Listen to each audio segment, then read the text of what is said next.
All right, good morning, Devastator Squad and chats. We are live here at Paragon City Games for our Infinite Forbidden Regional Championship. There's going to be duking it out today for those invites to the NAWCQ 2025, as well as the beautiful fiendsmith engraver playmat and those deck boxes as well. It's gonna be a really fun day today. They are just finishing up, getting everyone finished registered in. We should have round one pairings very soon here, and then we'll get the duelists set aside for round one. Hope you guys are doing great today. It's gonna be a really fun event today. I imagine we'll probably be like 7 or 8 rounds for this tournament. It's looking like there's over 100 duelists out there already, so super excited. We got good morning Nadav, good to see you. Good morning Gary, good morning Blazing Ember as well. Guys, make sure to like the stream when you're tuning in as well. It helps us a lot. Yeah, it's gonna be a fun time. We got duelists from other states here as well. I've seen some people that I know from Colorado, Wyoming, Idaho, even California have come out to duel here at our Paragon City Games tournament today at Sandy, Utah. So super cool, man, super cool. A lot of really interesting decks I've seen. I've been walking around just kind of like interviewing some of the players and getting a feel for the room a little bit. You know, definitely a lot of fiendsmith snake eyes out there. A lot of Tenpais out there. There's also a lot of really cool rogue strategies out there that we're going to be featuring throughout the afternoon. So it's going to be a lot of fun. Alright, so I'm going to go away for just a minute here. I'm going to go ahead and go meet with the head judge, and we'll get our duelists set aside for round one. So don't go anywhere, guys.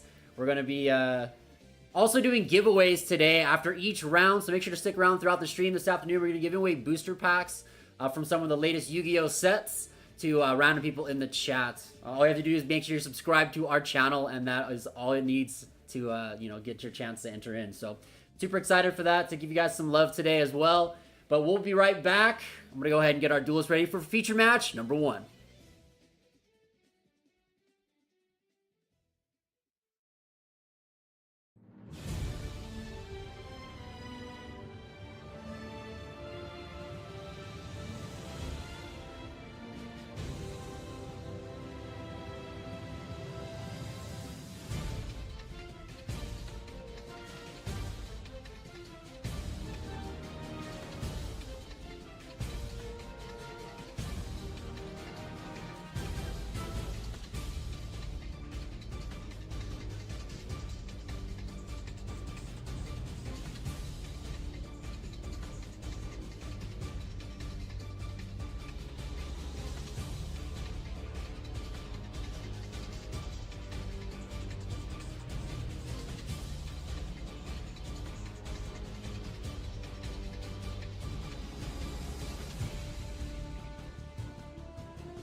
Alright, so I'm just coming back to give you guys some updates. So we do have... There's a couple duelists that are still getting signed in, but they are going to be getting a match loss for game 1. Round 1, rather, because they're late. So we're just waiting for some late entrants. Current numbers, I think they said there's 108 duelists registered, so that's not too shabby. Very interested to see. I know a lot of people are also coming out for side events today. We've got side events for obviously win a match, and we also have side events for Time Wizard formats where you can win Time Wizard prizing, like the Super Nimble Mega Hamster play mat if you're playing in the Edison flights. I know they're going to do a Tengu flight, obviously a Goat flight. So it's going to be really, really cool. I don't know exact number yet. I'm still waiting for them to tally it up. But any minute now, we should have the announcement for them to sit down and get ready to go for round 1. I already have our feature match picked out. It's going to be a really fun game. One of our good friends here at Paragon City Games elected to come on because he's playing a very cool deck. It's not, Snake Eyes. It's not Yugioh, right? He's actually playing Magical Musketeers. Now, this is a really, really cool strategy. So I'm very excited to showcase this deck off. It's a very old deck, too. It's from, like, 2017, man. But it got some new tools via the fiendsmith cards that can make it really, really crazy in modern Yu-Gi-Oh! So that'll be a really fun match for us to stream. But that'll be coming up very, very soon here, guys. Well, we got Chibi Changa tuning in. How's it going, Chibi Changa? Good to see you. Trips, good to see you as well. How's it going, man?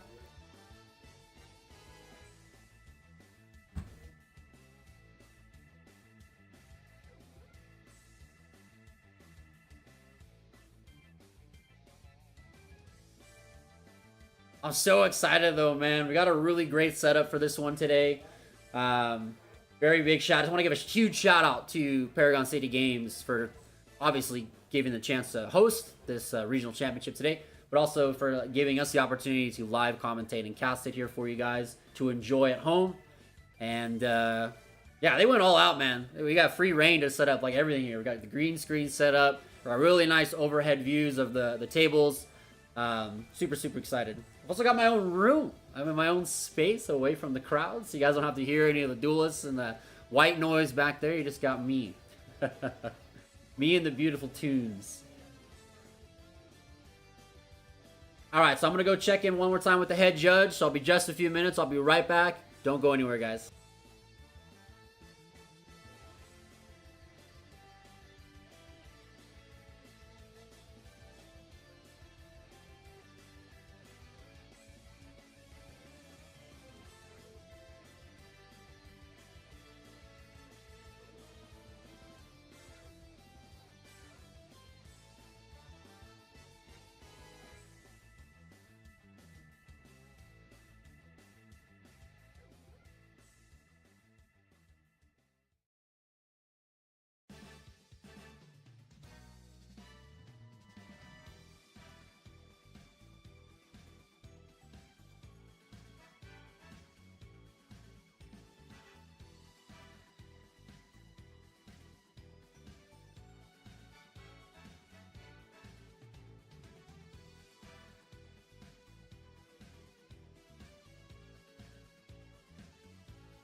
All right, Devastator Squad, thank you guys so much for your patience, but we are here, ready to go. We have the players sitting down. 102 players today at this regional championship for Infinite Forbidden at Paragon City Games in Sandy, Utah. We got our duelists sitting at the tables, getting ready to go here. Very, very excited. Hope you guys are excited as well. We're going to have a really, really fun feature match here for round one. Yes, definitely. We need you in here. 100%, man. You're always welcome. Always welcome.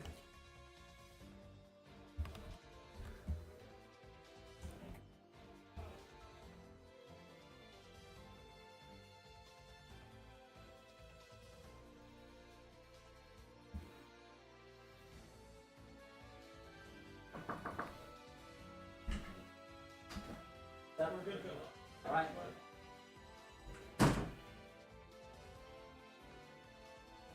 All right, I got word from the judge that the players are ready to start dueling. All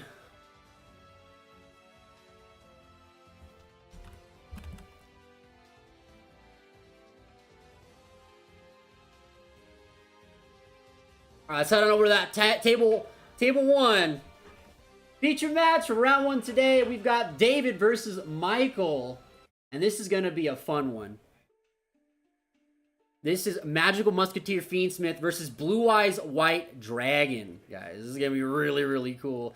Blue Eyes is like one of my favorite archetypes ever. I'm a Kaiba fan. You know, we love Kaiba.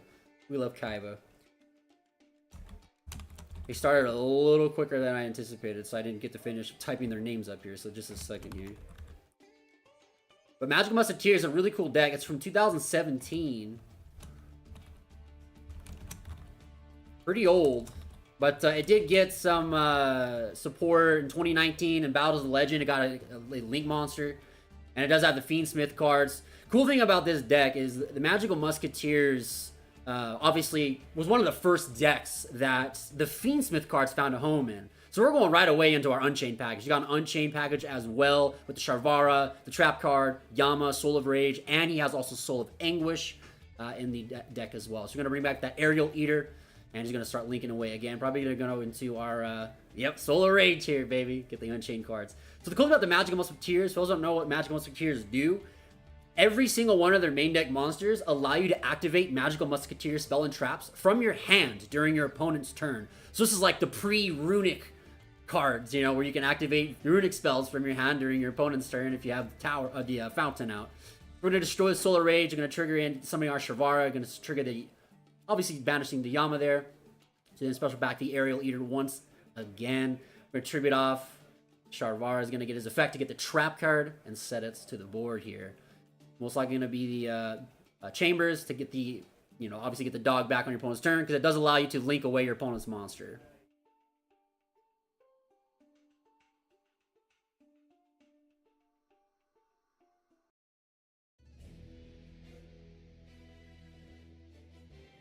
Yeah, this Magical Musketeers has a lot of tools. It's like a super toolbox deck. All their spells and traps can do so many different things. You can destroy cards, banish cards, negate cards, whole lot of stuff. And their Link monster is really, really good. Their Link monster is insane. It allows you to add Magical Musketeer monsters from your deck to your hand equal to the number of monsters your opponent controls, or you can add Magical Musketeer spell and traps equal to the number of spell and traps your opponent's monsters or opponent has on the field. So it's super, super cool. He's probably going to go into a Wave King Caesar here. Yep. You got Caspar out on the board. Another cool thing about the Magical Musketeers, they all have a column effect. This was like during the era of Yu-Gi-Oh! Like 2017. That's when obviously links were first starting to come out into the game. But also the whole column idea was coming like magical. Shortly after that, we got the Mech Knight archetype, Infinite Impermanence as well as a column card. So all the Magical Musketeers work with cards in the columns as well to gain additional abilities, instructions, and so on. So we're going to activate the Chambers there to go ahead and special summon Soul of Rage. Since the card was activated there under the zone with the Caspar, he's going to go ahead and get the Trap card from his deck to his hand. Yeah, it's Blue Eyes versus Musketeers, right? We're gonna get a lot of really cool feature matches in today. I'm trying my best not to get all the meta decks every time, at least for the first like 3 or 4 rounds. So he's gonna pass here Mike's going to start off with summoning the Sage with Eyes of Blue. And it's a normal summon. You can add any level 1 light tuner from your deck to your hand. Even Effect Veiler. If you did go first, you can choose to grab Effect Veiler with this card. But typically, you want to grab the Stone of the Ancients. You know, because this card is sent to the graveyard during the end phase. You can special summon a Blue Eyes monster from your deck to the field. He does get to reveal a Blue Eyes White Dragon to special summon the alternative. He's got the beautiful Ghost Rare version of Blue Eyes Alternative White Dragon. See if he wants to interact here. He does have access to the Trap card and Soul of Rage here. Blue Eyes Alternative is a monster destruction. Once per turn, you can target a monster on the field and destroy it. And then it can't attack, but it's also, you know, pretty good. But we're going to go and just quick link away with Soul of Rage and make SP Little Knight and then banish that Eyes with Blue. So that's a pretty big hit there that Michael took. He's going to go and set 2 trap cards and pass it right back on over to David. But David has, like, really huge control right now. He's got he's got the fiendsmith engine on full, like, tilt right now from the graveyard. The engraver's there ready to go still. He can shuffle back all those monsters at any time. He's got the double negate with Wave King High Caesar for those monster effects to summon. All right, we're going to go ahead and discard engraver there to search out, probably for a second copy of Tract. Yep, there we go.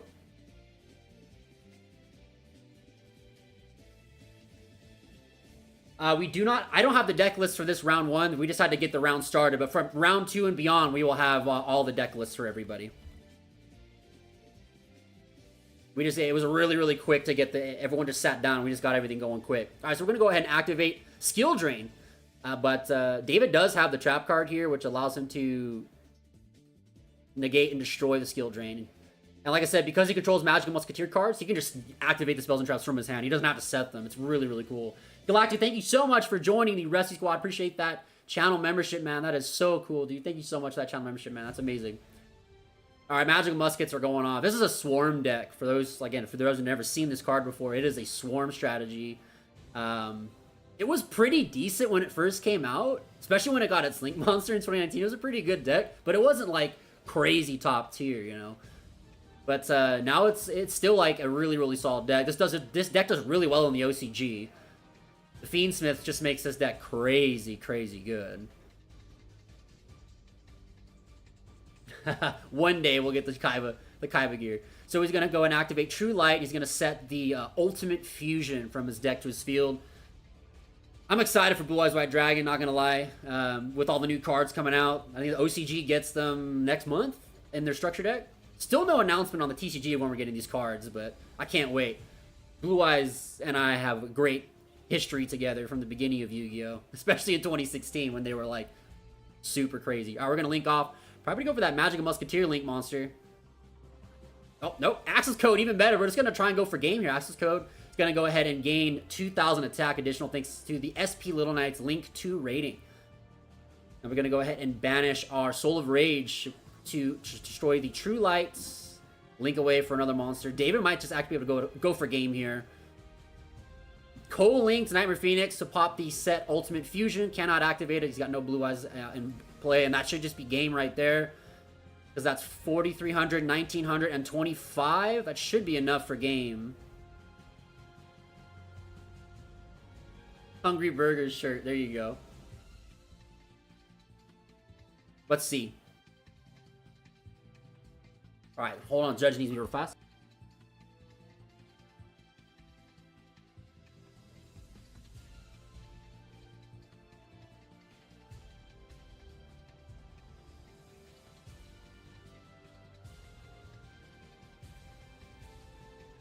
We got Bruno coming in. I was knocking on the door. I thought it was the head judge. It's Bruno. How are you guys doing? Let me try to What's up, guys? Team UTY in the house. Here we go. Guys, I wanted to play today, but I'm going to be super busy, so I'm just stopping by to say hello. Got to deliver a couple cards to a couple people. But I'm going to be watching the stream all day long. I'll tell you that. Oh, you're on the camera there. No, you're good. I'm excited to see who's going to win this thing. Have high hopes. I just missed the game one, so what happened right now? David just opened really strong. Full Fiendsmith package into Wave King, High Caesar, Soul of Rage into SP Little Knight, and then Access Code Talker OTK. Against Blue Eyes, that's going to be a really SP Soul of Rage was enough to clear the whole field. Yeah. I wonder what's going to be the end board for Blue Eyes going first now. It can Calamity Lock. Oh yeah, he can. Yeah, he can definitely Calamity Lock right now. I'm seeing some some floodgates he's sighting in, so... He main deck skill drain. Yeah, oh, that's great. Yeah, I mean, 3k bodies, you know, it's probably enough to be over, like, anything that the opponent summons overall. Correct. So we'll see how this goes.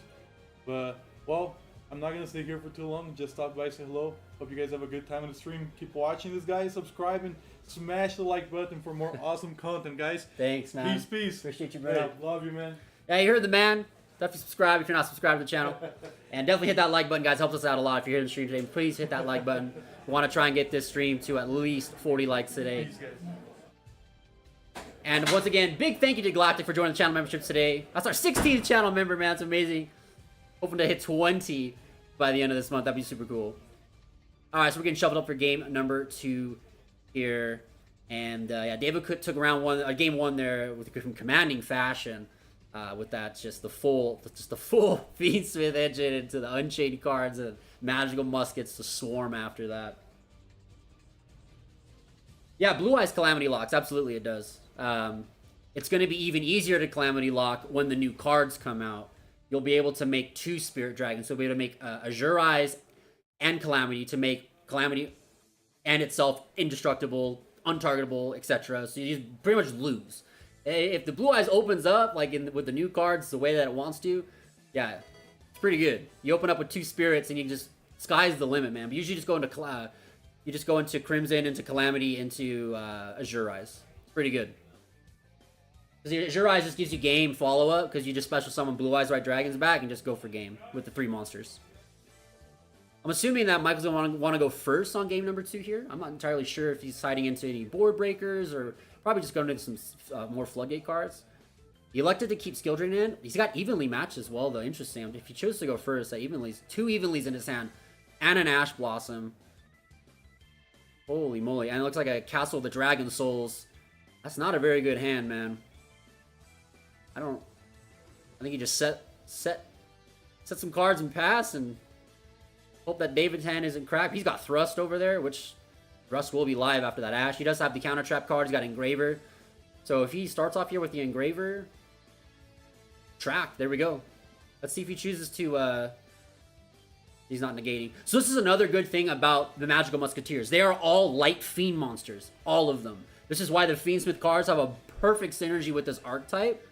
Because you could literally use tracked to search every single monster in the deck.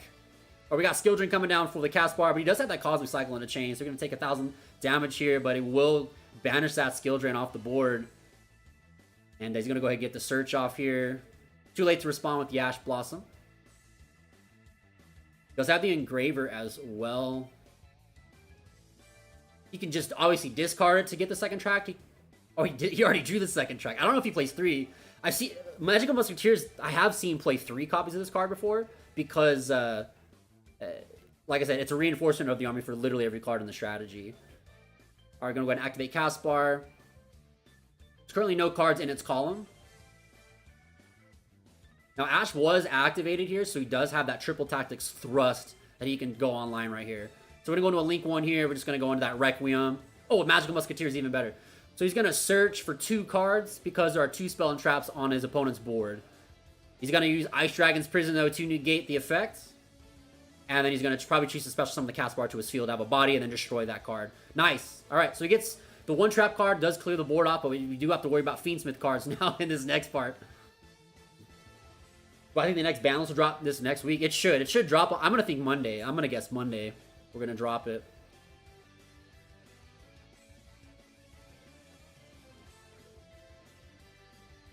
Yeah, Ice Dragon's Prison's a really, really cool card. I really like that one.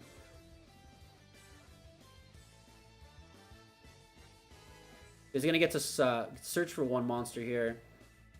And that other set card was evenly matched. So I'm curious if we'll be able to just jump in and pop it.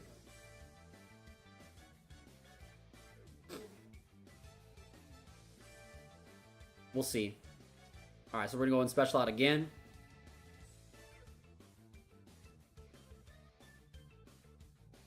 His Thrust is online, though, still. So he's got that as... just extra follow-up. Yeah, if he does play the 3rd track, he can just discard the Fiendsmith Engraver to get it in the graveyard. But he's going to go and activate that Thrust here. And it's going to go in the same column as that Magic Musketeer card as well, which is a good heads up.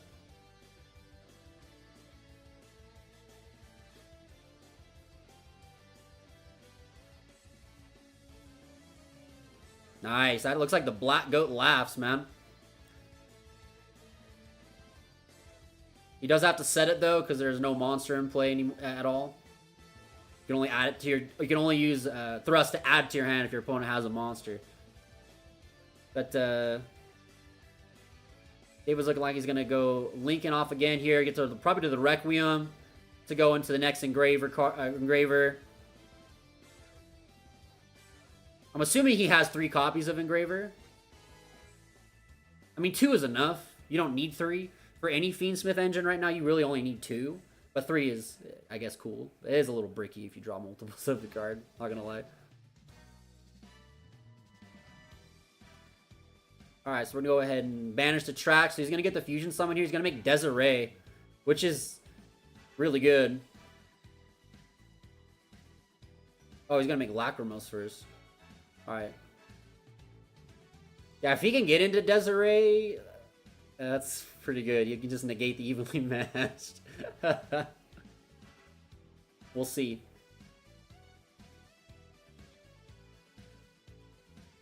Because that's not a lot of damage on board right now. Now, Fusion does burn for 1200 when you send it to the graveyard. Which, I don't know why that's a thing. Like, why does the card have to have a burn as well? So he plays the Fiendsmith Sanct. This is the other card that they have, Fiendsmith Sanct.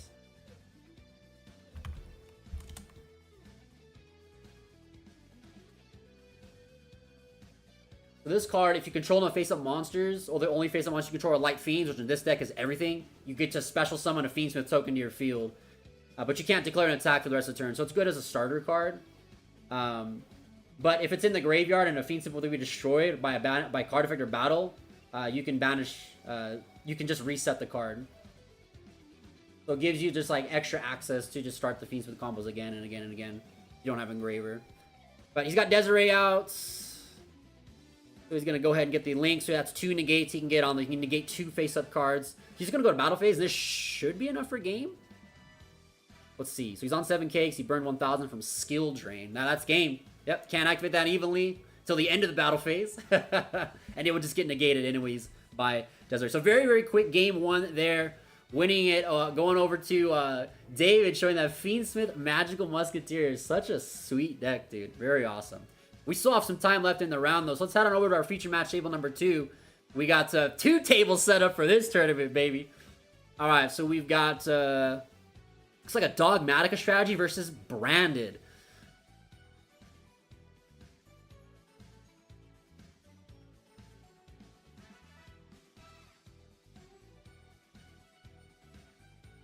So he's currently just resolving Maximus to have to send 2 cards from the extra to the grave. Looks like he's on Tri-Brigades.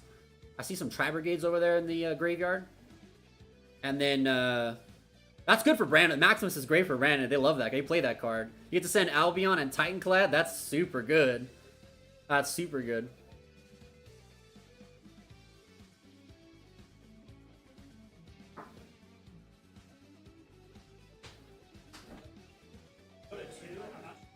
I'm already on it. Yeah. Appreciate it.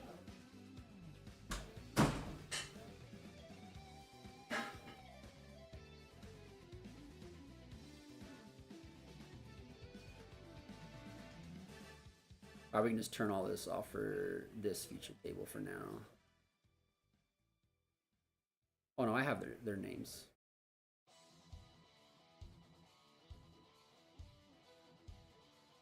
I'm not sure what game number they are in.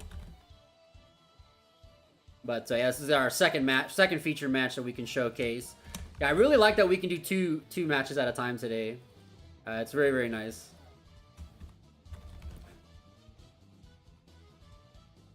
Oh, Christian's on Voiceless Voice with Dogmatic in there. That's good.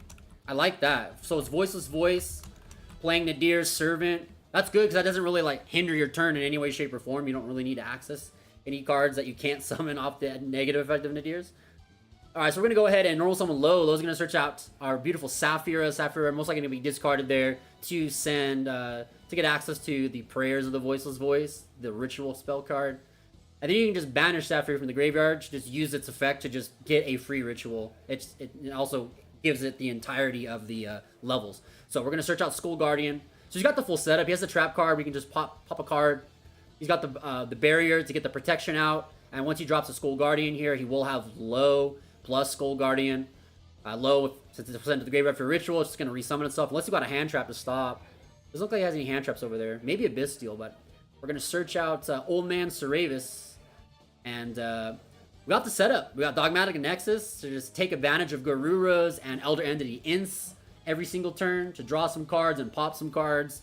And then you've got the Skull Guardian, who's, because Low's in play, he's got 4,100 attack points, and he's an Omni Negate. You can negate and destroy any card that Josh chooses to activate. Taking a quick read at Old Man Ceravis. They got that barrier, though, which is the best, right? Having that barrier up makes it so your opponent has to attack your Ritual monsters, specifically a Dragon or Warrior, and then they can't target your Light monsters, any of your Light monsters with card effects. It's pretty good. Branded can get around that, though. It's not entirely a targeting deck. They have a lot of non-targeting access cards via like Guardian Chimera, Mirror Jade, and so on. But yeah, let's see what Josh can cook up here on his turn, because Christian is that's just a huge turn one for him. But Josh will be able to resolve that Albion and the Titanclad. One of those will just get negated though by Skull Guardian. I'm assuming he's gonna negate Albion. He just wanted to get access to Branded Fusion or Branded Red for free. But he is gonna go ahead and use the Titanclad to special summon a Fallen Albaz here. Let's see if he chooses to activate Albaz's effect to get a fusion summon like to a Mirror Jade. Or an Albion, or a Lubellion. Yeah, he's going to activate. He's going to discard another Albaz's cost. So we're in the end phase right now of Christian's turn. So he's going to change Ceravis' effect to bounce back to hand. Special summon the other Ceravis. And this is the one that negates. It's a Solemn Judgment. If your opponent would special summon a monster for an inherent summon, you can tribute it, or bounce it back to the hand to negate and destroy the summon. And it also has a hand effect. If your opponent targets any card you control, you can discard it to negate that targeting effect. It doesn't destroy, but it negates, which is really, really good.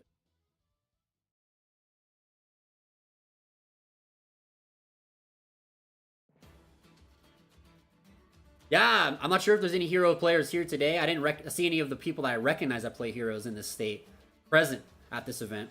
But we're going to go ahead and just fuse away that Skull Guardian to go into another copy of Albion here, which is good because you get another fusion summon. You can get Mirror Jade out right here. So this can't be negated by Ceravis because it was summoned by a card effect, not by an inherent summon. So he's going to banish the Titanclad and the Fallen of Albaz. Probably make a Mirror Jade here to then banish the Ceravis or the Trap card. Either of those are good options to get rid of. I guess the Ceravis you can just attack over, so you're not really as threatened by it per se. The Trap card is probably the most threatening card. Oh, he's got Alba Lanetis as well to send. That's good. Oh, he's going to get rid of the... I guess Ceravis is a good option. Because you can't activate the Trap card anymore because there's no rituals in play. And he doesn't have Blessing, so he can't get a quick ritual effect. Gonna go ahead and add Branded Fusion from deck to hand thanks to Alba Lanetis' effect. This is all during the end phase, man. Very, very well done. Josh doing a great job taking apart that board that Christian set up. Mimighoul is clean play. There's a lot of Mimighouls today. We're actually going to feature Mimighoul in one of the next matches. We already got Different Dimension Ground coming up, though. That's not Brandon's favorite card to see. We do have Harpy's Feather Duster. So for this turn, every monster is banished when it goes to the graveyard. DDG is just like it's like a shifter for a turn. We got that beautiful ulti, Harpy's Feather Duster. Trying to really think where there's not really much you can do other than use the Ceravis as a shuffle effect.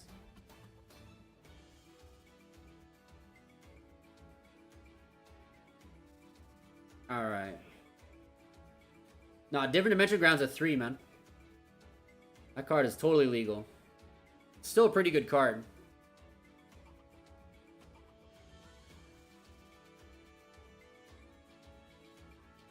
What does he search here? I mean, Ceravis is an okay summon. Because now this puts the trap online where you can pop... I know, because it got harpies. So he gets to negate one summon of a monster, but Branded doesn't summon inherently. They're all by card effects. That Cerevis can't really negate anything. I'm not sure why you would put that on board. It was just a body, I guess, but I guess Low is good. If he has Skull Guardian, if he has Skull Guardian in his hand, he can use Low's effect to place blessings into the spell and trap card zone, because Blessing allows you to do a ritual summon just as a quick effect, kind of like Stand Up Centurion gives you a quick synchro effect. Because he could just drop a Skull Guard. If he has Skull Guardian, he can drop another Skull Guardian on his opponent's turn via the blessing of the Voiceless Voice.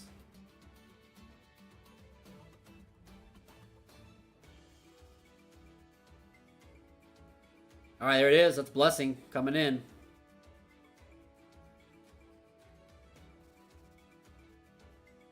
Gonna take a quick read on Blessing. So Blessing has two effects. Once per turn during your main phase, you can add a Voiceless Voice card from your graveyard or banishment back to your hand. Its other effect is once per turn, you can quick ritual summon using monsters in your hand or field as material.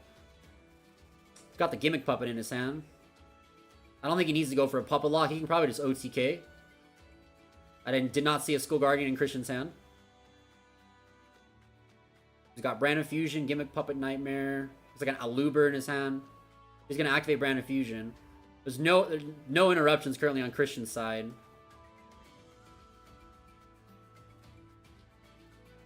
We're going to send Albaz and maybe Lubellion as cost to get the Bestials and go. So he did send a Bestial. He's sending Saronir. Saronir is a good choice. Saronir lets you get access to the Branded Spell and traps as well.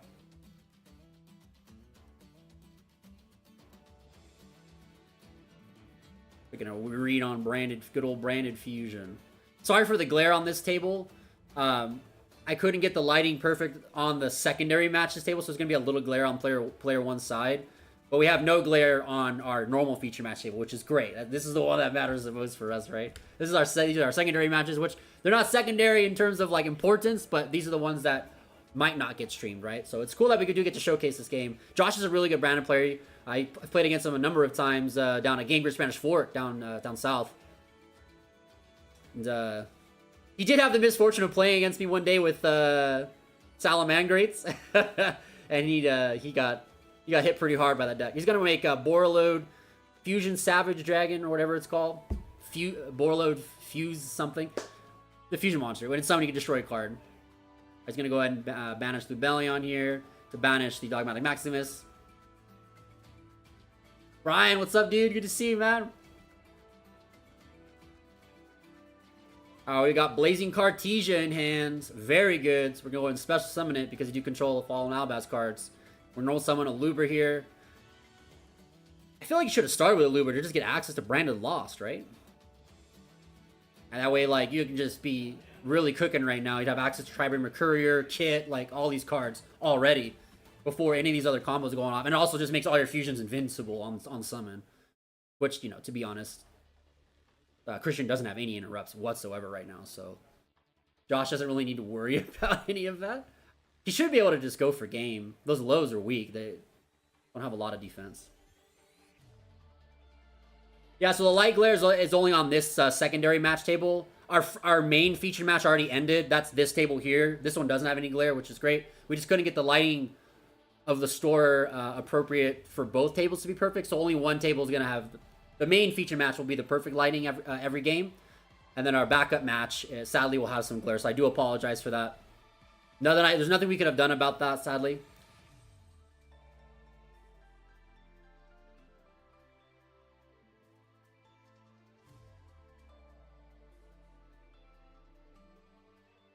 Alright, so we're going to go into battle phase. Albion's going to declare an attack into low. He's going to use Borreload to attack over.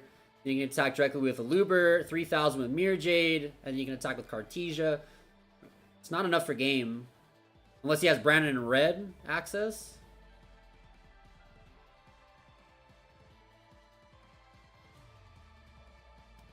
He's got that dead Gimmick Puppet in his hand. Got a Gimmick Puppet Nightmare. I'm surprised he didn't choose to discard that card when he activated Fallen of the Albaz's effect, just to get it out of his hand. Get it in the grave.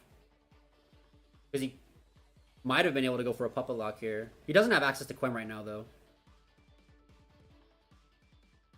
Alright, so we're going to fuse away and make Dragostapelia. That's good. Dragostapelia is basically an imperm on your opponent's turn. You get to put a Predaplant counter on a card, and every card that has a Predaplant counter is negated. I think Christian just loses here, man. He does have access to Blessing, though, to search cards. He could search for Low, but Low's is going to get negated by Predaplant. Okay, there's Blessings. He has Barrier out. That's Blessing. So he's going to get Blessing.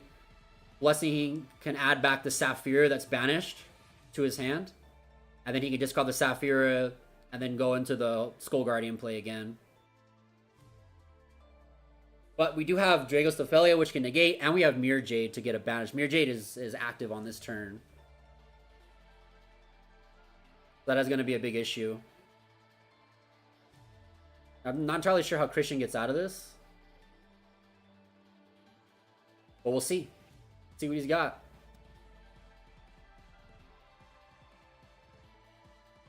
I don't know what is Cerebus going to do for you. Let's see. Christian's really, really good with voice, though. He got, I think, second place the other day at Locals. He did very, very well. Alright, he's going to discard Old Man Cerebus.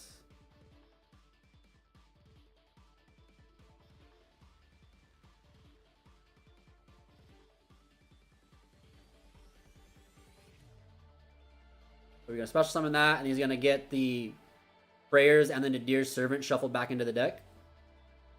It's a cool effect. It lets you take two spells and shuffle them back. Two normal spells and shuffle them back, and then he special summons himself. And then he can also just bounce himself back to the hand with another with his quick effect.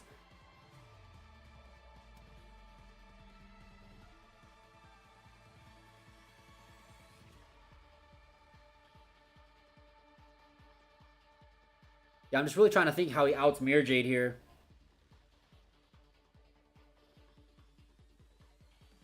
Because, like, his two plays right now is to, like, use Blessing to get access to the Low. Or he uses...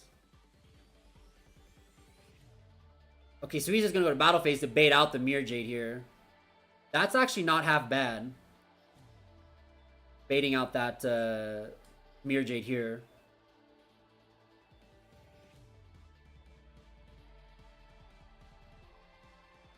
Then he can summon a Skull Guardian again. And then I think he can get access to Low again as well. So he'll just have the board set up again. But he does have to worry about Dragostapelia still too.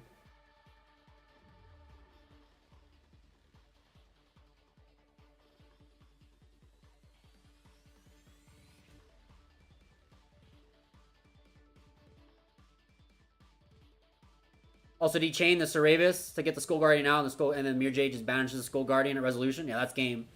That's game. Christian couldn't take that one. GG's. All right, so both of our feature matches are done. Both players, both rounds are over. Just in time there for the round of the end of the match. Only like a couple minutes left, like 7 minutes or so. So pretty good. So our first feature match that we had was Magical Musketeers versus Blue Eyes White Dragon, and Magical Musketeers took that game in. Commanding, just huge commanding storm, thanks to the courtesy of the beautiful fiendsmith cards, right? But the Magical Muskets themselves are just really solid cards as well, so that was really, really cool. And then we got to see a little bit of Brandon versus Voice's Voice for our second feature match. But yeah, what do you guys think of round one there? Interesting stuff. I was not expecting to see Blue Eyes White Dragon on round one there. Thought that was pretty neat. I've already got my feature match ready for round two in terms of the players that we're going to put on. So we just got to wait for round one to finish, and then we'll get pairings up for round two and get them situated. But in the quick meantime, I got to do some sponsor stuff real quick. So first off, thank you for Paragon City Games throwing this regional today. Paragon City Games is a really awesome store here in Sandy, Utah. They have a really, really awesome website you can go to order pretty much anything card and just hobby related. They even do like miniatures, like Warhammer 40K and stuff. We have a code you guys can use to get 5% off your entire order when you shop at Paragon City Games website. They ship everywhere. They also have local pickup for people in Utah. And my code will apply to everything on the website, any game, any item. So you can save 5% every single time you shop on Paragon City Games. Courtesy of me, 5% off. And that goes to supporting the channel, to the store, and also saving you some money as well. So got a big shout out to Paragon City Games for being able to put on this event today. Want to give a huge shout out to all of our YouTube channel members in the Rescue Squad. Thank you so much for being a part of this this experience. For those that want to support the channel further, you can do so by joining the channel memberships for as low as $2 a month. You can click the join button below and get access to awesome features and benefits across the platforms, including those awesome badges and emotes here on our live streams on YouTube. Also, a big thank you to all of our Patreons, our Patreon supporters. I could not do anything that I do without my Patreon backers, so thank you so much for all of our patrons as usual. Love you guys a lot. For those of you that do want to support the channel further and want to join Patreon, you're more than welcome to. Links in the description below. For as low as $5 a month, you can directly support me and all my work and help continue to make the content on the channel, the traveling, the equipment, the events, pricing, and so on. So thank you guys so much for all that you do. Really, really appreciate that. Yeah, you want to duel? You want to play Yu-Gi-Oh too? Yeah, man. It's a dream right there.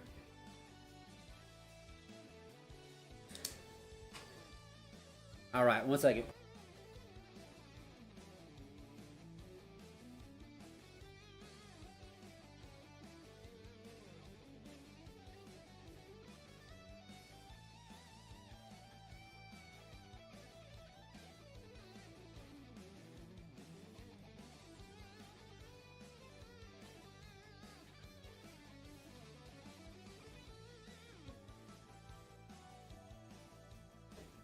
Does casting make me miss my playing days? Yes and no. Oh, he moved the green screen when he came in. Hold up. There we go. Oh, now it's over there. Okay. Yes and no. So I do miss playing competitive Yu-Gi-Oh! Like at high levels. So for those of you who never don't know anything about me and my pals, I used to be a very, very competitive Yu-Gi-Oh! Player. Would travel all over the world and play. I've won a lot of regionals in my day, topped a lot of regionals in my day, a lot of day 2 YCSs. I almost topped 32 to YCS before, but sadly got, long story short, a judge made a really bad call on the last round to get me my top 32 slot. So it cost me the top 32 slot. So that was kind of sad, but it is what it is. I've topped 16 nationals before. I've been around the block for Yu-Gi-Oh! So I do miss playing a lot though, like playing competitive, because it's fun. You know, to get down and just like get to the nitty gritty grind, and but at the same time, I do like this other approach coming in as a content creator now, like not having to play the game full time at a competitive skill, but I can play the game at my own pace and play every format that I love. Like I play a lot of Time Wizard now. I'm super invested into Edison and Goat, and I'm also getting Tengu kind of started as well, and yeah, so like. I like that about it. I do miss playing competitive Yu-Gi-Oh, but I also do enjoy getting the opportunity to do stuff like this, provide you guys with content, and do these matches, commentary, and also, you know, for our channel specifically, like the decks that I play when I play Modern Yu-Gi-Oh are all rogue strategies, and you guys really, really like those rogue strategies. You know, like Sky Strikers, Exo Sisters, Salamangrates, right? You guys really like those types of decks, and I love playing those decks, and I love winning with those decks, you know, as we go undefeated very often playing those strategies here. But yeah, I hope that answers your question, man. Will I ever get back into competitive Yu-Gi-Oh! At like that top level scale? Probably not.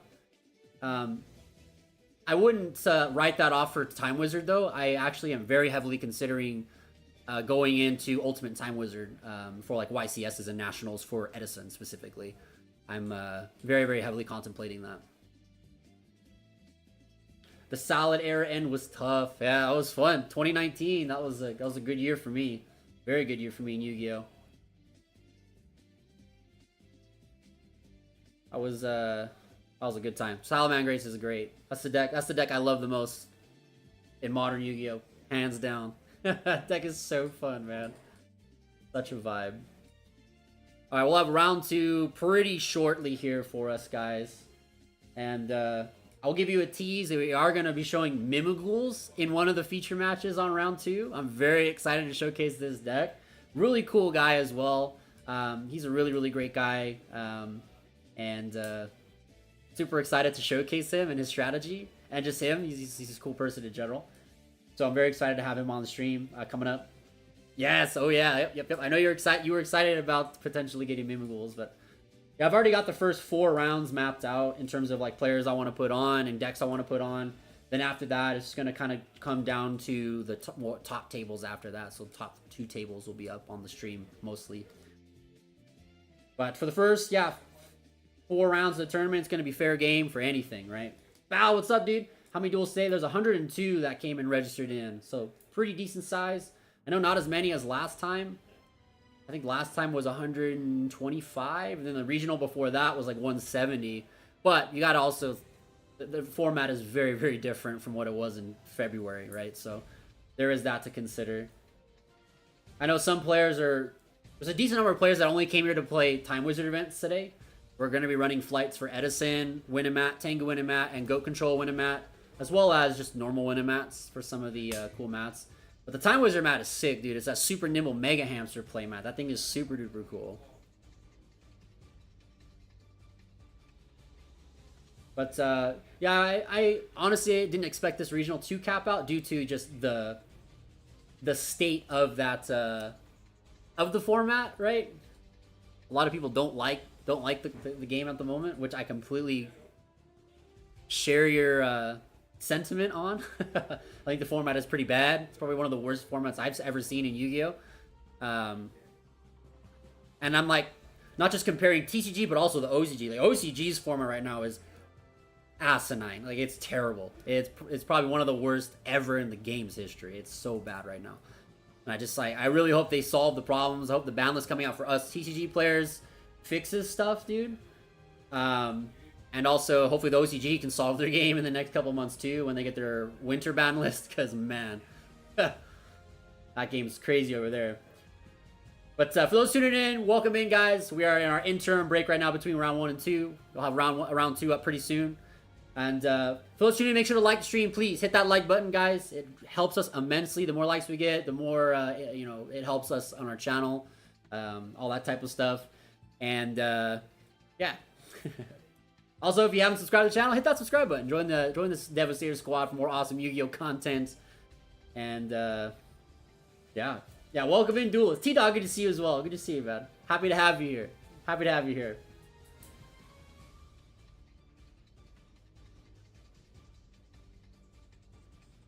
All right, so let's go ahead and I'm gonna take a quick break. I'm gonna go walk away and just check in with the head judge and see when round 2 pairings are up, so we can pull the duelists aside for round 2. But don't go anywhere. When we get back, guys, I'm going to do a giveaway for some booster packs. So hang tight, okay? When I get back to the camera, I'm going to give away some packs to some of the people in the chat. All you have to do to enter is make sure you subscribe to the channel. And we'll pull one random person from the stream right now, okay? So I'll be right back in just a few minutes. You can check in with the head judge, and we'll get round 2 very shortly. All right? So just hang tight, my friends. Hang tight.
Round 1 is still finishing up. There's still like 5 tables finishing out their turns, so we'll hang out for a few minutes together, and then I'll head out and meet with the head judge one more time, and we'll get round 2 going. I'm so excited though. Today's gonna be a lot of fun, man. Like this whole tournament's gonna be super cool. Very excited to be doing a regional championship. You know, it's the first time I've ever gotten to live stream and or just commentate a regional before. So now I can say that like I've done everything that I can possibly think of doing in regards to regional championships in Yu-Gi-Oh! I've obviously played in them, I've topped them, I've won them, I've ran them. I was a TO once and a head judge for a regional before, and now I'm commentating one. So I think I've done everything I can think of, and I've vended at a regional before too back in the day when I had my shop in Frankensons. So, dude, I think I've done it all. I think I've done it all.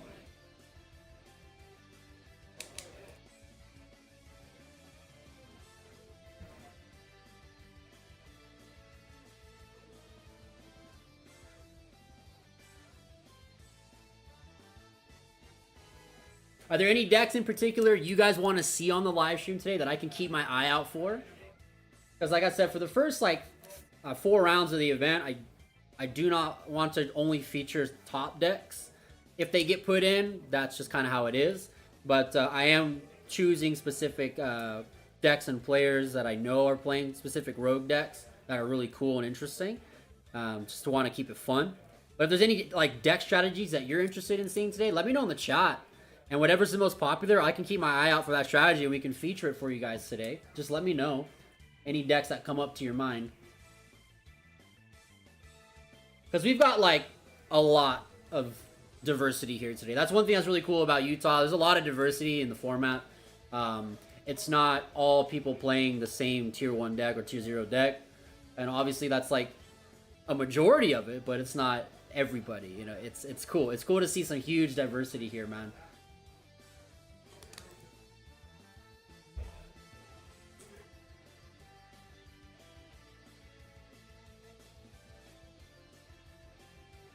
Yeah, I was walking around and I saw, like I said, Mimighouls. I've seen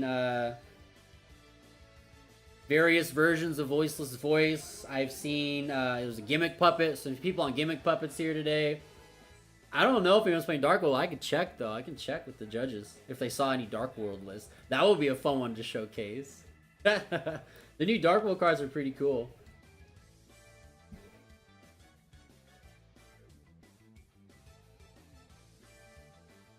One of these days, you guys are gonna have me help me build Dark Worlds. Starting in September, there's a new video series we're gonna do, where once a month, you guys are going to, on a live stream on this channel, you're gonna build a deck with me on the chat, and it has to be some like really bad or like table 500 rogue deck kind of thing. And we'll have a budget where we can't spend X amount of dollars in order. Our deck has to be like very, very, very inexpensive. And the goal is to then take it to a local and then record that whole experience and make a video of how did I do? Did I win? Did I even get any games, right? So Dark World is on my list of decks for that series. So very soon you guys can have me build Dark World. Any White Forest? Absolutely, there's White Forest here. Mostly on the Runic Stun version. The Runic, well, not Runic Stun, but they don't play Stun per se in that one. It's just Runic White Forest. Yes, I did see a couple of those around. Ooh, the level 10 Leave Turbo. I don't know if anyone's playing level 10 Leave Turbo here. I know I've seen level 10 Leave in extra decks. You know, there's some U-Bell players on that card. When they go into time, they do they burn you. They burn you out. I have seen that.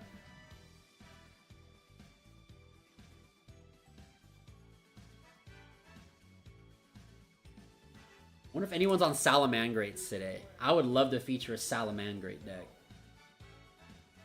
I'd be all on that. That's what I would have played. If I would have played this regional, I would have played Salamangrates. 100%. 100%.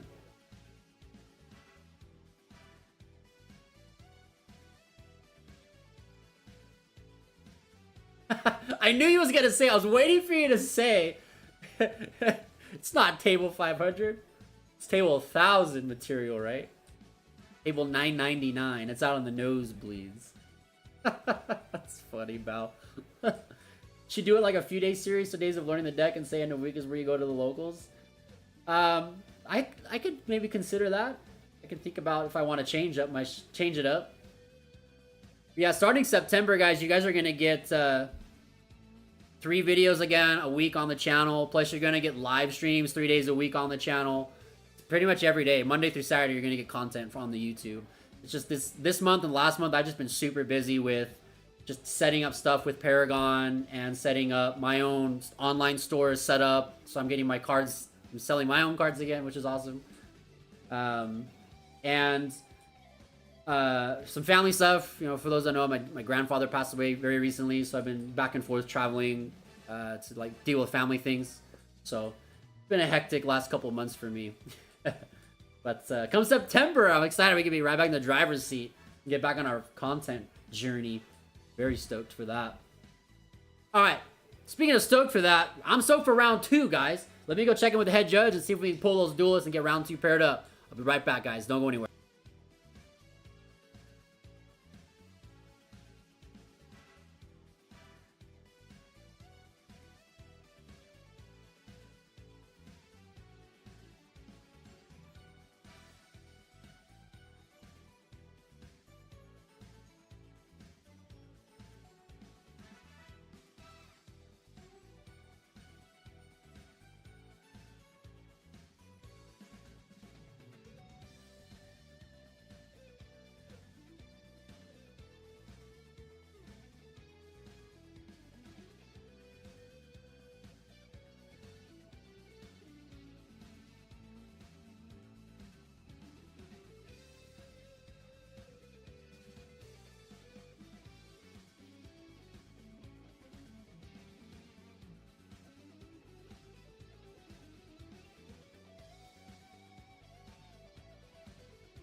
right.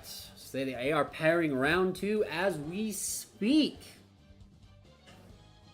Got our duelists for round 2 feature matches given off to the judges already. So they're just gonna start pulling the duelists and putting them into place, which is really cool. That's awesome. That they've given us each round a table judge specifically for the feature match sections, and I've just given them the names of the people that we want, and then they are pulling them and placing them for us, which is really generous. So a big thank you to Andrew, our head judge today, and big thank you to his judge staff for electing to rotate around. We had Brandon on round 1, so thank you so much, Brandon, for that. That was really cool. We've got Mr. Utah Lopez as our round 2 feature match judge. So appreciate you as well for coming in and covering this match with us very shortly here. So just a few moments though, guys, we will have round 2 paired up for us, and we'll have the feature match running. We are going to be doing Mimighouls on this round 2 feature. I'm very stoked for that. This is a flip effect deck in 2024. Flip effect cards. It's a TCG exclusive archetype as well, so only we have it over here. OCG does not have these cards currently, so they get their the usual extra pack stuff. There's not a whole lot of cards in the archetype just yet, but they're getting new support in Rage of the Abyss, obviously, because usually they do 2 to 3 sets of support for the exclusive archetypes, which this one is probably the best one we've had in a long time. Definitely since I started coming back to the game last year. Best one I've seen. I really thought Ashen would take off, but sadly the deck just doesn't really do enough. The cards were a little too balanced. They made the cards way too balanced. That causes an issue, right, with all the other stuff. Versus the whatchamacallit, stuff like Fiendsmith Snake Eyes. Yeah, there hasn't been has there been any crazy broken TCG exclusive decks in a long time? Does anyone in the chat know?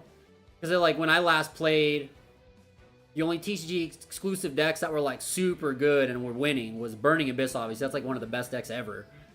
Cosmo, and then there was Spirals. Spirals was insane, absolutely insane.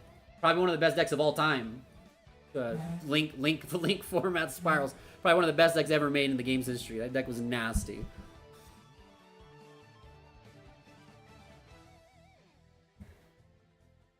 All right.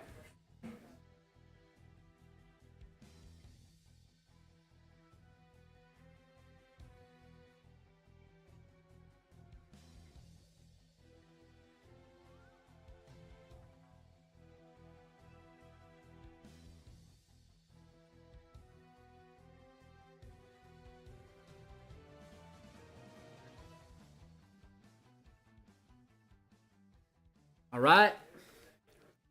Round 2's coming up. Let's do it. Let's do it. Duelists are getting sat right now. I'm so excited, dude. I'm so excited for this.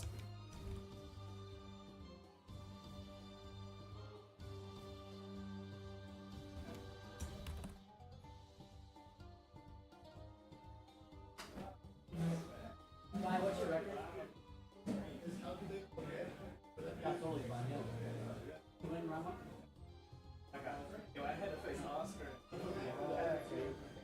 Let's see this one, man. Let's go on. I went on. It was good though. Hey, yeah. All right. Yeah, Mimighoul just got a new card leaked, a continuous spell card from Rage of the Abyss. Card looks pretty insane. It did cause a scare, a craze. People are rushing to get rushing to get their cards for Mimighoul now. Alright, I'm not entirely sure what the opponent is just yet, so we'll leave that blank there.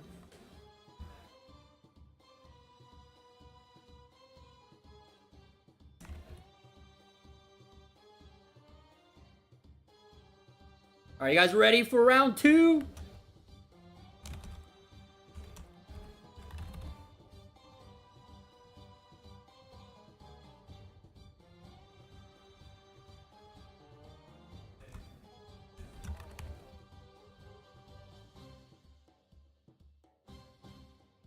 All right.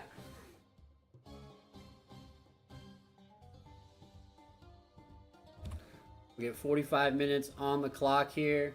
Let's head on over to our feature match table here for round number 2. Devastator Squad.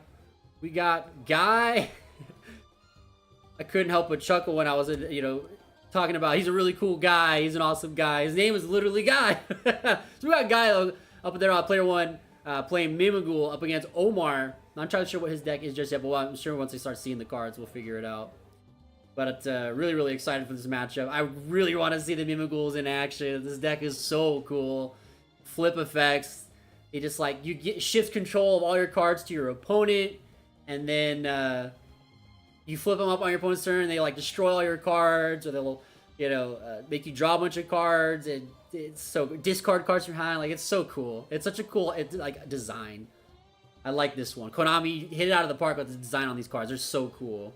Wyman Guy, what's up, dude? Good to see you, man. How's it going today?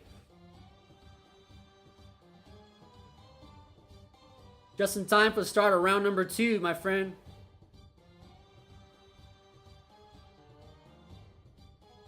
All right, we got 45 minutes on the clock. Let's do this thing. Yeah, once we start the match, I'll figure out what Omar's deck is and I'll write it in. But as of right now, I'm not sure what it is.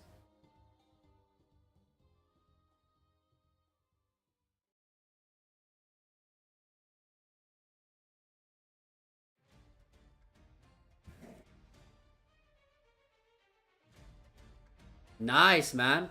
Heck yeah, that's awesome. All right, here we go. Duelists are getting all ready and shuffled up here for round number 2 of our feature match coverage of the Infinite Forbidden Regional Championship here at Paragon City Games in Sandy, Utah. Those tuning in, welcome in. Make sure to like the video, please. It helps us out a lot. And definitely subscribe to the channel if you're not subscribed to the channel already. So we got our roll going off. Omar getting a 5 and a 2 for Guy here.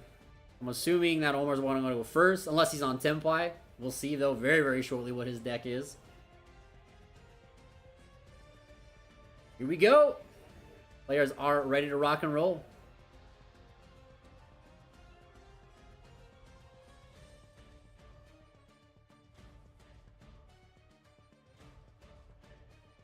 Are they waiting for something? They should be able to start.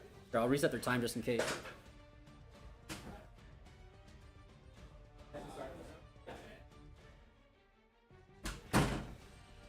All right. Okay, I know what Omar's on. All right, here we go. Welcome to round 2 of our feature match here of the Infinite Forbidden Regional Championship live at Paragon City Games in Sandy, Utah. Omar, last time I saw him playing, he was on Runic, my friends. On Runic Stun. Let's see if he chose to say that in that same deck today. Or did he add the White Forest engine? Looks like it is an LZ. So let's go ahead and go and discard evenly matched. Attempt to special summon LZ to the field. We got White Woods versus Mimighoul today. We like to see this. 2 decks we wanted to see already on the stream. In the same match. We love that. Alright, I'll give them a timer. Boom, boom. Alright, so LZ lets you add any one of your... When it's special summon, you can add any one of your White Forest cards to the board. We get the Raciel. So this is a really cool deck. This is probably my favorite deck out of Infinite Forbidden. Sorry, Mimighouls. I know that deck's really cool, but I do like the White Forest cards a lot more. I love synchro strategies. I'm a huge 5Ds guy. Hence why I love Edison so much. In that trap card, that card is so powerful. Yeah, this deck is super good. We saw a lot of duelists doing really well with this deck not too long ago.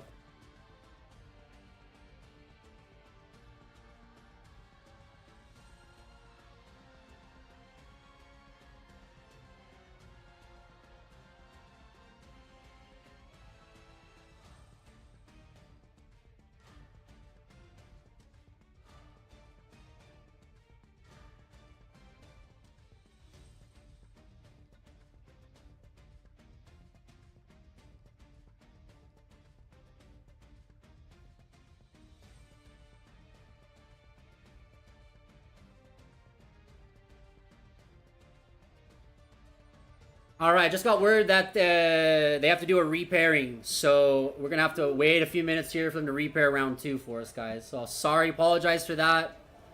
That can happen sometimes at you know, regionals, YCSs and stuff. You just have to repair rounds due to like just errors in either match reporting or just errors with like players not showing up or registering late. Like, you never know what happens, but usually in my experience it's like people reported wrong or something like that, so they kind of like messed up the pairings, like, oh, actually I was supposed to win, but I don't know. But we do have a repairs. We have to wait a little bit here. Guy will remain though on the table there, because he's gonna be playing this featured match with his Mimighouls, so we'll leave him here. He's got this really cool deck box, man. This it's Umbreon deck box, and has Umbreon dividers in it as well. It's an official deck box through the Pokemon trading card game. He won it by winning a big tournament back during the Evolving Skies format. So this was like 2022 Pokemon, like the spring when Evolving Skies was out, somewhere around there. So super cool, you know. I didn't know he played Pokemon. Didn't know he played Pokemon.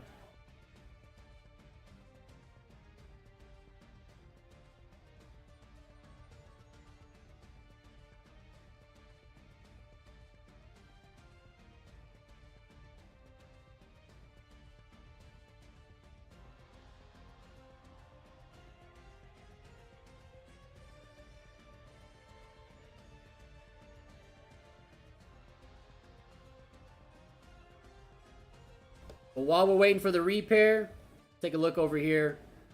For those of you that want to take advantage of an awesome discount code for 5% off your entire order every time you shop at Paragon City Games' website, you can do so by using my code DAZU5, D-A-Z-U-5. So every time you order stuff, it can be literally any game, any type of product, doesn't matter what it is. They ship everywhere. You also have local pickup if you're in Utah. Use my code at checkout for 5% off your entire order. So it goes directly supporting me, directly supporting you, and directly supporting Paragon. It's a win-win-win all together. Hey, speaking of Pokemon, there's some Aldean Fates right there.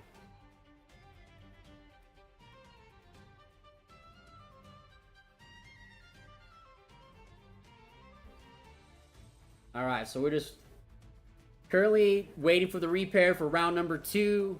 And we'll get you guys the match covered here in just a few moments. We are still going to have Guy on Mimighoul in the match. He's still going to be there for it. Got to get him a new opponent. Dang, I was so excited to see the Whitewoods go off, man.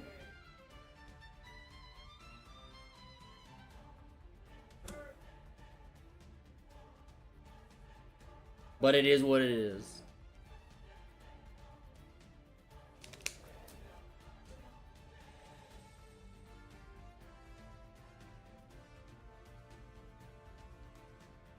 So as far as rounds go today, I believe we're going to have 7 rounds of Swiss, since we have 102 players playing.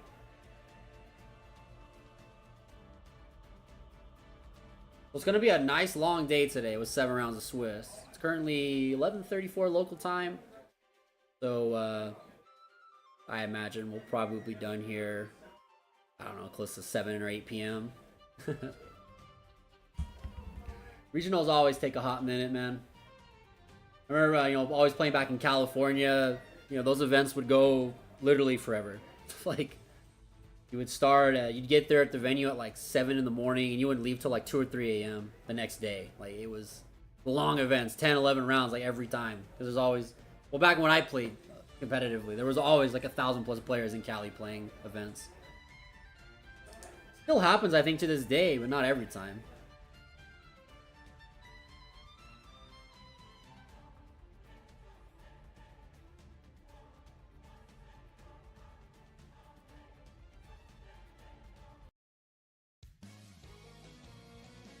Hopefully we get this round repaired here pretty quickly. I know it is a lot of work. For those who've never played in a regional event before you pair rounds, you have to obviously place them in the computer, get the pairings, and then you have to print them out, and then you also have to print off match slips for every single table, and those are unique to that pairing.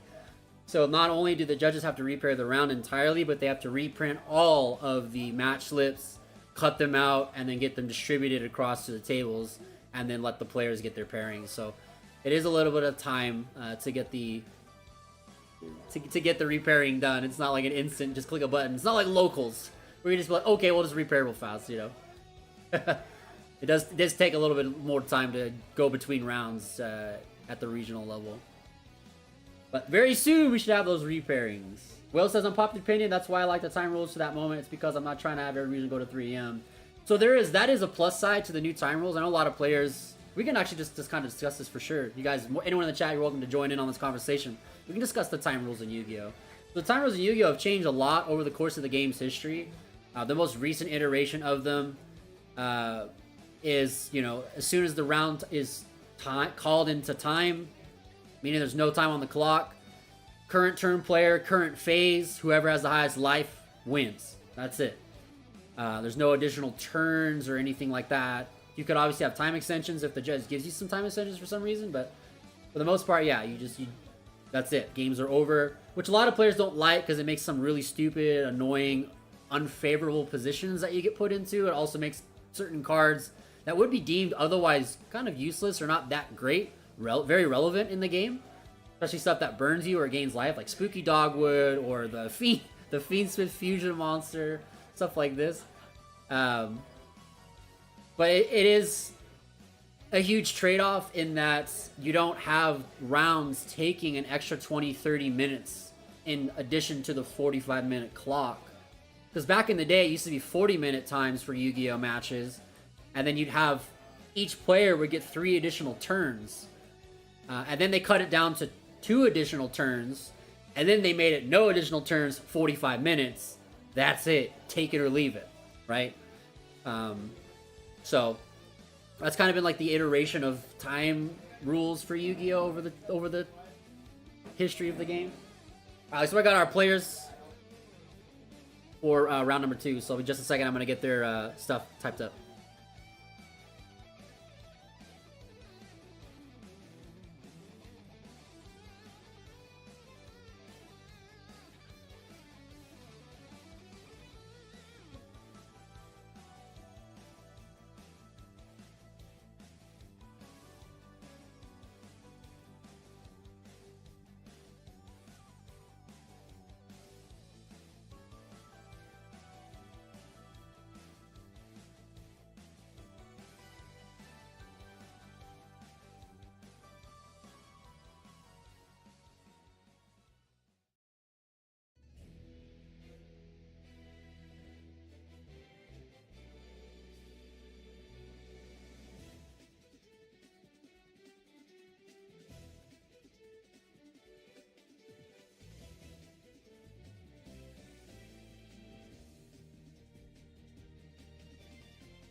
Alright, here we go, Devastator Squad. Let's ready to rock and roll. I think I so much for your patience with that repairing, but we are now ready to go here for our feature match of round 2 at Paragon City Games' Infinite Forbidden Regional Championship.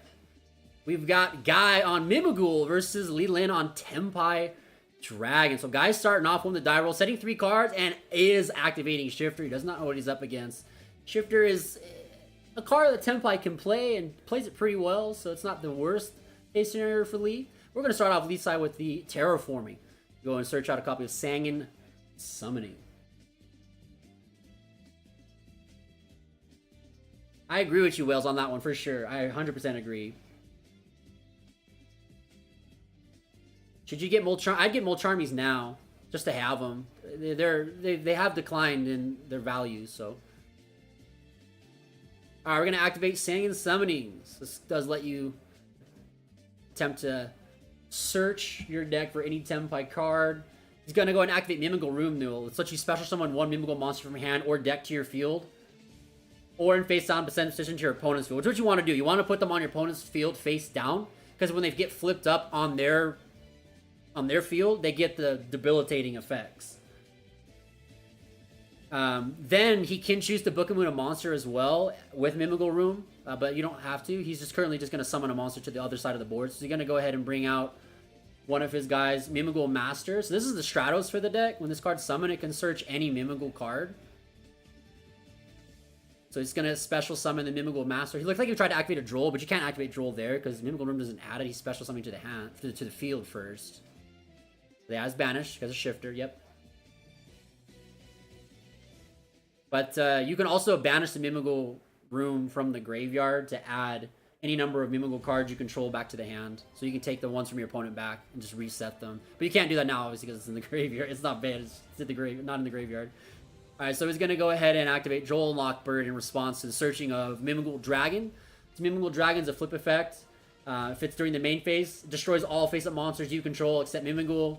And then you give the control of this card to your opponent. During your main phase, you can special summon this card from your hand to your opponent's field face down.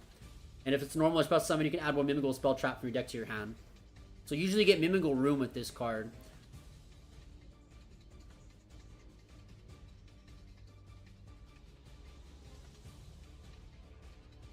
So he's going to activate a copy of Mimighoul Maker. This card reveals 2 flip monsters with different names in your deck. Your opponent randomly picks one for you to special summon to the field and face down defense position. And the other gets added to your hand. And then you can special summon one from your hand. I don't know if you can activate this under Droll, though. Because you can't add cards. You took the Droll back? Oh, wait. That's right. Because we're under Shifter. You cannot Droll and Lockbird under Shifter. It has to go to the graveyard. So, guy's good to go here. You can activate that Mimighoul Maker. So you're probably going to give your opponent the Cerberus.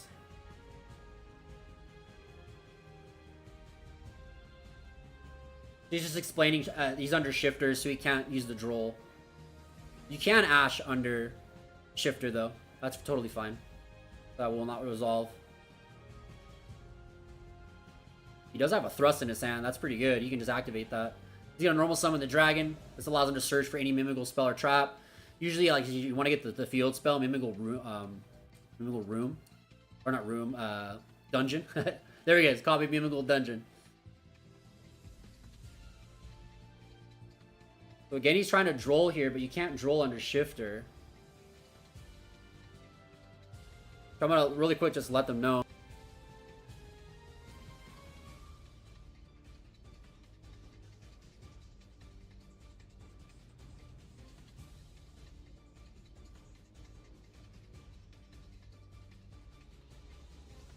I was just clarifying if they switched turns or not, or if it's still the same turn. They did switch turns, so that you can use the Droll, which is no Shifter anymore. I just wanted to clarify that real quick with the judge. Alright, so we're going to go ahead and activate Mimighoul Dungeon. He's got to explain all these cards, because they are brand new. So, the Dungeon says Mimighoul monsters you control that were not normal or special summoned this turn gain attack equal to their original defense. And all their defenses are like 18, 19, 2000. So they gain a lot of attack. Any player who controls a face-down monster cannot normal summon monsters or declare an attack with monsters that were special summoned this turn. So it's a really good way to kind of stun out your opponents. What the deck tries to do is give your guy, just flood the face-down dudes to your opponent's board, and then just kind of force them to like not be able to do much. That's the whole idea of it. During your main phase, you can add one Mimighoul monster from your deck to your hand or graveyard. So that's the add effect of this. They didn't go into battle phase, do some damage here. So the dragon is on plus 2,000, so he's on 2,500 attack. And then the master is currently on 3,000 attack. Pretty good. That's one way to make flip effects good in modern Yu-Gi-Oh! Give them a card that turns their terrible stats into good stats. Kind of like with Snake Eyes, you can actually like push in pretty hard with the Snake Eyes monsters themselves, when you have Divine Temple out, because they all gain 1200 attack points for some reason, right? Alright, so he's going to go and activate Mimighoul Room once again. He's going to get another copy of Dragon.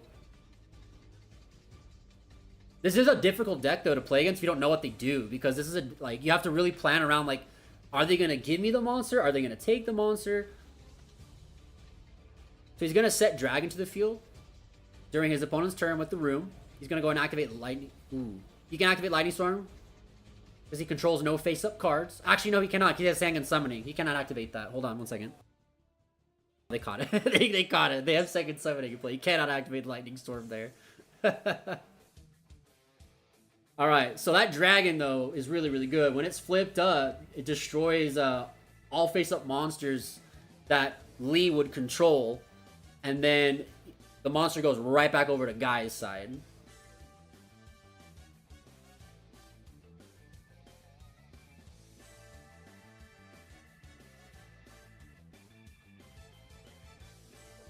It's really hard because, like, because of the Mimighoul Room, or dungeon, I mean, he can't normal summon any of his Tenpai cards. Because he controls a face down monster. So he's searching with Sangan Summoning, searching for Pydra, discarding another copy of Droll. He cannot normal summon the Pydra because there is the Mimighoul dungeon. Any player who controls a face down monster cannot normal summon or attack.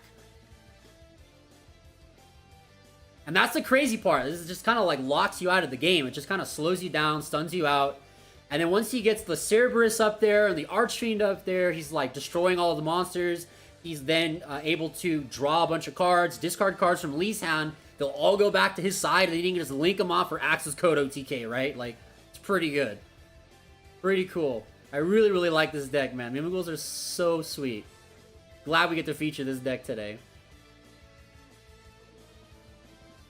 So he's going to go and activate Sangan Kaiman. So he's going to go to the battle phase here to special summon Chundra. You can do this. This is totally fine. You can special summon all you want under the effect of Mimighoul Dungeon.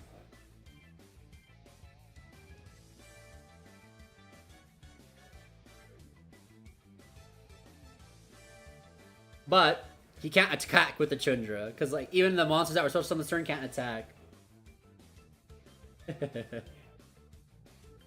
Yeah, he needs to flip up that dragon. He should just pass. He doesn't need to summon anything. Yeah, he gave him the dragon on his turn with Mimighoul Room. He should have just passed. Go back to Guy, and then if the dragon is still there on his turn, he can just flip it up, blow his field, and then summon Pydra and start playing.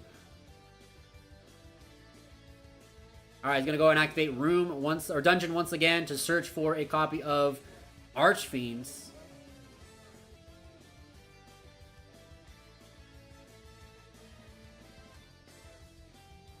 Alright, so he's gonna use the effect to flip up the dragon. The dragon will destroy Chundra, and then dragon will now go back to control on Guy's field.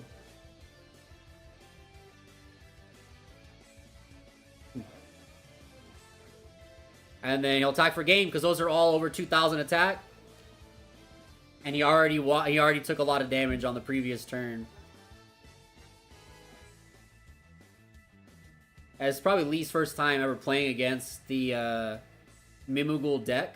He's probably just not sure of what to do in terms of how to interact, when you can flip up the monster, stuff like that to kind of like play around it. He needs to put his Sangan Summoning back in his deck too. There's also, he's on a feature match. Maybe there's some nerves coming into it. I can definitely understand that part of it as well. So we're going to go into sighting here for game number 2. Guy takes game number 1 there with a swift OTK by Mimighouls. Yeah, it's crazy that they just become huge. They all become like over 2,000 and then the Master's 3K when you have the field spell out. He's considering putting in Bestial cards. Interesting. Okay, he did not put in Bestial cards. Like, it's probably not the best cards to play against Tenpai, homie. We've got T-Kaboo, though. That's very, very good. D-Barrier. Do you think he's expecting that he's going to be forced to go first by Lee, so he's siding in the Floodgate cards? Or do you think Lee's just going to be like, I'm going to go first and activate Heat Wave? I have yet to see someone activate Heat Wave, man, on one of our feature matches. We've done Tenpai many, many times on the OTS championships we've done. I don't think I've ever seen someone activate and resolve a Heat Wave. I've been waiting for that to happen. I want to see that card go off. Card's pretty cool. It's Cold Wave for effect monsters. You activate it right at the start of your main phase 1, and then neither player can summon effect monsters until your next turn. It's kind of like a turn skip, to be honest.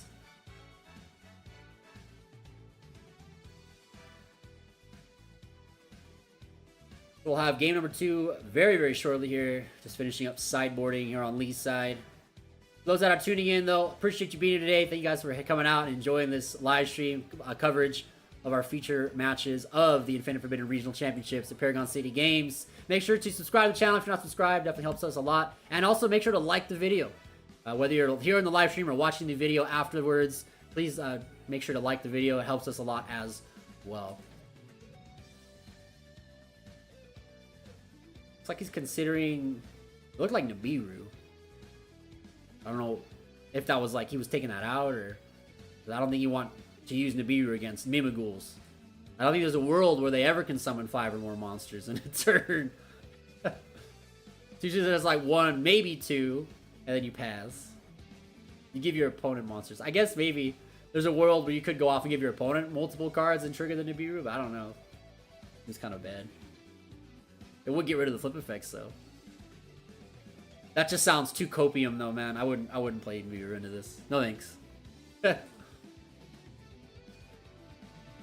Alright, let's see who is going to be starting off game number 2 here. Is it going to be the Tenpai choosing to smokescreen in on something cool? Or is it going to be Guy with the Mimighouls getting those flip effects early?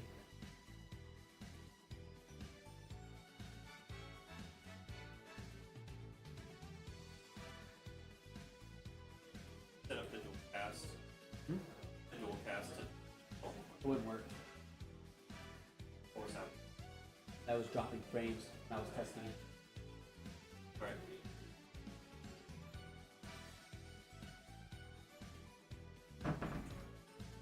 Alright, we got game number 2 coming up right now. And yes, Lee has elected to allow Guy to start. So he's going to go ahead and normal summon. Interesting that he's choosing to bring in the Ghost Mourner. Ghost Mourner, Moonlit Chill. You can only use it on monsters that are special summon. I guess you do special summon monsters here. But it can be good. It seems also just like a little niche to me. I feel like Valor would be better. Maybe he's on Valor. So he's going to summon Dragonlord to search out Dungeon. Dungeon's going to search again. Gonna get the Archfiend. So I guess you can use the Mourner on the monster you special from your hand. But they're just gonna go to your field face down, so it doesn't really do anything, right? We're gonna activate Mimighoul Maker there. Mimighoul Maker, reveal 2 flip effects, your Mimighoul monsters.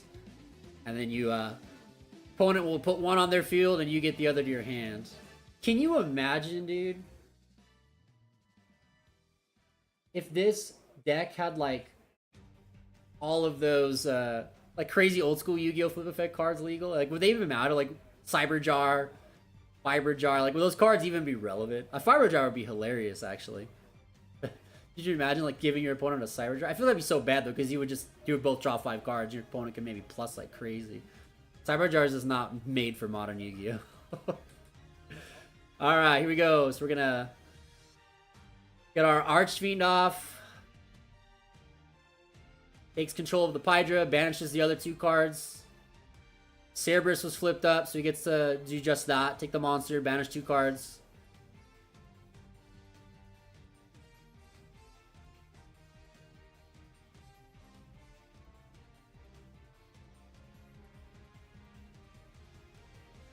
So what zone do you want it to go to? Because you get to control. Because it says give control of it to your opponent. So you do choose the zone it goes to.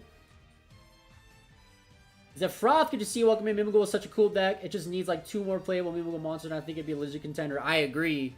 I agree. Let's see if Rage of the Abyss gives us some more cool cards for this deck. So far, we've seen 1 of their new spell cards. And it's pretty good.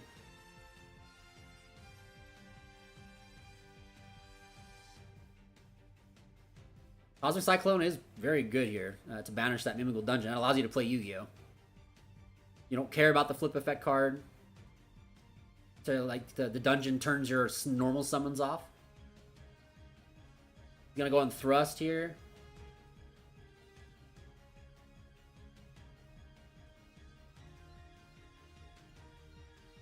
What's crazy is like thrust and talents are so good at Mimighouls because you give your opponent monsters, you force them to activate their effects, and because it's considered your opponent's card, you get to rip off with talents and thrust, man. It's so good. That's so cool, man. These cards are just like pretty much never dead in your deck. Alright, so we're gonna go ahead and link off the Pydra and the Dragon to go into Silhouette Rabbit. And he's gonna make a Link Summon or Exceed Summon for a 1, the Lilarusk. So this is the one, the Fukucho card where you can't, I'm pretty sure, or no, it's the Lycorusk one. I can't really tell. I think it's the Lycorusk one actually, not the Fukucho. That one's the little bird in a cage. That one's really good against Tenpai though, because it can't be destroyed by battle. Or card effects, see, that it just sits there, just stalls their turn now. It's like a threatening roar, basically. So, the Silhouette Rabbit's pretty good here. It allows him to destroy a spell or trap on the field. I'm surprised he doesn't... Maybe he drew into Azarun, and that's why he didn't set it off with the rabbit.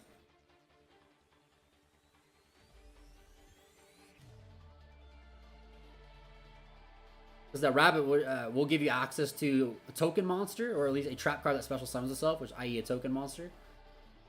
So you choose to get the Azarun statue to then basically have a solemn judgment for an opponent's monster.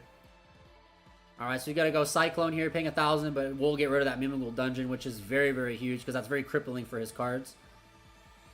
Looks like he got a Magnamud in his hand. Magnamud is kind of relevant here. There are some of the Mimighouls that fit that attribute, but not all. Because they're like mixed attributes, right? They're like Earth. No, they're all Earth. Never mind. They're all Earth. So those don't do anything here.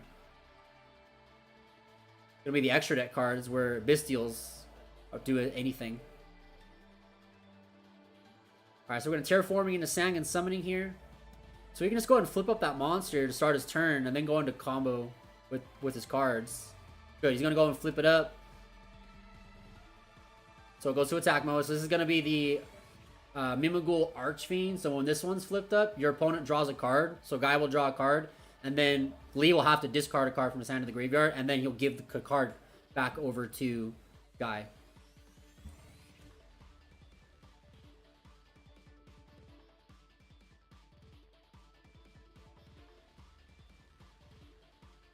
Alright, so we got Sang and Summoning coming down. Which during your main phase 1... all of your fire dragon monsters are unaffected by your opponent's card effects. You can activate them and target them and stuff, but they can't be affected by the card effects, so. Alright, he's gonna go ahead and activate. Oh, so he's on the Silhouette Hat Trick card.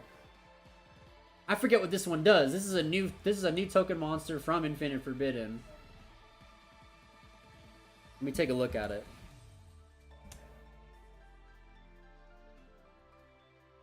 So special on this card is an effect monster, Illusion, Dark level 4 with 1500, 600. If this card is special summoned, you can target face-up cards your opponent controls up to the number of illusion monsters you control and negate their effects until the end of this turn. If this card battles a monster, neither can be destroyed by that battle.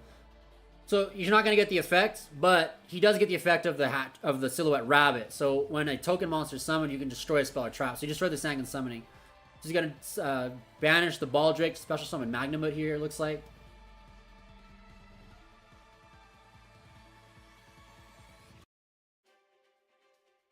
Magnamud's cool.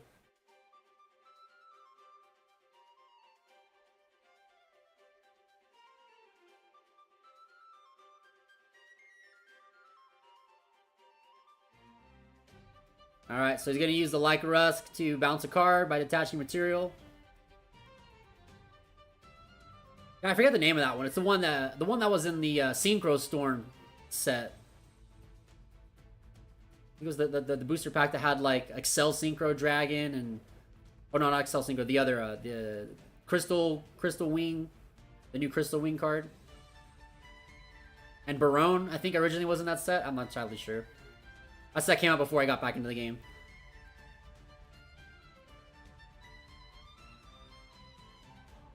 The only modern duelist pack we've touched on this channel is Soul Burning Volcano, man. We pulled 2 of those Ghost Rare Sunlight Wolves, man. Those are sick.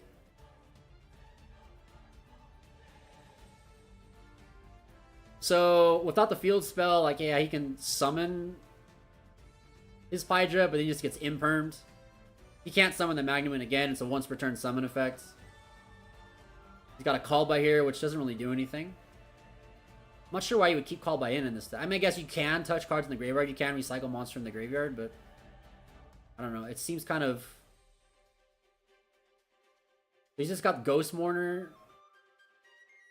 No Tenpai cards at all. Just that Magnum. That was his only card. That's crazy. Alright, so we're going to go ahead and Mimighoul Room in the end phase. Just special summon the Dragon. Dragon's going to go and search out a Mimighoul spell or trap. It's going to get the dungeon. The guy's going to start his turn off doing pretty hot. So he can just use the dungeon to search Master and then just go for game. Like, he'll be 3k. I mean, he's got game on board almost right now, right? That's 15, 25, 23. How much attack is the Rabbit? Rabbit's like, what? 15? Yeah, 15. So that's 3,000. 5,500. He has game. Just activating the dungeon and getting any monster. He has game. Doesn't matter what it is. He should just win.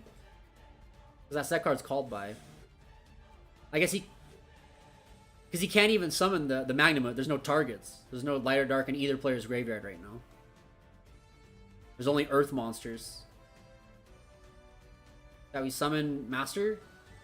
Master will choose his effect to Stratos. Not just attack for game right there.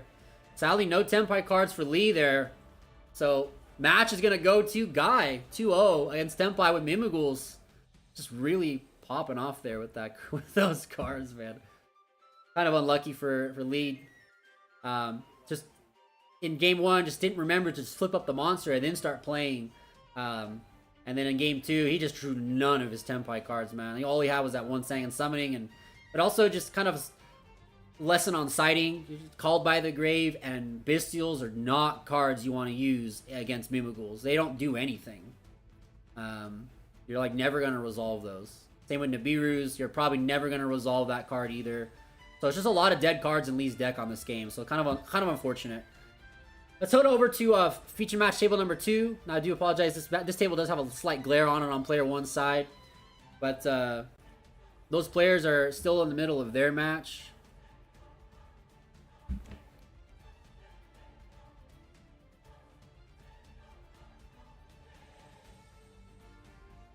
Let's head on over to feature match table number 2. Not entirely sure what game we're on. This is just like extra content for us to watch while we're playing, while we're in between the feature matches. If that first one goes crazy. So see, we got Runic Whitewoods over here versus Mementos. Alright, so Mementos is going to go off. He's going to summon Wicked Addict to start off here, which just allows him to get any of these cards back from the graveyard. I like this deck too. These are both really, really sick new decks, man. I mean, I guess technically this deck isn't brand new. The Mementos, they came out in Valiant Smashers a hot minute ago. But they got some new support cards in the last couple sets that have just really put this deck into, like, top-tier status. This deck does very good. It's topped, like, everything recently. Alright, so got the fusion there to search the 2 other Memento cards. Lazy, good to see you. You play Blue Eyes Our Dragon? I love Blue Eyes. We have Blue Eyes on feature match number 1 today. Alright, he's going to go ahead and summon the Goblin.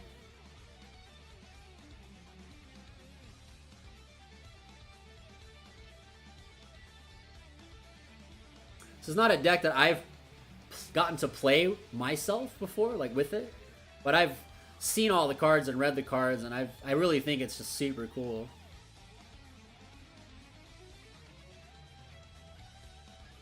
Yeah, this deck has been doing really, really, really well lately. I think it also was, pretty sure it was in the top cut of Sacramento and Nationals.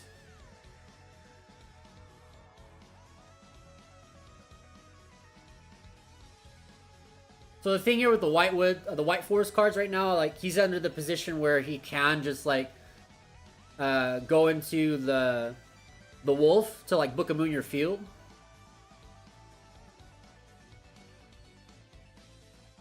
However, against Mementos, it's not really that relevant to Book of Moon a bunch of cards because Mementos is a fusion-based strategy. And you can fusion summon with face down monsters. It's not like when you use the Whitewood monster to Book of Moon everything when it's like Snake Eyes or Tenpai, because they can't synchro, they can't link. But a fusion deck, you can fuse with face down monsters. This is reading, I'm sure a lot of people have not played against Mementos before. It's not a very popular deck until recently. It was not a popular deck. It was kind of like a pet deck for most players that wanted to use it. Because they believed. They believed in it. And it pulled through. It pulled through. Sasaki says, nice showing of Mimighoul. I know, right? That was a really good showing of Mimighoul. Got to see every single one of the cards in the archetype activated. Every single one was played. And played very, very effectively as well. So big congratulations to Guy on that 2-0 there. Very big congratulations.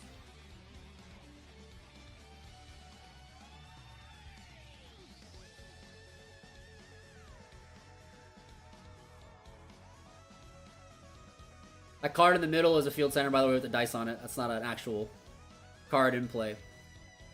They asked me if they could put a field center on, and I said sure, why not? What does he do here, though? He's got to make a play, though. This is taking a lot of time. There's been like over a minute on this one interaction. He's got to make a play. This is taking a while. Okay, so he's gonna activate the effect, or he's just gonna fusion summon. Okay, he's got Bone Party.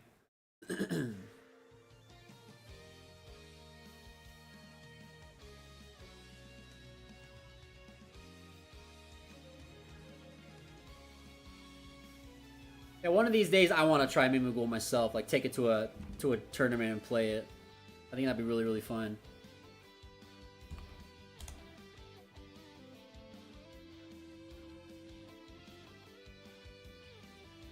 So Bone Party lets you destroy a memento in your hand or field, and then you get another one and add it to your hand or special summon in defense to your board. And then during your main phase, you can banish a card from graveyard, target one memento monster control, and its attack and defense monster this turn inflicts piercing damage kind of thing, you know. So you're just taking a quick read at Diabel. So here we go. This is what I was talking about. So he just goes into this quick summon of the wolf. The wolf's gonna Book of Moon everything. He's gonna add back LZ and knock his cards off his deck. So this is gonna Book of Moon all of the Mementos cards currently in play, which is just the one.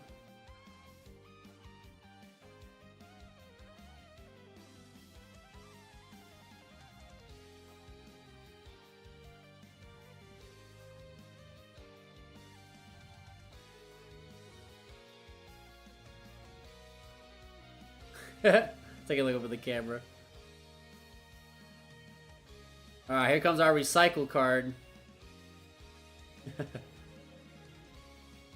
I love decks that have recycle cards like this, like Pot of Avarice effects, where you can shuffle back 2, 3, 4, 5 cards into your deck and draw some cards out of that. I love decks that have card effects like that. Memento has just one of those. Let's just shuffle the 5 back in to the deck. Now this is a summoning condition though, I believe, not a draw. He's gonna attack over the wolf.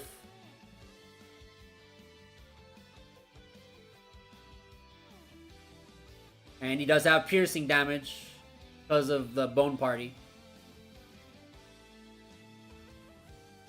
I think piercing damage is really, really sick.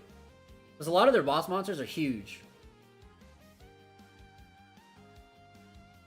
Alright, so we're gonna go ahead and shuffle back Diabel to resummon one of the level 4 tuners, the light one. I forget the name of her. But we're gonna go ahead and activate LZ. Gotta discard a Speller Trap from your hand. He discards the White Forest Search spell. Tales of the White Forest. He's gonna Ash, which you can do because LZ does add a card from your deck to your hand. So he's gonna go ahead and get the Tails reset.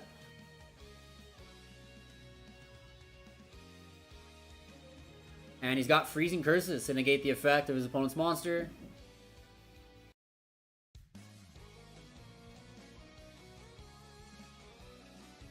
And top 3 are banished. Does skip his battle phase. The thing with this deck though, like with the Runic White Forest, it's really cool. It's just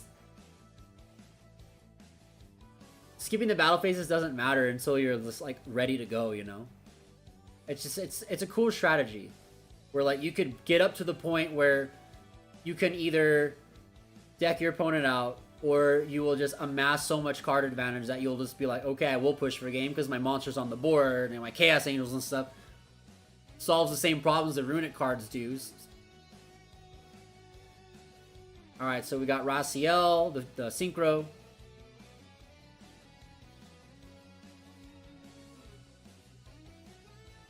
And he's gonna scoop it up.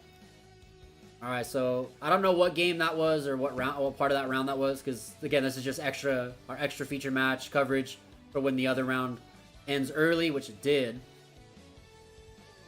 So players are maybe going into another game. They're on their sideboards. Yeah, they're taking cards. I think they are siding. Golden Lockbirds. Those are they could be okay. He's going with Spooky Dogwoods. They must be going into game 3. There's only 13 minutes on the clock, so the Dogwoods could come in pretty handy here. We were having a conversation earlier in the stream about the time rules in Yu-Gi-Oh! And some players are like the time rules. Some players obviously do not like the time rules. You can't please everybody, though. There's one thing I've learned in this life so far that's pretty important. You can't please everybody. So please the people that matter, right?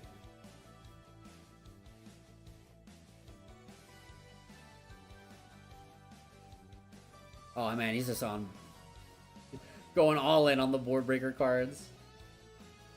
Oh no, are they done siding? Because they see like put like 1 for 1 in. Is this game? Is it game?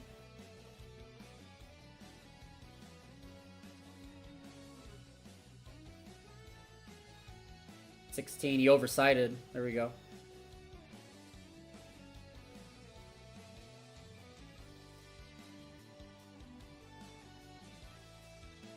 I'm assuming they're going into a game 3. They're.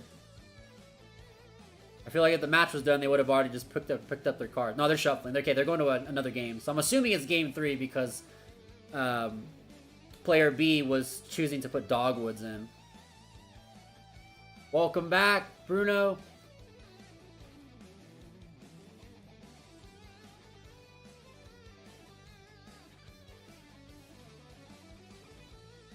We're just taking a peek at our second feature match here.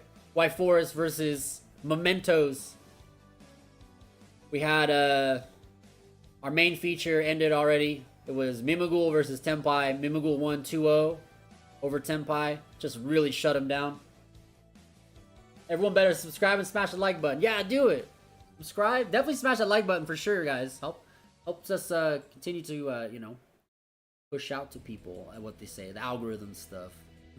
But also just for the support, you know, just hopefully you're enjoying the stream today. That's all that matters to me, you're having a good time.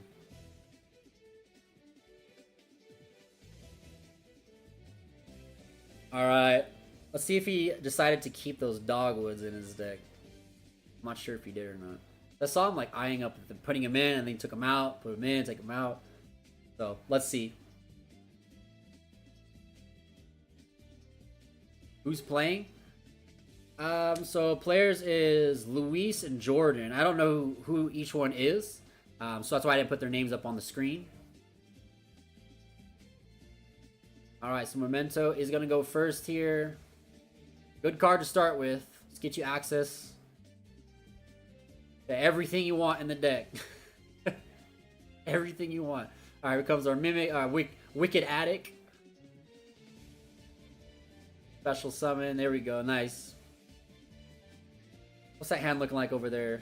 It's not the worst. Gonna go and search the Goblin Calligrapher.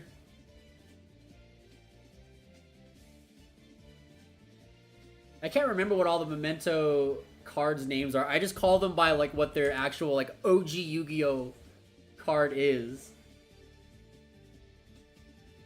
So there goes the Angwitch. And then we're going to search the Creation. That's the big boy. Combined.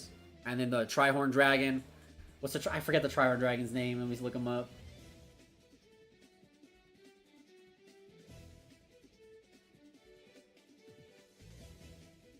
His name is Mementothlon Horn Dragon. Okay. We're on the right page calling it a Horn Dragon, I guess, right? But yeah, this deck, for those that don't know, who didn't play in like the Duel Monsters era of Yu-Gi-Oh, most of the Memento cards are retrains of monsters from the Duel Monsters era. There's Trihorn Dragon, Ghost in the Attic, Goblin Calligrapher, and then there's some other ones that are from like newer generations of Yu-Gi-Oh.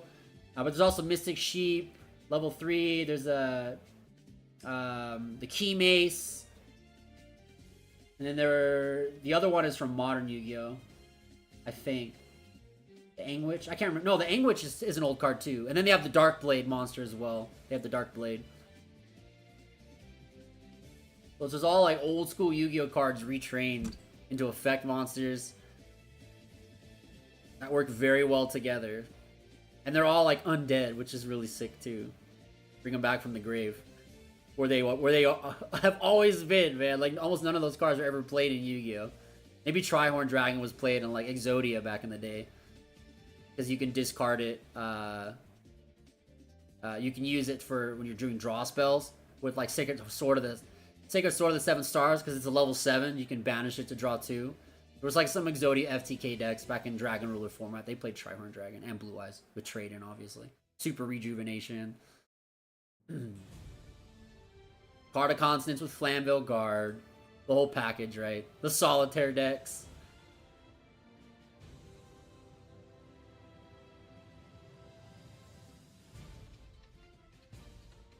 Alright, so we got the field spell.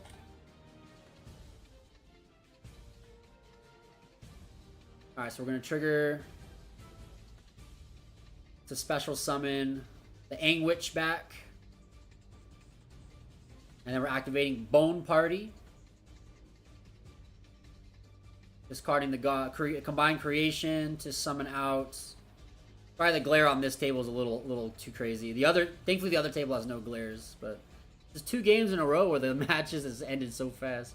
Time's getting pretty low though, so he's playing a little faster. He's gonna go for Celine to bring back the Angwitch. Where do you go here, Appaloosa? Probably. Griffin's good too. Griffin's also good.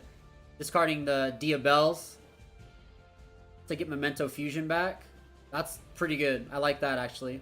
Because you get to skill drain your opponent, and then you get access to Mental Fusion on your opponent's turn, because the Mental Fusion's a quick play. I like that. Now we go into fiendsmith cards. Alright, let's go. Okay, we're comboing off. Alright, he's comboing off, chat. He's comboing off. Let's go. Cross Sheep being shuffled back, as well as the Calligrapher. Someone Desiree milling the Calligrapher. And then we're probably going to equip the Link to the Desiree to have the double negates. Oh, he didn't make Desiree. He made something else. What is that? I don't even know what that fusion is. He's going into Yama. Okay, so now we're going to Unchain. So it's going to be Solar Rage into SP, most likely on his opponent's turn.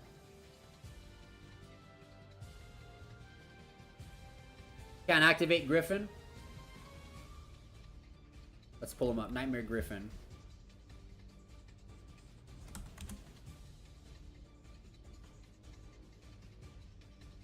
This card is Link Summon. Discard 1 card, then target 1 spell trap in your grave. Set it to your field, but it can't be activated this turn.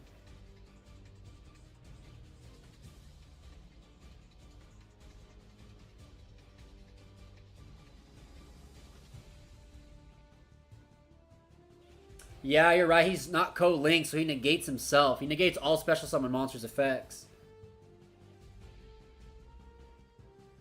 Sure, I can bring it up to the judge real quick. I'll be right back.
All right, so they're gonna reverse the game state for us, since they he could not activate that Griffin to add to reset the Memento Fusion because he doesn't have a co-linked monster to it. Because the Griffin negates all special summon monsters effects that are not co-linked.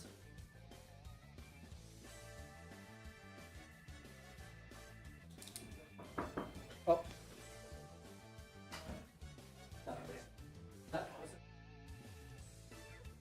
They have 3 minutes left. Go for it. Yep. And we're gonna give them an extra minute on their clock as well for that time for the ruling.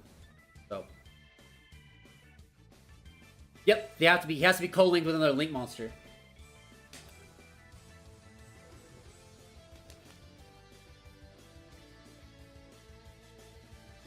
Alright, so he's gonna summon Diabells. And then he's passing turn. So they have 4 minutes on their clock here. We're gonna go ahead and discard Thrust. Was that Spooky Dogwood activated? I don't know. Was that activated? If so, he has a lot of life points. But he is gonna discard Imseti. And then he's gonna get out his King Sarcophagus.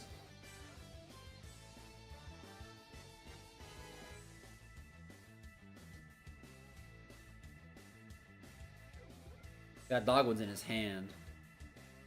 So did he like activate one on the first turn and now he has another? See the life? I can't see the life. It's not on the table. Yeah, you do. Appreciate that. I mean, you can chain that if he uses the Memento Fusion on your turn. You can use the Dogwood.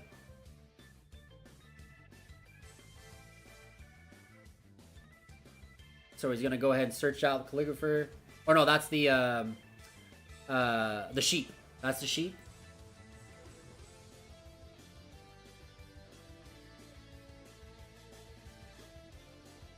So I just got a lot of Runic cards in that hand. None of the White Forest stuff.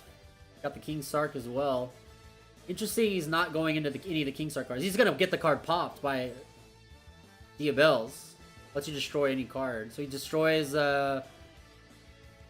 Runic Destruction. And then normal summons Spooky Dogwood. Alright. Where are we going with this one? She's a level 3 water zombie.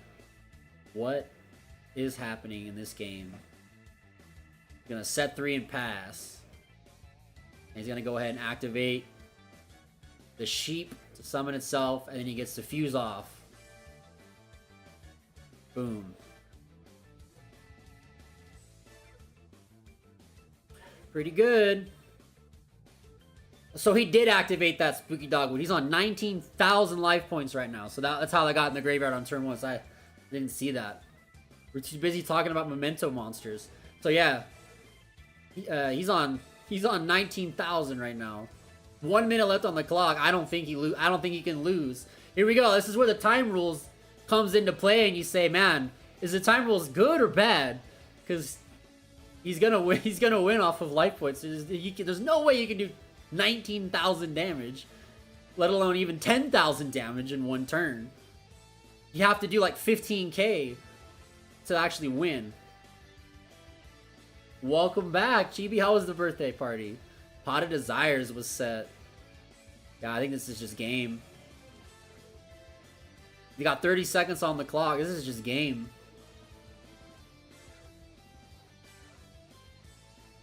Yeah. You could destroy all the cards you want, but sadly, he's got 19,000 life points. They're all just bricks. They're all dead cards. This is it. Alright, I'm gonna let them know time is about to be called here in 5 seconds. Banless when, Turtle? I know, right? Seriously. Hopefully Monday, because that's time in the round. Alright, there it is. So our first feature match that we had on table, our other table for the round 2, over here, which is empty. But a beautiful map. This is match so cool. I'm so happy that Paragon City Games had this match supply for this event today. It's a 4-player play map. Has Jack Atlas, Stardust Dragon, Red Dragon Archfiend, and Yusei Fudo on it. It's so cool. So cool. But yeah, feature match one we did for this round was Mimighouls. If you missed it, Mimighouls versus Tenpai. Mimighoul won 2-0. And then our second match we got to watch the last game and a half. It was Memento versus Runic White Woods. And Memento did lose. Dogwood did just take it. And that was pretty crazy because his hand was like pretty dead. He had no White Force cards. He had one Runic spell. Desires, Thrust, Dogwood. That's it. Like, his hand was not good at all. But if any of the matches you want to go replay today after the stream's over, if you want to rewatch, once I finish the stream today, I will go in and just like I did for the OTS Championship 2 weeks ago, I'll put the timestamps in the description so you guys can have the chapters embedded into the video. So you can just go and click round 1, round 2, round 3, and so on. And it'll tell you in the description what the decks are fighting each other. So the sphere mode. We've seen a lot of interesting cards in people's side decks on these, just on the 2 rounds we've showed. A lot of interesting cards. Sphere mode is very interesting. I haven't seen that card played at all since I came back to the game. Our card was pretty popular back in 2019 when I was playing, last played. Maybe it was good recently, huh? Because, they reprinted it. It must have been good. Because the card was only, dual power, ultra rare, and then, a printing in the Merrick Legacy Duelist deck pack. I don't remember the name of the pack, but the one that has, a ghost rare raw. Oh, you think it's gonna be August? Don't make it be August 31st. I hope it's Monday. I hope Monday morning we wake up and then there's a ban list and we can rejoice and see that the game is just different. Or I don't know, or maybe not different. We don't know yet.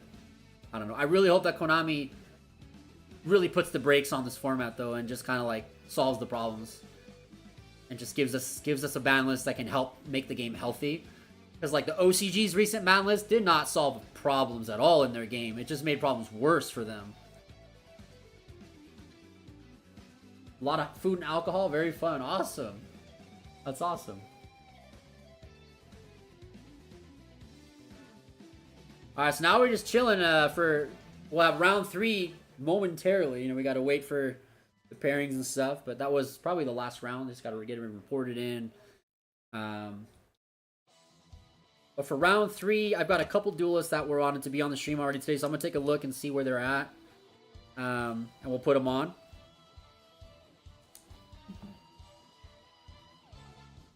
So I'm gonna go let the head judge know for round 3 who our feature is gonna be. So I'll be right back, guys.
Yeah, GG's on the dogwood, right? I just was informed that they are taking a lunch break right now. Which, when they told me that, I like, inside I was like, man, it must be nice. Must be nice. Yeah, coming from California, I've never had a lunch break in my life at an event except the last Shonen Jump Championship back in 2010 in LA, or 2009. 2009. The last Shonen Jump ever in 2009 in LA. They gave us a lunch break. That was the one and only time I've ever played a Yu-Gi-Oh event that had a lunch break. In terms of, like, especially California.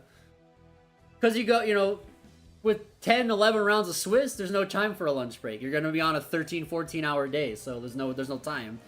Your lunch break is between every round. Yeah, they're on a lunch break here for the next 25 minutes. So, just wanted to give you guys a heads up.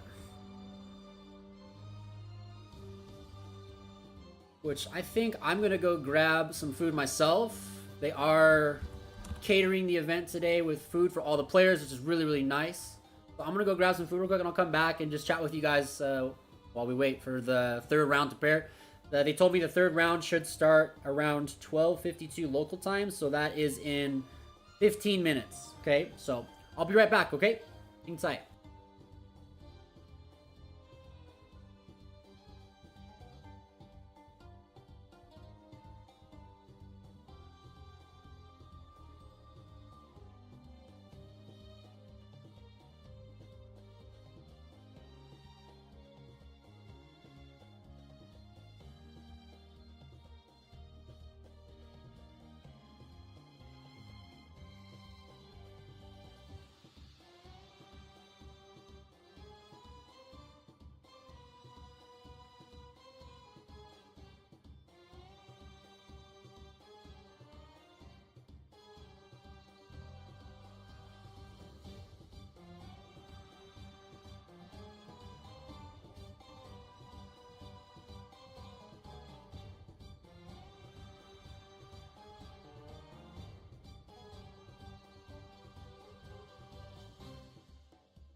Real quick, chat.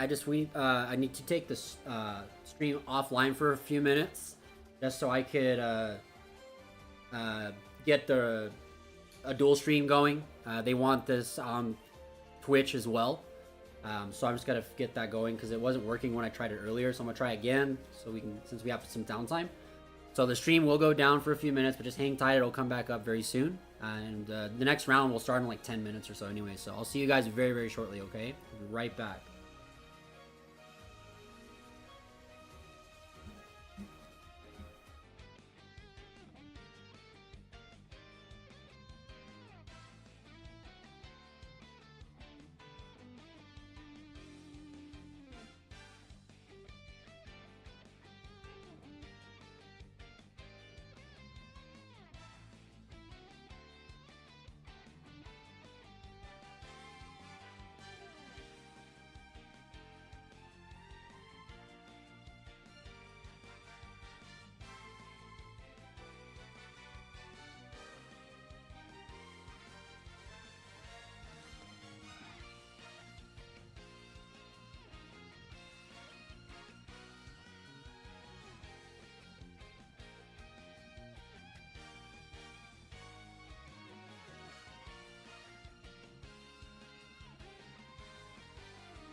We're just sitting the players down for round 3 right now. Hang tight, chat.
All right, welcome in, Devastator Squad.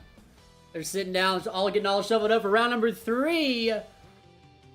Gonna be a Tenpai versus Spright matchup on this one. Very, very interesting game we're gonna see. Let's head on over to our featured table. We've got Damien on Tenpai, who is our most recent OTS champion. When we did our OTS championship a couple weekends ago, took first place with his Tenpai strategy. And both these duelists are off to a rough start, both 0-2, but let's see if they can turn their day around here with this next win and get some gas in the tank to push on through. So let's get our time up on the clock. And let's rock and roll, duelists. Let's do this thing.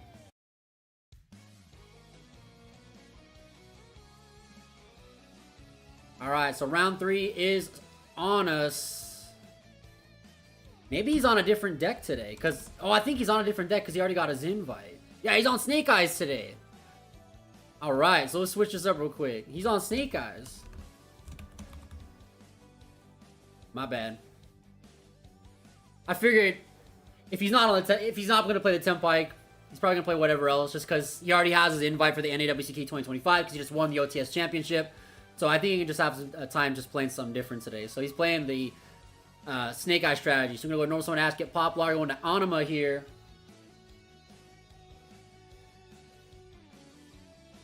And Poplar's going to go back into the Spell Trap Ground Zone. Ash is going to send stuff away. Most likely going to get Snake Eyes Oak to bring back the Ash. Nadal says, what an interesting match. I thought he was going to be on Tenpai today. I wanted to see Tenpai versus Sprites, but we'll still see the Spright versus the Snake Eyes. I'm curious to see how this one plays out. Alright, we're going to get Ash back to the board, courtesy of Snake Eyes Oak. And we're going to go into our Moon Goddess. I can't remember if we added the field spell or original Sinful Spoils off of the Poplar. I would imagine he probably added the field spell here. Alright, we're just going to go to Requiem into Engraver. And we're just going to go full fiendsmith time. You know, the Yugioh, the standard Yugioh plays, right? The standard Yugioh plays.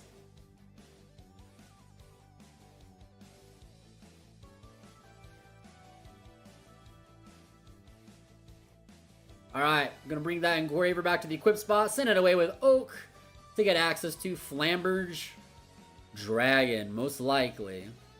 Unless he's on Birch, which I don't think he's going to be playing that card. Some people do. But Flamberge is the call, right? Flamberge is the call here. I know Damien is... he's on Fire Kings as well in this deck today, so it's everything. It's every iteration of Snake Eyes. I mean, does he have any Rescue Ace in that deck too? Every iteration of Snake Eyes there ever was.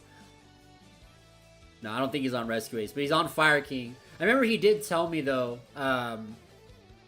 after we did his deck profile for the OTS Championship that he won a couple weeks ago, that's on the channel as well. You guys can watch that at your leisure. He won with Tenpai. And I do remember he did tell me that if he's going to come to the region, he's going to play something completely different. And try to do something off the wall, per se. So I guess the Fire King cards is the off the wall part. But we got Imperm coming down to get our negate.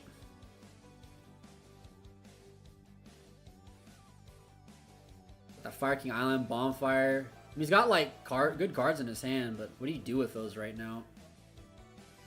I don't think he has any of the Fire King cards. I mean, he can access them via the Fire King Island, I guess. We're gonna go ahead and just link it to SP. No IP? Okay, Princess. There we go.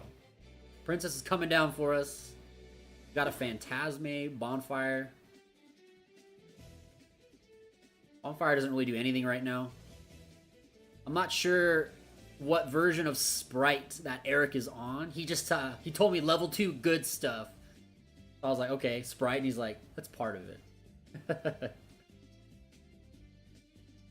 Alright, so we're gonna go link the Princess and the Ash away for... Droll is here as well, so the Poplar didn't add anything, that's right. The Droll, gonna go Ambler Whale here. But it just looks like Snake Eyes from the start of the year, but The fiendsmith cards were there too, just kind of like showing themselves with a future sight version. But otherwise, we're just seeing like Snake Eyes from 6 months ago, 8 months ago, right? Whenever it was, when did Phantom Nightmare drop? February. So yeah, 6 months ago. All right, so Flamber's gonna put Oak in the spell and trap card zone. And he's gonna set. I think that's a Forbidden Droplet, and probably gonna pass there. So it's kind of like not the best board. Amblewell's okay. I mean, you do have the Princess. You get a couple interruptions here. You get the Flamberge recovery. You can go back in Graver here. Still can go for the Apo. I should be able to go for Appaloosa.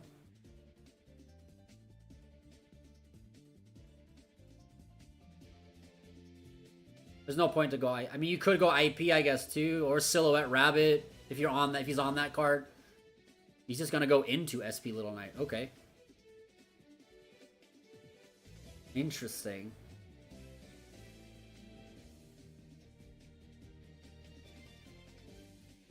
Very interesting turn there. Alright, so we're going to summon Swab Frog.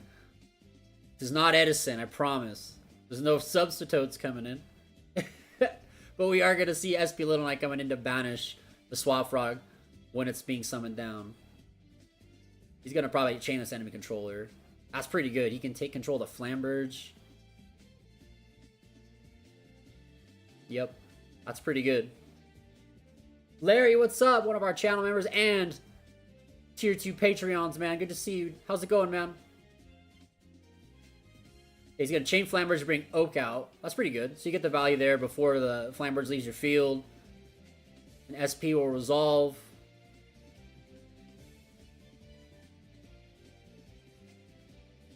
So on a new chain, we're going to activate Oak after he sends his water. So he's going to send, I think that's Ice Jade Mirror Mage? Is that the new Ice, not Ice Jade, Ice Barrier? Is that the Ice Barrier Mirror Mage? We're going to special summon Ash. Yep, it's the Ice Barrier.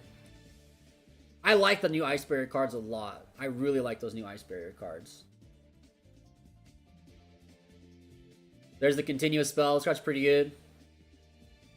Alright, you get to resurrect the Mirror Mage. She can give you a ton of tokens, and you can just like sync her out.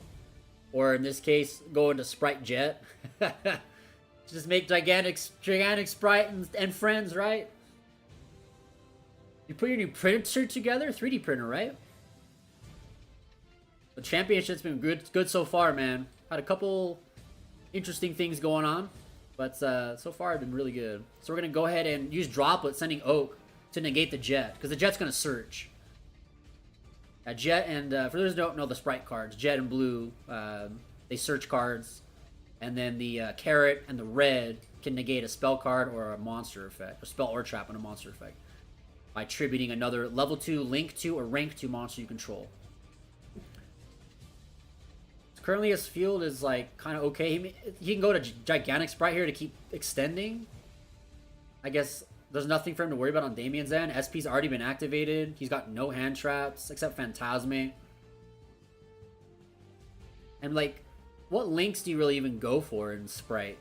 Because the elf is banned, right? So you have Sprint, I guess, but it's not really that powerful in this situation. I feel like you just swarm the board with the little guy, set up the red, carrot, blue, get smashers, and just kind of go for game, right? Alright, so we're going to go ahead and summon blue. Blue's going to search for red. Red's going to special summon itself.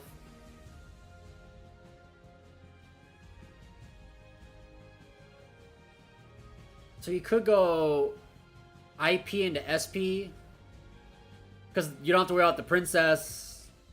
Because there's no fire monster currently on Damien's field. But he's going to walk into the Phantasme right here. So he's going to make the sprint. He's going to go for the sprint here. Okay. Sprint lets you send a level 2 monster from deck to the grave. Nimble Angler is great. Doesn't look like he chooses to activate Phantasme here. And you're going to get your Beavers. I love these cards. These Nimble Anglers and Nimble Beavers. They're so cool. Special summon 2 Nimble Beavers. And keep on going. It's the good stuff deck. Level 2s.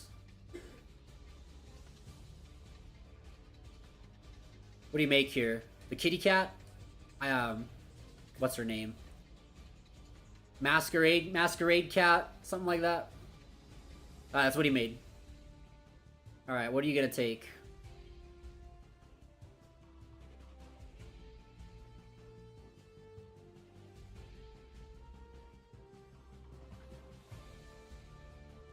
I don't know. I am sure. I'm surprised he hasn't done anything with that Flamberge yet. He definitely can, though. Yes, he definitely can. It hasn't. It's only used its other effect, a special summon from the spell and trap card zone. Spright can go Burr. It's one of those decks where, like, if it draws well, it can just pop off. I've never played against the newer versions of Spright. I've just seen the old versions on Master Duel when I got back into Yu-Gi-Oh last year. With Elf and everything, like full powered Spright. Alright, so we're gonna get Spright, Pixies. This is Pixies. They all special summon themselves too if you control level 2 monsters. They're basically like Burning Abyss 2.0. They're just all like extenders, but none of them float. That's the difference with the BAs. The BAs float, the Sprites do not float. Okay, he's gonna just use the Masquerade Cat.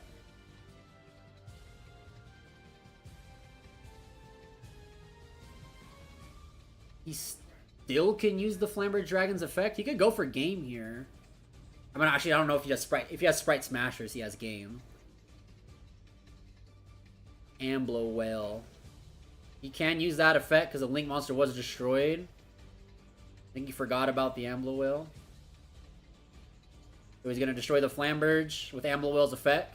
When a Link monster you control is destroyed, you could banish it from the grave to destroy a card on the field. You can destroy the Flamberge. He's going to get all his he's getting all his Snake Eyes monsters back.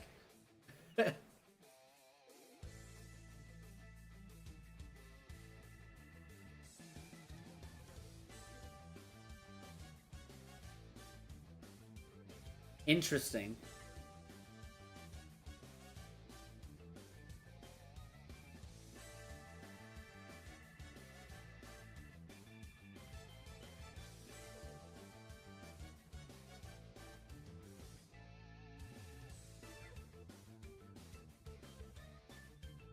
I'm surprised you didn't just keep the Flamberge, use its effect to take the SP to the spell and trap card zone, and then just be able to attack for 3k. I mean, it's not enough for game, but still, it would have been a lot more damage.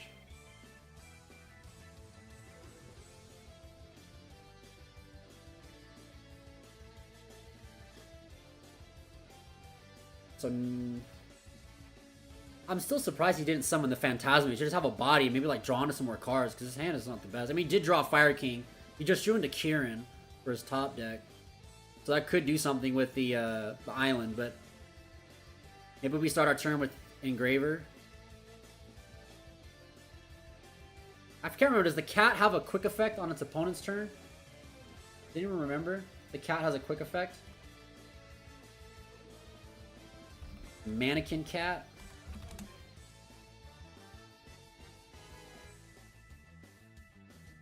It doesn't, but Sprint does. You can take a material from one of your Exceed monsters and bounce a card your opponent controls. You shuffle it.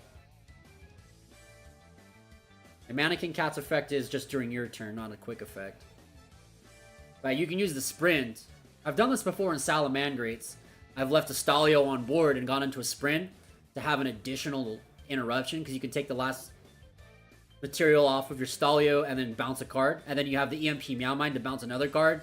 And then you have Code of Soul to blow up their board with Pyro Phoenix. And if for some reason they still play, you have Salamangreat Rage to destroy their whole field. So, cool.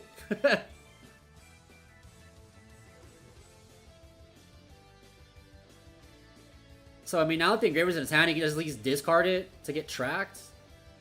He's going to go Fire King Island first.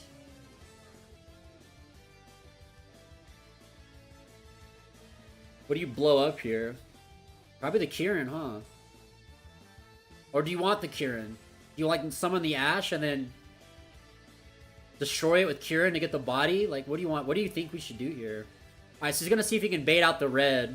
He's gonna negate the bonfire. Yep. So he's gonna tribute the Sprint to negate and the bonfire.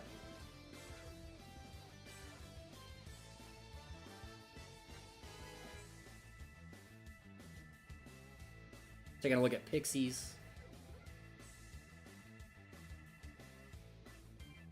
Or is that Carrot? I get the mix up, Carrot and Red. One of them negates a monster effect, one of them negates spells and traps. Okay, we're gonna normal summon Ash here. Gonna attempt to activate the effects. To see if he's gonna chain anything. Probably not.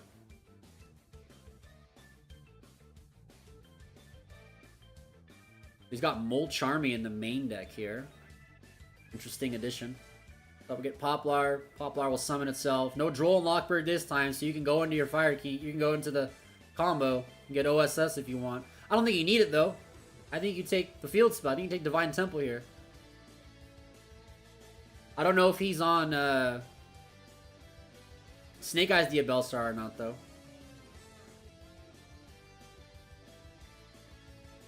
Carrot is red and red is orange for some reason. Gotta love that.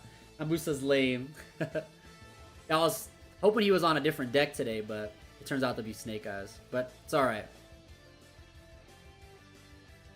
Alright, so we're gonna... There's Carrot. Or is that red? Either way, he's gonna get a monster negate now. He's gonna get original simple spoils. I guess he can go into Ponix with this card. He can go into Ponix. Because he's on the Fire Kings. He's on the Fire Kings specifically right now. Banless win. Hopefully Monday.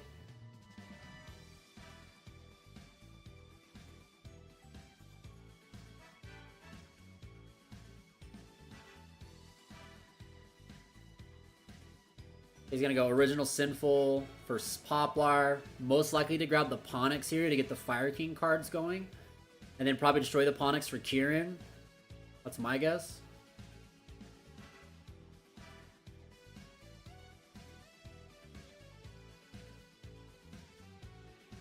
It's been a long time since I've seen Fire King played, man. Not since like February. Or maybe March, somewhere around March. Last time I seen Fire King cards. So he's got the Sanctuary. He's already got Islands, so he can't search. He's gonna use Island's effect though. Popping the Ponix, yep. Gonna get him access to Garunix.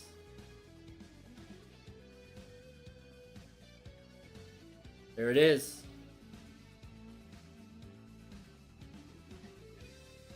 I really liked this version of Snake Eyes the most. Like, if there's a version of Snake Eyes that I thought was the coolest, it's definitely the Fire King one. I just really like the Fire King cards. I think the Fire King archetype is just so sick. I like the big bodies. I like the level 8 monsters. Like, they're so cool.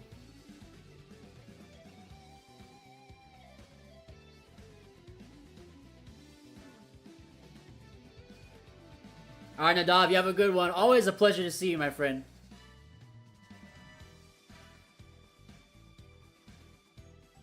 Yeah, I'm still so surprised he didn't summon Phantasma when he summoned Sprint. Now it's just dead in your hand. He could have seen 2 new cards. He would have a body. It's a big body, too. Okay, we're going to discard the Engraver now to get tracked.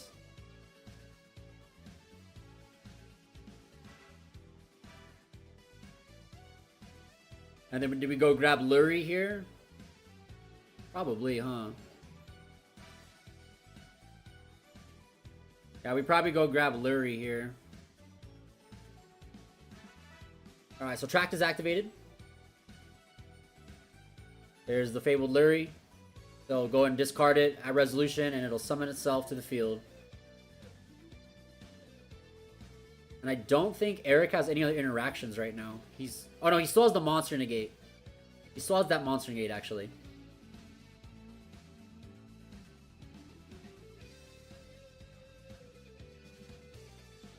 Let's see if when he's gonna use it.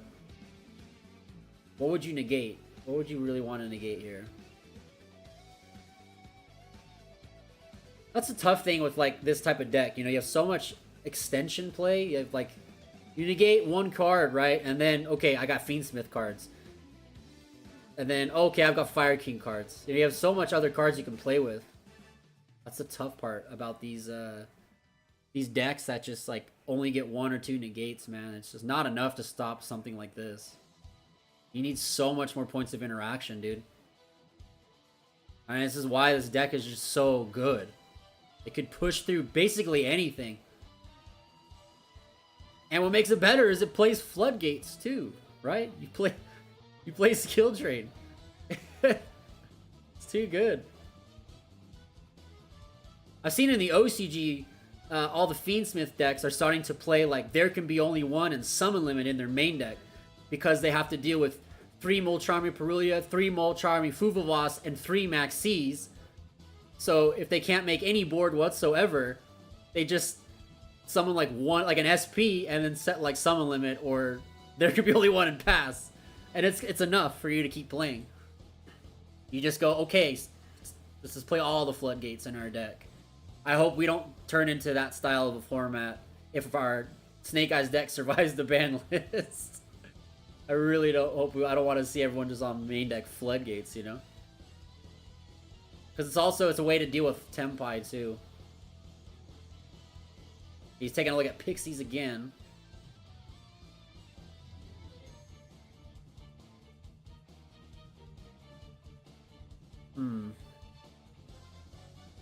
Still has access to the Kieran as well.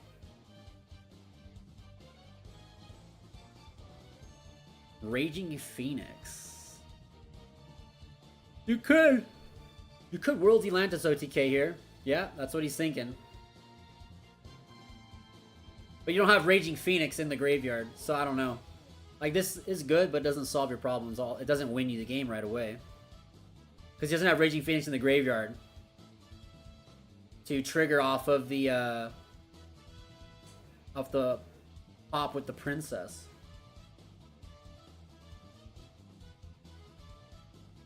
If Snake survives, you're out of the game. I think a lot of people are going to take a break if Snake Eyes stays how it is. I really hope Konami really just takes that deck down, dude, to another level, because it's too much. It just way outperforms everything in the game right now. Not just by a little bit, just by a lot. It's just crazy good. Alright, so we're just going to go World Z Lances. This will help us, like, just get some of these cards, but...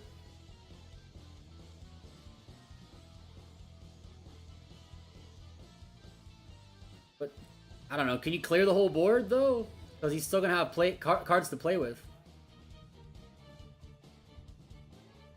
Okay, so Ponix is going to get added back. He passes turn. And we're going to go... So, yeah, the World's Atlantis didn't really do much. I don't think it was needed there. He's going to get Nimble Beaver. He's going to get him another Nimble. Can you imagine if you could summon Swap Frog off these guys? If you could just summon one of these guys and summon Swap Frog to get the Angler to get more Beavers? Could you imagine? Like, one monster is 5? Crazy. I'm not surprised because Snake Eyes Ash is 5 monsters. Snake Eyes Ash is like unlimited monsters. Okay, so Kieran's gonna pop Ponix in the hand. And then Onyx will activate, Garunix will activate. Okay, so we got 2 big monsters in play. But still, no interruptions. You got a Kieran destroyed, good. No interruptions, though, other than the princess. So I'm very curious what Eric wants to go into here. This is a very long game 1. It's almost 20 minutes in. Actually, it's been 20 minutes. 23 minutes. Game 1. So players got to start looking at thinking about the time here.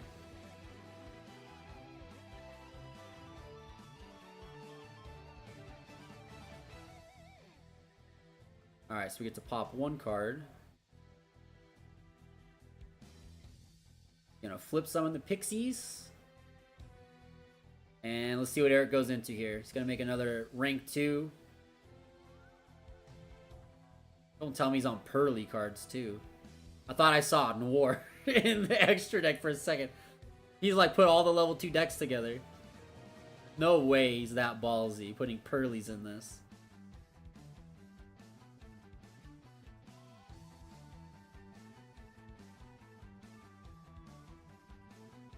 Can you even summon the Pearlies, though? Don't they need Pearly monsters specifically? I've never even seen that deck before, so I don't know what their like conditions are. Alright, we got Gigantic Spright coming down. This is where you probably Princess. Yep. You destroy your Ponix, destroy the gigantic Spright. And that's probably game. I don't know what else Eric can do here. Yeah, just scoop it up. Yep, that's going to be game 1 going to Damien on Fire King Snake Eyes. Had a bit of a rough turn 1 there. The Joel and Lockbirds definitely slowed him down, but he did manage to, you know, fight back. Snake Eyes does very well at doing just that, right? Fights back with a vengeance. Fights back with a vengeance.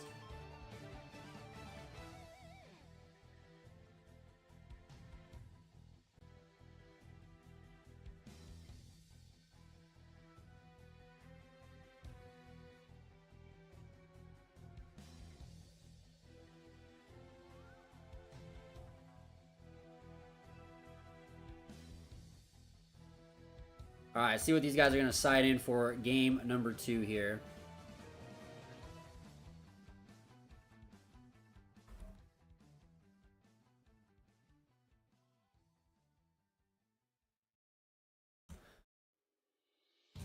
I imagine Sprite's going to want to start. Probably the best idea to want to start here.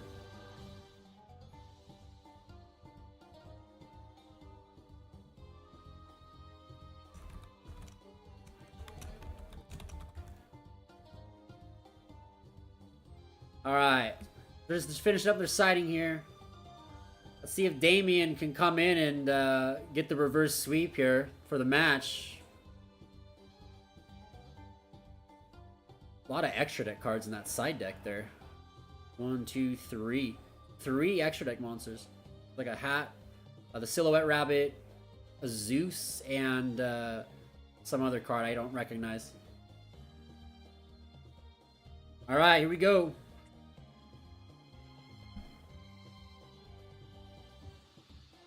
Get ready for game number 2 of round number 3. Damien took game 1 with Snake Eyes. Let's see if Eric's going to choose to start here.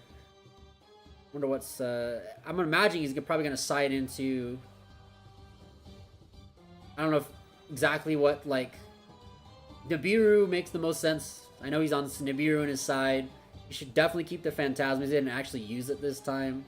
I guess it didn't matter for him to use it or not use it in game 1, but... You know, it would have been cool to see extra cards, you know. It's never a bad thing. Gosh, this playmat, though, is so cool. It's a 4-player playmat that we have going across the 2-feature match table. This side is Jack Atlas with Stardust Dragon, and the other one has Yusei Fudo with Red Eyes, Red Dragon Archfiend, excuse me.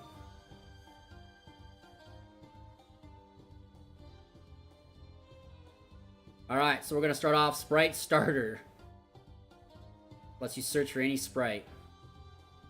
Usually you take blue to get to Jet, to then keep going in. Oh, he's just going to go straight for the carrot.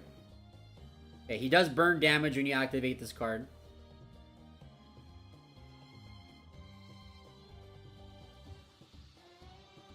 So I guess he just wants some protection from hand traps. So he gets the carrot out first for the negate potential, if there's like an Ash or a Veiler. Alright, now he's just going to summon out blue. He's probably going to search Jet next. Yep, and then Jet will special summon itself and then search out for either a Spright Starter or Spright Smashers.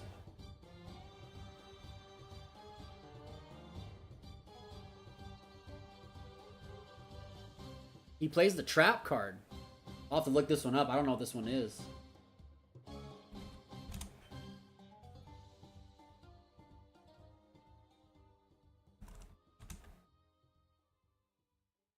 Right, Double Cross. Target one monster on the field or in either graveyard. Then activate one of these appropriate effects. Attach the targeted monster to one rank 2 monster you control's material. Place the targeted monster your opponent controls in your zone your link 2 monster points to and take control of it.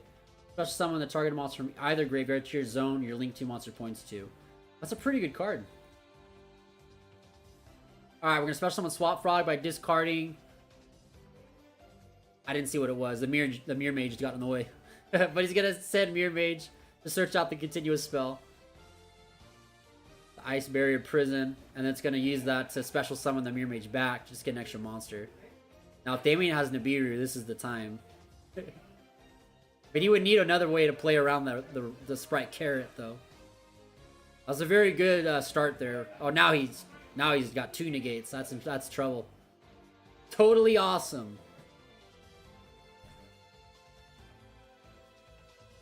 That is probably my least favorite Exceed ever printed in the game.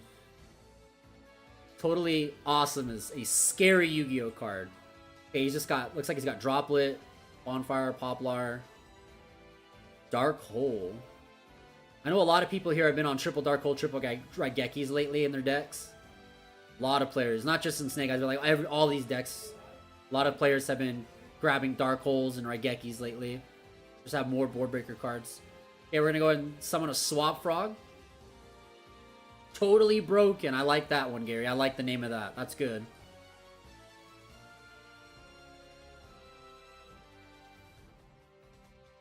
That's a good name for it.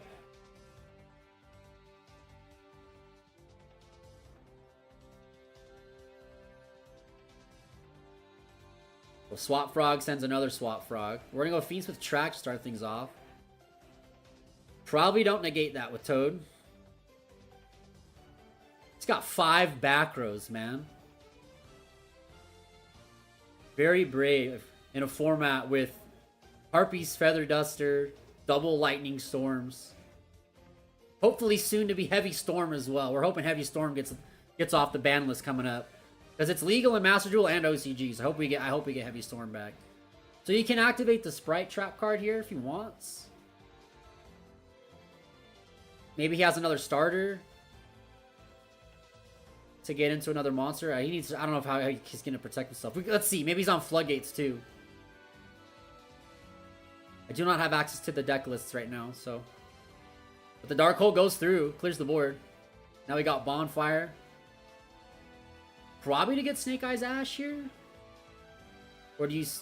Okay, he has a Ponix in his hand, so he's just gonna get another Ponix. Interesting. Okay, we gotta hope that this doesn't get negated. I guess it does allow him to just normal summon the other one. Looks like he's got Snake Eyes Oak in his hand as well. Okay, so we're gonna go to Original Sinful Spoils. The Classic. The Classic.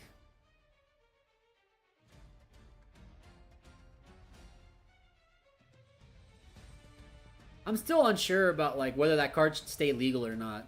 Like part of me wants to ban Original Sinful just because it gives like anybody access to Snake Eyes cards. But then at the same time, I feel like the card will be really good for the Azamina archetype to give it access to the lore to tie them all together with the Abel Star.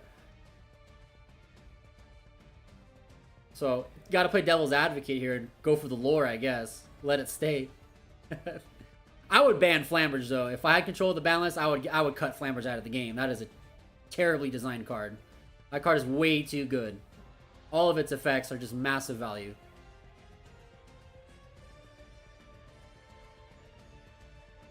Alright, so we're gonna go into some Fire King combos. This takes me back. Yeah, I just banned Flambridge. It's true. That's what I think. I think it should happen.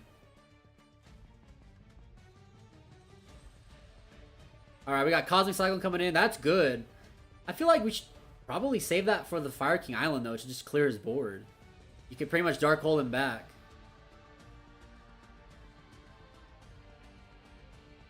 Are you worried about the Ponix, though? Like...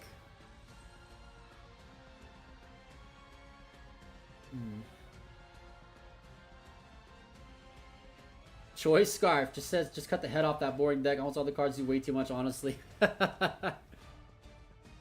Yeah, the deck needs to go. It really does. You know, it's too much. It's too much.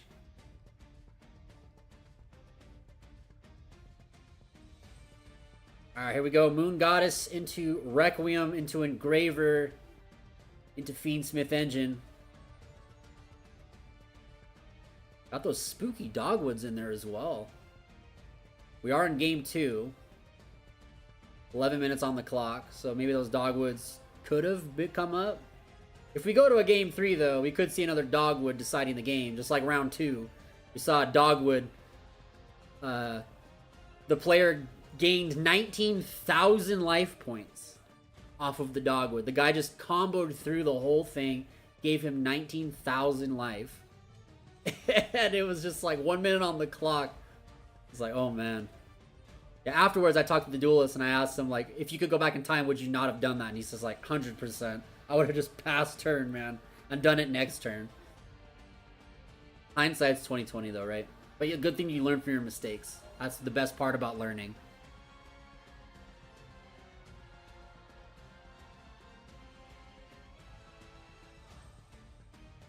Poplar is too much. I could see Poplar being banned as well. I could see that card getting cut from the game. I could see that card getting cut out of the game as well. I just feel like card effects like that are too much. Cards like Poplar, Genroku, things that just like get added to your hand, special themselves, and then get another card or another body are too much. Like, stuff like that just shouldn't be a priority for card design in Yu-Gi-Oh! That just makes the game even more insane. We're gonna go to a Hida here. Interesting. Flamber's gonna get Ponix and Oak back.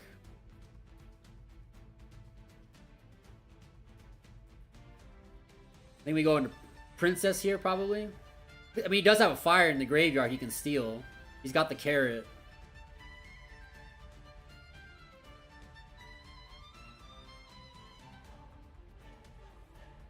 Yeah, he does a really good option against this deck. Are both carrot and red fire types? And also, I know Elf is fire type. Yeah, red and carrot are fire types. And then everyone else is dark. Alright, got Princess. Probably gonna revive the Flamberge. And we might just see, like, IP Masquerena, Appaloosa. Or IP Masquerena, Ambler. We'll see. Okay, there's a Nightmare Phoenix. It's co-linked too, so he gets to draw a card off this. I discard that Grunix. It's useless. Get rid of that. Now we're just playing the Gamba game. 1 out of 4. That's a Spright trap. Doesn't do anything now. 1 for 1 was a great pickup for next turn. I love Nightmare Phoenix, chat. That's probably like my second favorite link ever made. My first top favorite link of all time is the Blackluster Soldier link. The Chaos, a Soldier of Max. That card is my favorite. Just because I'm a huge BLS guy. 1 second.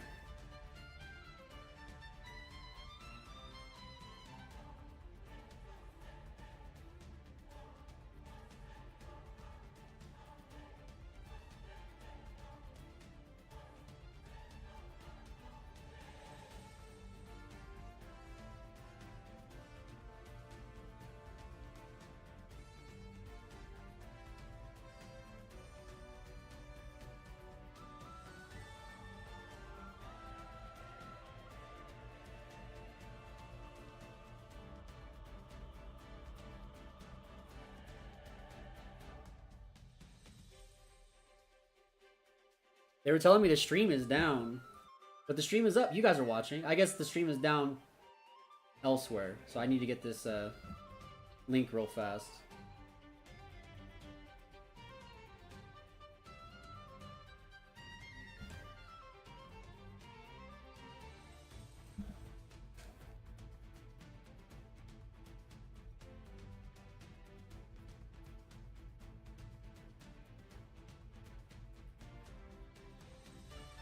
Alright, let me share this out real fast.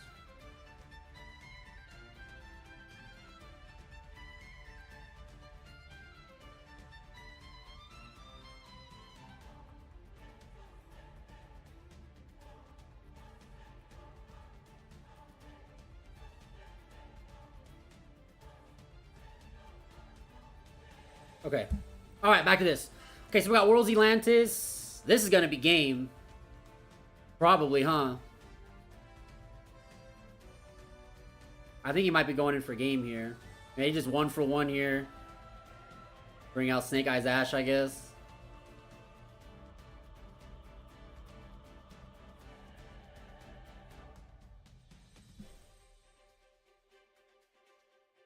Yeah, I think he's gonna still go for a game here.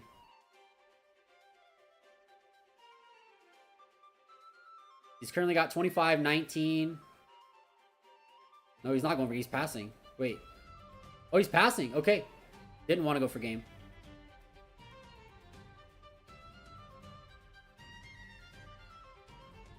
Interesting. We do have IP into SP though on this turn, which is kind of big.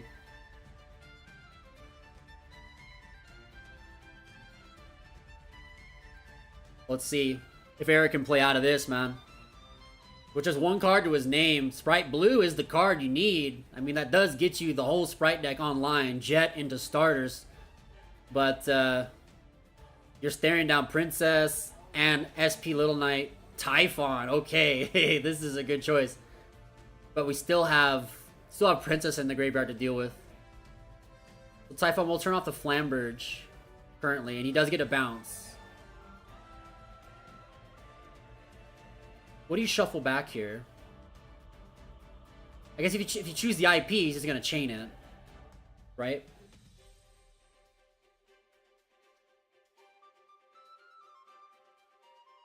Because Typhon only negates monsters with 3,000 or higher attacks. Only Flamberge is affected right now.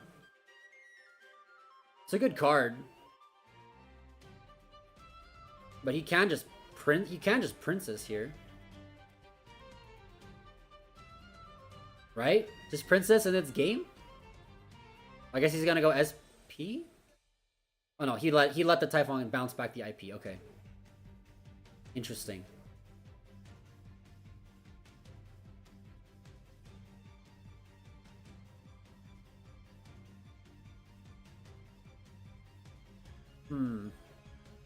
This is interesting, man. Typhon was an interesting choice. I did not expect Typhon to come out here. That's game. Like, he can't get through that field, man. It's too much. Alright, match goes to Damien on that one. Takes a 2-0. Fire King Snake Eyes over his Eric Spright deck. GG's for Damien here. Let's see if we have any action going on the other feature match table. We do, we might. We might have a game here still. We got Jason on Tenpai versus Oscar on Fire King Snake Eye with 3 minutes left in the match. I don't know if they're done with the game or they're going to a game 3. Let's... Oh, looks like they're done. Looks like they're probably done with their match. Good game, though, by Damien, taking it 2-0. And congrats to whoever won this match. GG's. That was great. That was a good game. Eric started really strong there in game 2. Like, really, really strong. Had the Spright board, had the, you know... Had the totally awesome, but... Snake Eyes just pushes through it all. It just pushes through it all.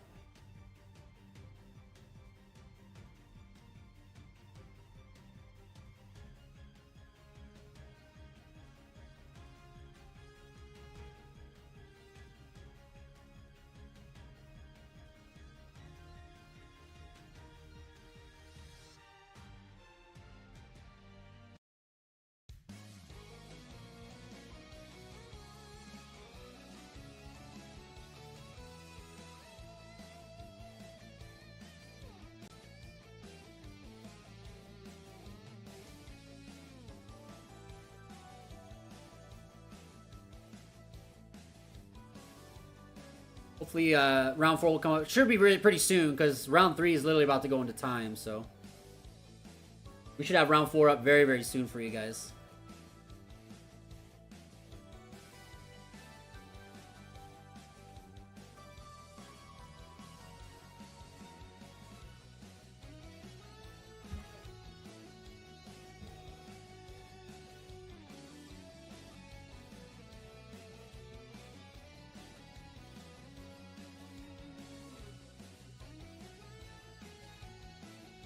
Alright, so I'll be right back. I'm going to go check in with the head judge about round 4's feature match. So don't go anywhere, friends. I'll be just a minute, alright? Hang tight.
Round 4 is getting paired up here for us, so we'll have our duelists very, very shortly for our feature match for round number 4.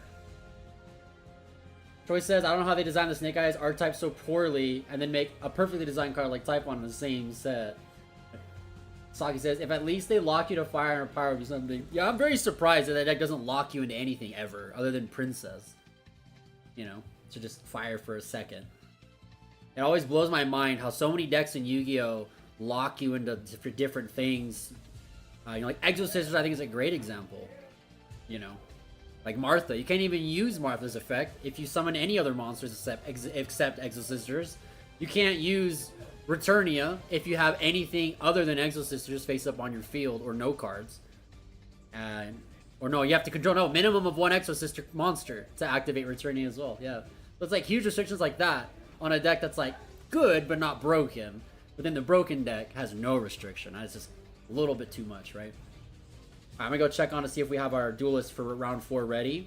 You're like how Typhon is super strong but comes with actual drawbacks that actually matter like it should. Agree, Typhon's great. I think that is probably one of the coolest cards printed for modern Yu-Gi-Oh! In terms of risk versus reward. Very, very good card. Alright, chat, I'll be right back though, just a few minutes. Gonna go check in with the head judge for round 4 pairings. Alright, don't go anywhere, I'll be right back.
All right, round 4 is all paired up. They're sitting down. They're getting all shuffled up and acquainted. We're just waiting for our floor judge to come over to the stream table, so we have a judge there. And then we will go ahead and start the live match for you guys.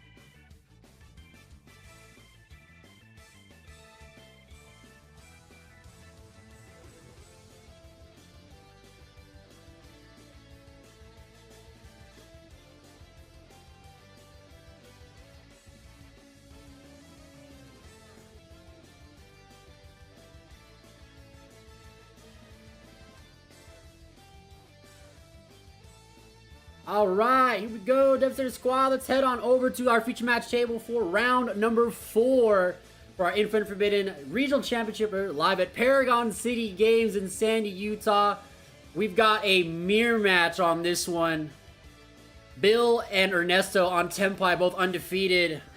I wanted to grab table 1 for this one just to see what was cooking up at the top tables today, and I did not expect to see a mirror match on this one. So I'm very excited to see how a Tenpai mirror match plays out. So this should be really, really fun. Alright, duelists are all ready to rock and roll here. Starting the timer now.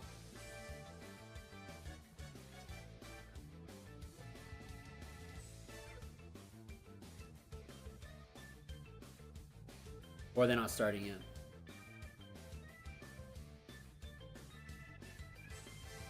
Well, I don't know they can start.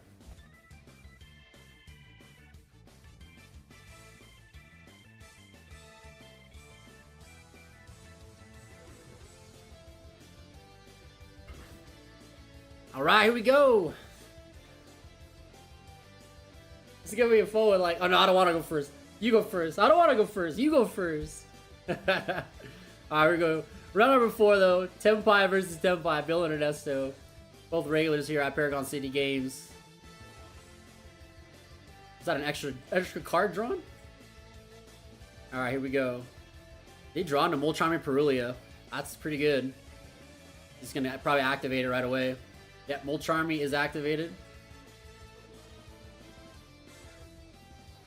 But every time a monster is normal or special summoned from the hand this turn by Bill, Ernesto will draw 1 card. This card's really strong, man. Molcharmy Perulia. Alright, second summoning it is. The rest of his hand is just spells from what I saw. I don't think he has any hand traps at all. That's all spell cards. Alright, you got Gravekeepers, Sangan Kaiman, Droplet. He's got a lot of board breaker stuff. So we got Shifter coming down. Okay. Just discarding it. Not activating it, probably. So he draws 1 card from the Pydra summon.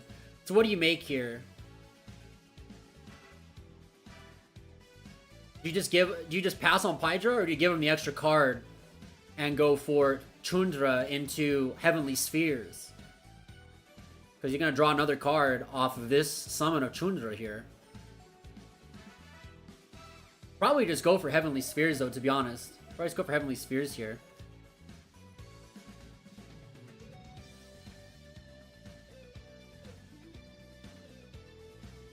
Yep, so Bill's going to summon that Heavenly Spheres for us. And he's got 1 card to set. Both players off to a great start today, both 3-0. Doing really good, really well. So he's starting his turn with 7 cards in his hand, not too shabby.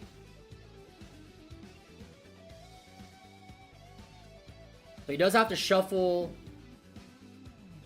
cards back into his deck because of Molcharmy Perulia. You can only have cards equal to the cards your opponent controls on the field plus 6.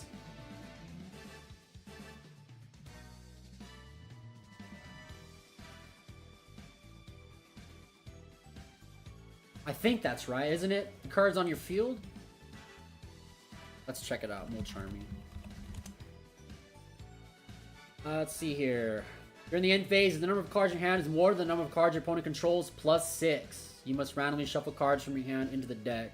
So no, he doesn't have to shuffle anything back. It has to be... He'd have to be on 9. He'd have to have more than 9 cards in his hand to shuffle back right now. So he doesn't have to shuffle back anything. He's only on 6. Going into 7. Good heads up though to check, because that's an effect I have seen missed before by somebody playing at locals. And they had like 20 cards in their hand and they didn't shuffle anything back. Alright, we got Raigeki for Spheres. Sphere's gonna bring out Fadra. He's just like, dang, it's a mirror match. Ernesto, I'm not happy about that.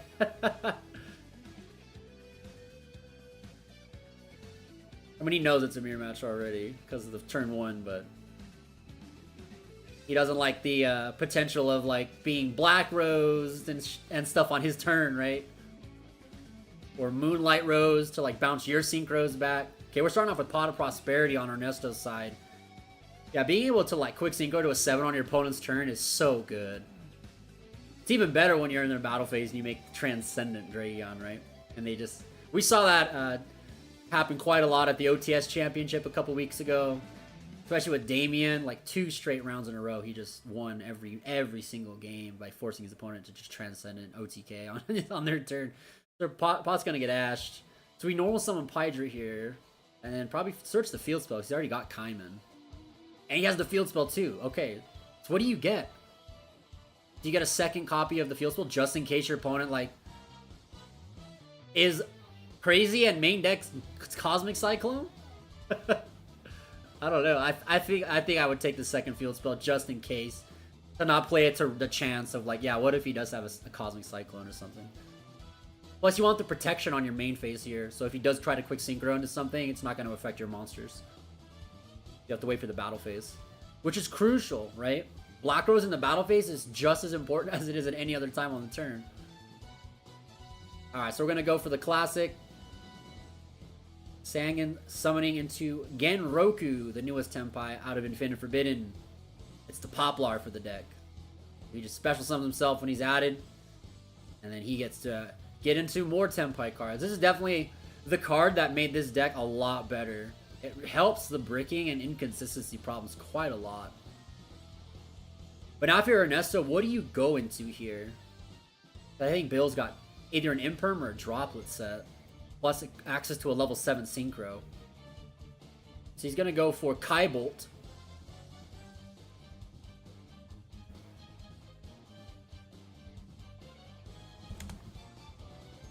Kaibolt is, if this card is Synchro summoned, you can target one card on the field and destroy it. If this card on the field is destroyed, you can target one face-up monster on the field. That monster cannot attack until the end of your opponent's turn. So he's going to choose to destroy the set Sangan Kaiman. And then you just go to battle phase here. Attacking to the Chundra. He's going to use that effect right now. What do you make though? Like, he's got to worry about Kaiman. This is good, like going in and attacking the Chundra first to force the activation for the Synchro. He's thinking if he wants to chain Droplet here, you definitely should. So he can't.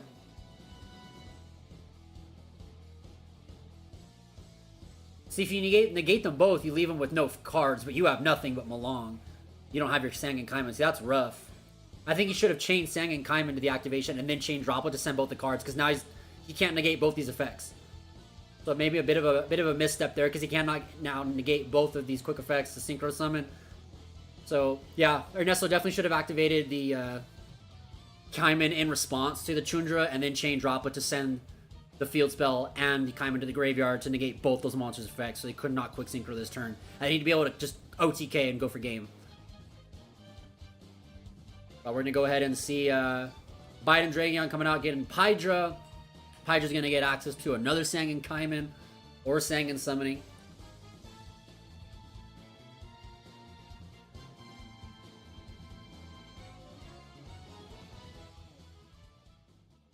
Yeah, I'm very... Yeah. Definitely a misstep on Ernesto's part, not chaining that Sangan Kaiman there. Alright, so Pydra's going to search another Sangan Kaiman over here for Bill for next turn. And in the current position here...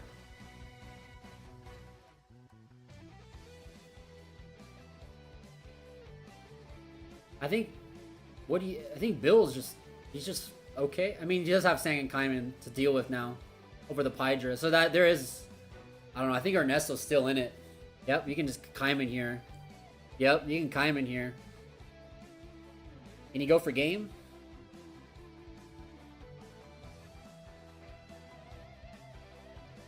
I think so.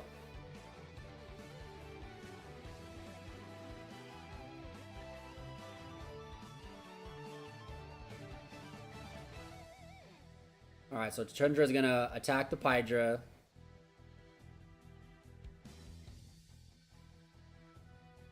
Bring out the Fadra. And then we sync her into Biden. Go up to the 10. He's under Prosperity was negated, so he's not taking half damage this turn.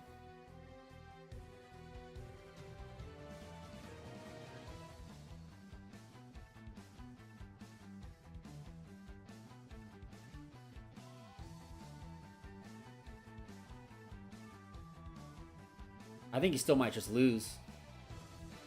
I think Bill just loses this one.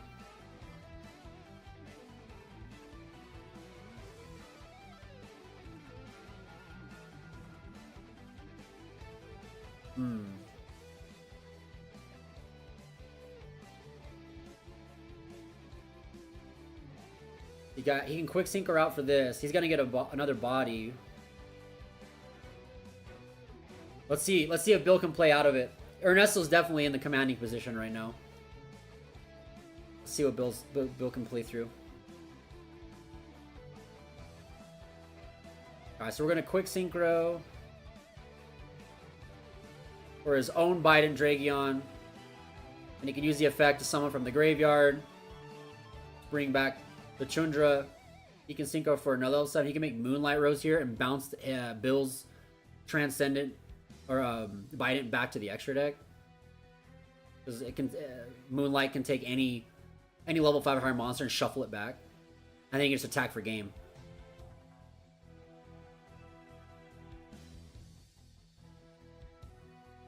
But Trident Dragons also works here because you can pop both of those cards. Yeah, why not? Go into Trident. Let's do it.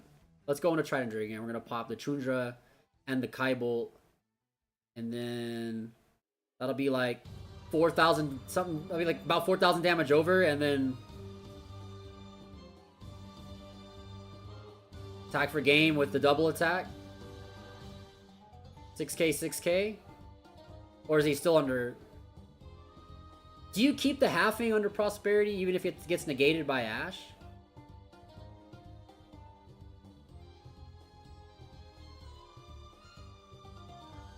Because Ash, does it negate the activation or the effect?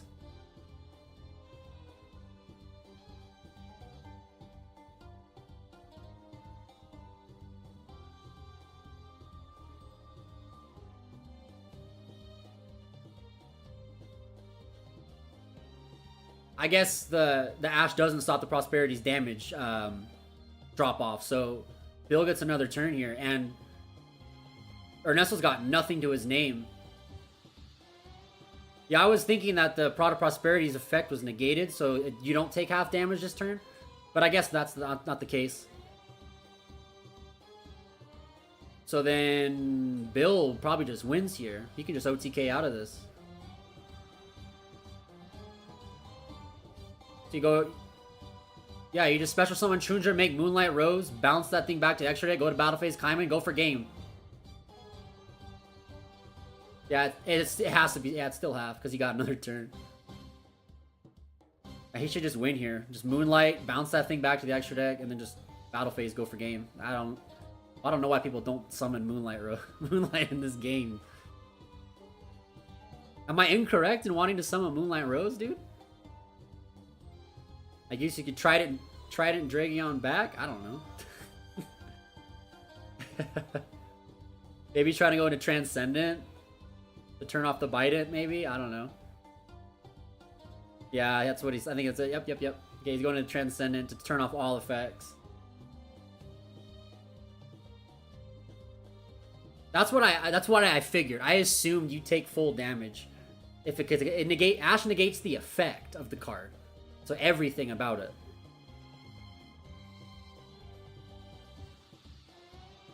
I mean, I'll ask the judge real quick. Hold on.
So you are right, but the Trident Dragion wasn't doubled. Sangan Summoning wasn't destroyed by its effect. He destroyed 2 monsters. So we're good. The game's still going as is. That was my bad. I didn't check the Sangan Summoning wasn't on the board. So, game state is totally fine.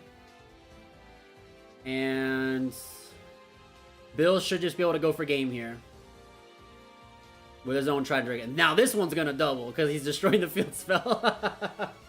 That one doubles. Yeah, that was my fault. I didn't see that the field spell wasn't on the board.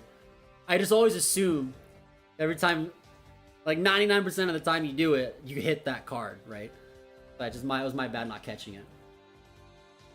Alright, so Bill takes game 1 there, dishing out the Trident Dragion OTK for 12,000 direct damage, man. Crazy.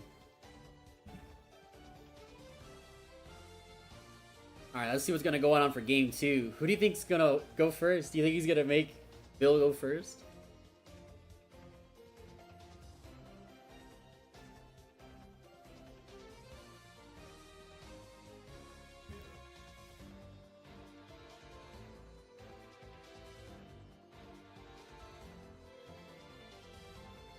Okay, Dimensional Barrier. Oh, I think Ernesto's gonna start. He's gonna attempt to start and try D Barrier. He's got MSTs. Dimensional Barrier. Interesting. Interesting. Yeah, take the D shifters out for sure. I like this idea, just going first and then hoping you can like draw into the D barriers. I think that's a good strategy. It's not bad. It's not a bad idea.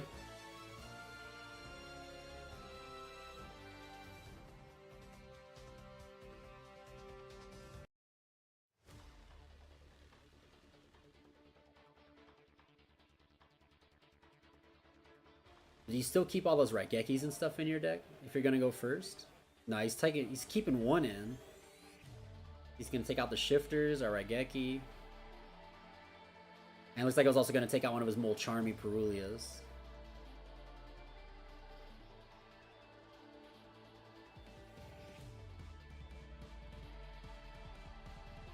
Alright. Let's see if Bill's gonna take it 2-0 on this Tenpai mirror match. Or if Ernesto's gonna be able to fight back on this one. Let's see it.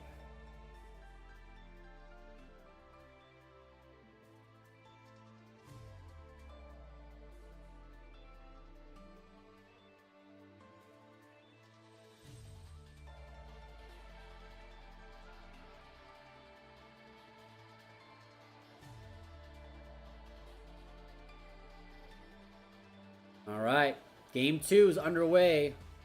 And I'm assuming Ernesto's gonna start because he's siding in all those traps. And he sees D-Barrier in his opening hand. I bet he feels really, really comfortable seeing that card in his opening hand. That's really good. He's not gonna be able to, he's gonna be able to Genroku. You can Ash this though, huh? I think you probably should Ash that. Yeah, you should Ash that for sure. The rest of his hand's dead. He's got the Molcharmy. I think you just set the D-Barrier and then chain it in the draw phase and then activate Molcharmy. Just hold on to that Imperm. Yeah. I can just activate, shotgun it. You have to shotgun it here. Falling Synchros.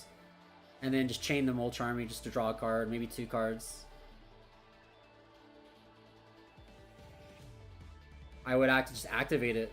He's just gonna normal summon. Alright. Interesting. I would have just activated Molcharmy just right away as well. Because now he just lost this draw on this Chundra's normal summon.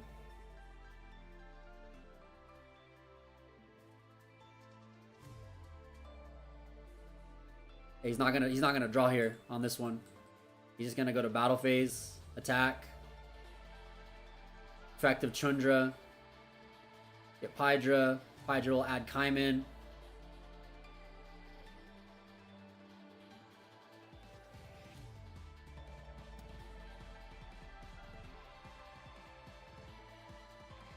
Now he Molcharmy.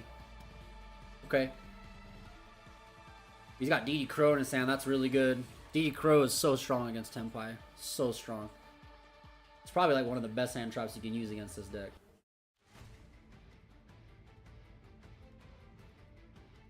Alright, so we're going to search Shang and Summoning. I like this. You don't need to get aggressive. You don't need... You can't synchro anyways. You're not going to OTK with the body, so don't waste the resources. Just poke with the Pydra for 17. Go to main phase 2 and make Heavenly Spheres and pass, right? You got the follow-up. You have hand traps.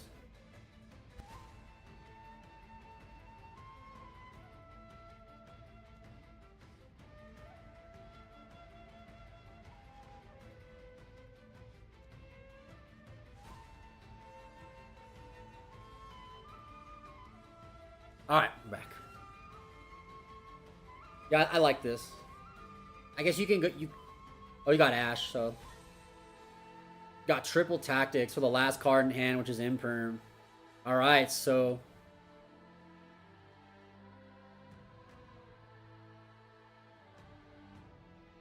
Would you activate that? Would you activate that? What do you guys think? If you were in a Nestle's position, would you have chained Imperm to just negate whatever? Just who cares? But just chained Imperm to then not have the chance of drawing into that card because he drew Imperm. I literally was about to say, man, if he draws into a dead card if he draws Imperm. It does nothing. Does nothing here. Oh man. Yep. He's gonna go at end phase, bounce his field spell back, get out Pydra for Kaiman, and yeah, I would have chained that Imperm for sure. It's not doing you any good if you top deck that. Like, you don't want to top deck dead cards when you're top decking ever. You want to top deck Pydra, you want to top deck Genroku, you want to top deck Sang and Summon, you want to top deck cards, or not Sang and Summon, you want to select a Kaiman, right? You want cards you can play with. Imperm is a good card, but it doesn't help you when it's the only card in your hand. Alright, so it's a pass over. So he has one interruption via that Imperm, and that's it. I think Bill's just got this one in the bag. I don't think there's any point in this turn where one Imperm is gonna matter. Especially because, I mean, I guess what do you hold it for? Do you wait for like the last extra deck monster? Do you wait for Bident to negate Bident? Like, that's good. You can negate Bident. It's not the worst. He just has 3 monsters though, so he's gonna he's gonna have infinite resources here. It's just game by attacking with these guys. He doesn't even have to synchro. Yeah, he doesn't even have to synchro out, man. It should just be game with all these little guys. that's GG. He's just unlucky. Ernesto takes a 0-2 versus Bill.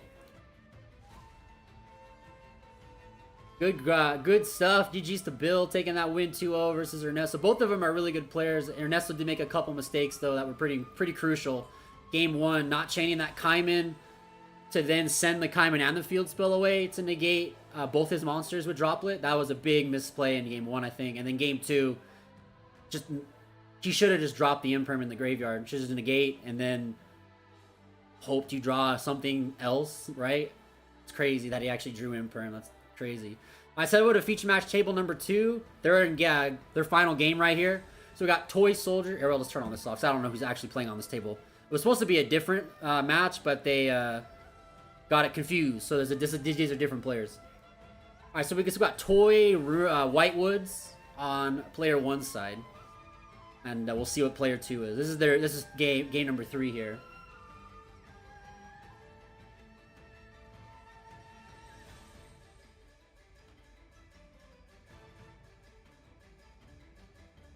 The toy box cards are really cool. I gotta say, they're really sick. They add a really good level of like interactivity with the White Forest cards, especially because they're level 4s. They really help with your synchroing. They're so easy to summon. Yeah, we like White Forest. We were hoping to get Runic White Forest earlier, but then they had to do a repair. So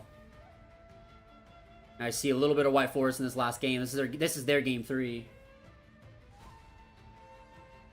Chase is just vibing right now. Heck yeah.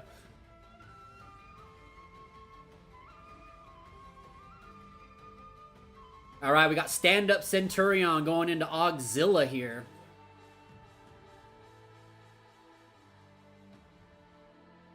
Getting either Primera or Trudea. I always get those two mixed up. I always get them mixed up.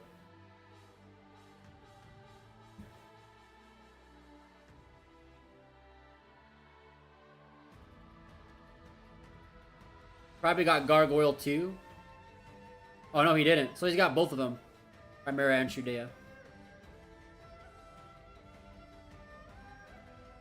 Guys, make sure to like the stream when you're tuning in. Please and thank you. We're so close to 30 likes. Just 3 away. 3 likes away from 30 likes, guys. I really want to see this video today to get to 50 likes. That'd be absolutely amazing, guys. Amazing to get 50 likes on the stream today. Hit that like button, guys. Let's do it. Alright, he's going to get some tokens here.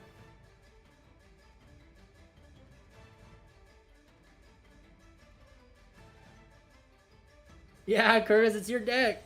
It's your deck. Alright, it's a Calamity Lock here, Chief. Is it gonna be a Calamity Lock? It might be a Calamity Lock.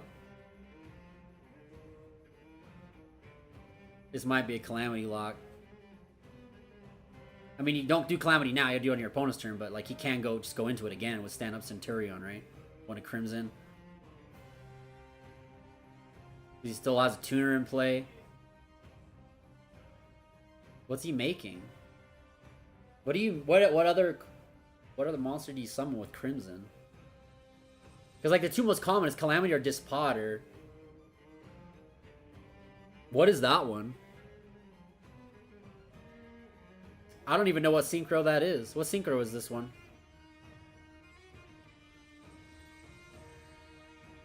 Cosmic Blazar. Okay. And we're gonna get a synchro for... Oh, a Link. Here we go. Okay.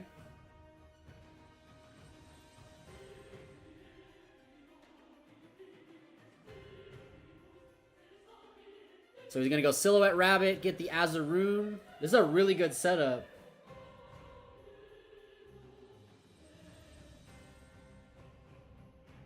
It's a really good board setup, man. This is crazy. I like this. Yep. Blazar protects. It's the Omni to protect. That's good. Alright, here we go. He's taking a read at Auxilla. I think this is game.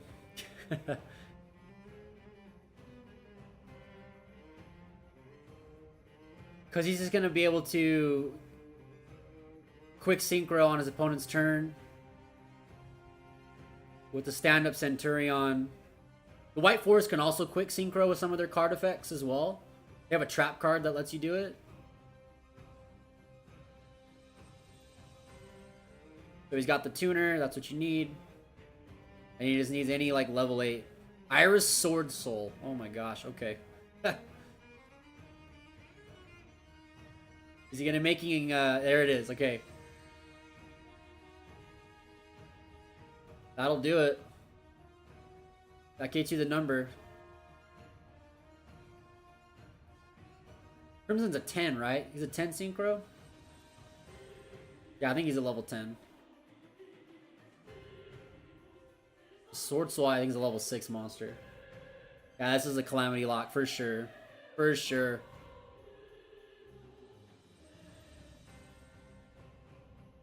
Unfortunate. This card is crazy good.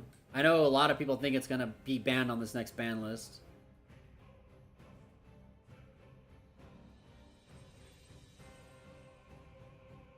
That's why I thought it was a 12, and then I second guessed myself and thought it was a 10.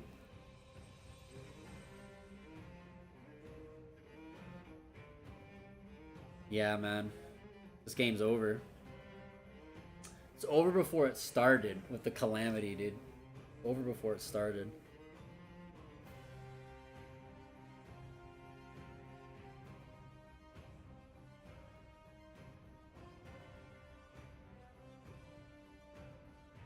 Okay, we got Droplet. That's pretty good. Droplet will do it. He can negate Blazar and Cosmic here. Oh, he's choosing to potentially go for a third. Because the rabbit will, if he special summons, he has a rune, he can destroy a spell and trap. Pretty good. So you get the Solemn Judgment of Monster, and you get an MST at the same time. Pretty good. Oh, so it's Tenpai over here. Alright, his hand must be cracked if he's discarding 3 cards to do this. His hand must be insane.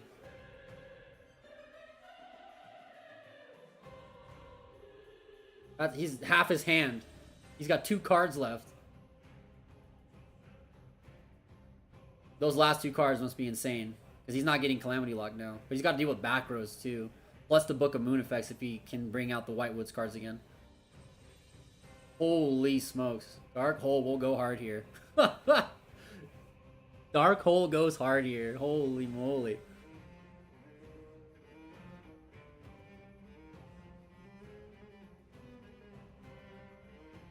That should just clear everything off the board. Right?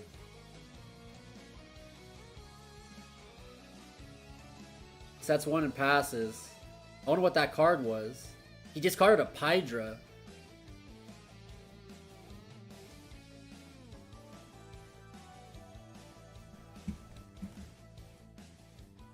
So he discarded a Pydra and then set a card. I wonder what that card is then.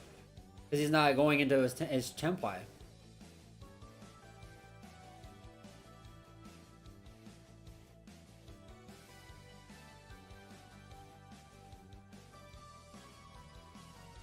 Yeah, he didn't use the Cosmic's effect to reborn itself.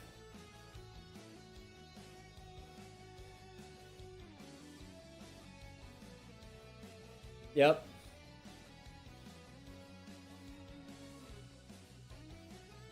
Oh well. Yep, card knowledge is important.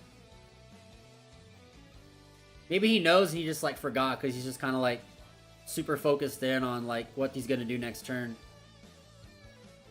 Or that his opponent had Droplet Dark Hole, I don't know.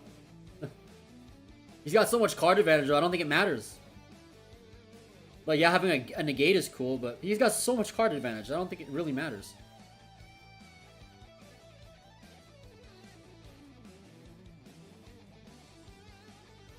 He has like 12 cards to his opponent's 1 card. And he's got skill drain too. Oh my gosh. That's crazy. It's skill drain too. Uh-oh.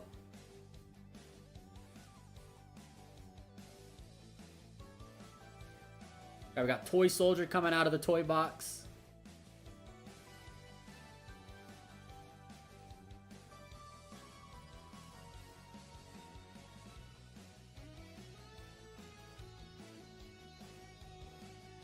Both these players are undefeated, as far as I'm aware. Because we did table 1 and table 4 for this one.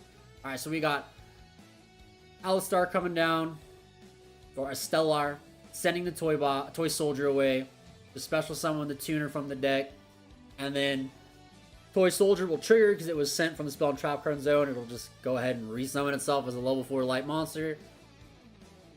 And then you'll go ahead and search again. Ban Calamity. I hope they do, honestly. I don't like that my my beautiful blue eyes white dragons have turned into a Calamity lock, man. Makes me sad. Chaos Angel, that's game. 100%. GG's. Alright, so our first feature match we had Tenpai mirror match. Bill took a 2-0. And then we had our second feature match here, which we got to catch at least the third game. And the White Forest takes it. GG. So that's going to be it for round 4. We got round 5 coming up very soonish. There's like 10 minutes left in the round here. I think it's a good time. I'm going to take a quick break to just like grab a drink and stuff. So I'll be right back just a few minutes, guys. And then we'll get ready for round 5. So I'll BRB.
All right, round 4 just ended, so we're gonna get pairings up for round 5 very, very soon, guys. So hang tight. We're gonna do a really fun, really fun feature for this next one. I'm very excited. I was able to track down the player I specifically wanted to put on, so he's 3-1 with his deck. So I'm super excited to showcase it. So we'll see you guys very, very soon for round 5.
All right, I'm back.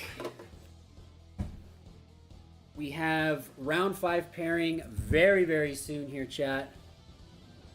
In the meantime, I want to give some cool stuff away to you guys. So if you're in the chat right now, wake up, come to your screen, your phone, keyboard, whatever. Make sure you are, first off, subscribed to the YouTube channel to be able to participate in this stuff. We're going to be giving away some mega packs from the 2023 Mega Tin. So a chance for you guys to pull stuff like Fenrir, Lubellion, Magnamut, Sarnier, Druisworm, and all that cool stuff from the 2023 Mega Tins. We got tons of packs we're going to be giving away throughout the day. I hinted at it earlier this morning. It's been a hectic afternoon. So I finally was able to go back to the back and grab the packs. So we're going to give away some packs to the chat right now. And also wanted to show off this beautiful playmat from Pyramid. It's going to be grayed out a little bit because of the green screen, but this mat is actually going to first place today. Whoever wins the regional is not only taking home the Konami prizes, but they're taking home this beautiful playmat. This is a red stitch playmat, meaning that you cannot buy these anywhere. You can only get these through giveaways or from winning tournaments. That's Pyramid's policy with these mats. So these are very unique. So this is a very, very, very cool mat. We have mats like this, other types of mats available on Paragon City Games website. If you're into play mats, we have a lot of these types of things. They are part of, they are sponsoring part of today's regional. So remember, if you guys are into play mats or even just cool sleeves or want to buy product for any game, it doesn't have to be Yu-Gi-Oh, but it's anything. Remember, anytime you go over to Paragon City Games' website, you can shop here. They ship everywhere. Also, if you're local to Utah, you can just come pick up in their store. It's super convenient. And we have our own discount code for you guys to use, DAZU5, D-A-Z-U-5. You get 5% off your entire order of anything you order on this website. So it could be these playmats. It could be sleeves, deck boxes, paint for your Warhammer miniatures, Pokemon products, Yu-Gi-Oh! Doesn't matter. Sky's the limit. So it's a great way to support me, support you, and support Paragon all at the same time. You have the Madolche playmat? That's so sick. That's this one right here, Chibi. That's this playmat. This is the Madolche one. That's the one we're giving away today in the first place. Right there. This is the Madolche playmat. Heck yeah.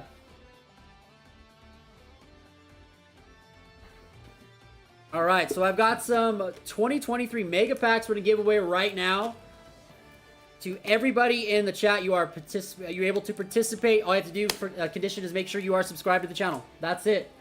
And then what we're gonna do is we're gonna run a 2-minute timer, and then anyone that wants to enter, all you have to do is just say something in the chat to enter in about Yu-Gi-Oh. Yu-Gi-Oh will be like the trigger where you can just type Yu-Gi-Oh in the chat if you want to enter in. But that's what the bot is gonna look for. So we're gonna give away 3 packs right now to 3 different people. 2023 mega packs. They're gonna come to you sealed. We're gonna ship them to you sealed, so we're not gonna open them here. Unless you want me to open it for you, I can, but otherwise it'll come sealed. So we're gonna start the timer right now for 2 minutes on the clock. So all you have to do to enter in is just type the word Yu-Gi-Oh in the chat right now, and you have 2 minutes to enter in. All you gotta do is make sure you are subscribed to the YouTube channel, and the bot will trigger that you are entered in as a subscriber. So 2 minutes is on the clock right now. Type the word Yu-Gi-Oh in the chat for your chance to win a mega pack. We're going to pick 3 winners right now. So 3 of you guys will get a chance to win some Yu-Gi-Oh 2023 mega packs, courtesy of Paragon City Games. So thank you so much again for Paragon for these mega packs to give away to our amazing viewers out there and community. You guys are awesome. I really appreciate everyone coming in and tuning in today. We passed our 30 likes already. Thank you guys so much for that. Thank you so much for that. Next up, can we get to 40 likes on the video today? That would be absolutely incredible. 50 would be unbelievably awesome. Can we make that happen, guys? 50 likes today would be crazy cool. We got 1 minute left on our timer, though, for you guys to enter in a giveaway to win mega packs. All you have to do is type the word Yu-Gi-Oh in the chat and be subscribed to the channel. Savvy says Yu-Gi-Oh tourney. Let's go. What's up, Savvy? Good to see you, my friend. All right, 30 seconds left. We're going to pull our winners. Yeah, my grandfather's deck has no pathetic cards, but it does contain the unstoppable Exodia. There is someone here playing Shining Sarcophagus today. Hopefully they win this next round because I want to feature them in round 6. Because they're doing really good right now. I think they're like 2-2 or 3-1. One of the two. I think they're 2-2. They're doing really good with the deck. All right, here we go. Pulling the winners right now. 3 winners for some mega packs. All right, winner number 1 is Juice Main. Juice Main, congratulations on taking home a mega pack. To claim your prizes, guys, make sure to join my Discord server, and we will get you situated there. Just DM me on Discord, and we'll get you guys in, okay? I'll send you a Discord invite link in the chat right now for everybody. Also, you guys just join our Discord anyways to keep up with our content and our Yu-Gi-Oh stuff, and our remote duel tournaments we're starting in September. Alright, so get some GGs in the chat for our first winner, though. Juice Main is taking home the first mega pack.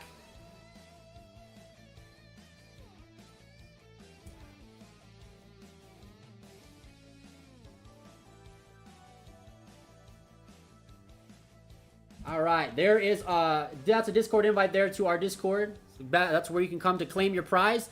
Second winner is Chibi Changa. Congrats in the chat to Chibi Changa, taking home a mega pack as well. Congratulations, Chibi. And our third winner is Once Bunny. Congratulations, Once Bunny, as well. Guys, make sure to join the Discord to claim your booster packs. All you have to do is make sure to send me a DM, and we'll get you situated in the next day or so. We'll get them mailed out by Monday. But congrats to Chibi Changa, Once Bunny, and to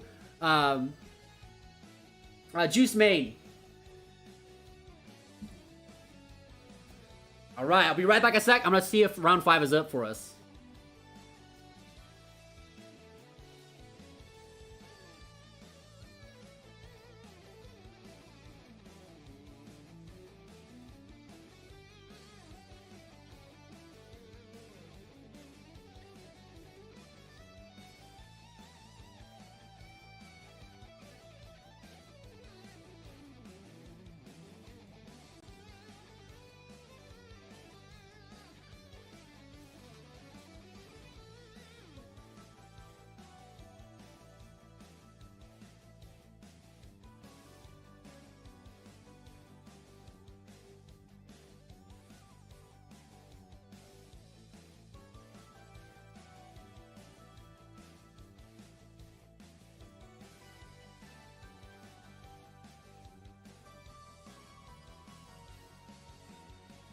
All right, let's head over to our feature match table for round 5 coming up. It's going to be a really interesting game. We got Oscar on Runic Stun versus Juan with Gravekeepers. I am so excited to see this game. Juan is really, really good with the Gravekeeper deck. We've seen him a few times before in the past at locals playing this deck. So I'm excited. Opening up the Gravekeeper Rhoda and also Red Eyes Fusion. So he's going to go ahead and get access to a Dragoon first turn. That's like the dream play. You'd set up Necro Valley, Dragoon, and then have like the Shaman. That's crazy good right there. He's 3-1 right now. Both these duels are 3-1 with their control. I wanted to get some control decks going for this round.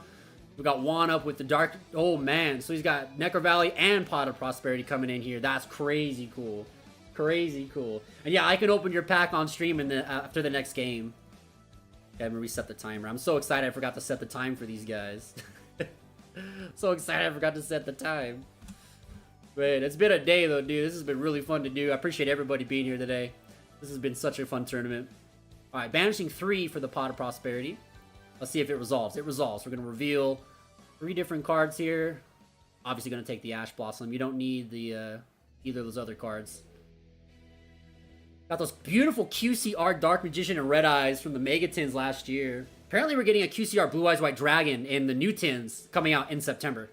The Amir's tins. You guys, pre-orders will come up for those very, very soon at Paragon City Games. You get 5% off your entire order if you order through Paragon City Games. Get those beautiful new tins. And it's the started at Kaiba artwork, guys. Started at Kaiba artwork. Alright, so I'm going to pass over here with Dragoons. Pretty good start there. I mean, that's a lot of control right there. You can't. Necro Valley will turn off the Runic Fountain to add cards back to the bottom of the deck to draw, so that's good. Also, Dragoons is just a walking negate powerhouse. It can't be destroyed by card effects. Like, can't be targeted. kind of a menace to deal with in certain matchups. I'm very curious to see how Oscar's Runic strategy can deal with Red Eye's Dark Dragoon.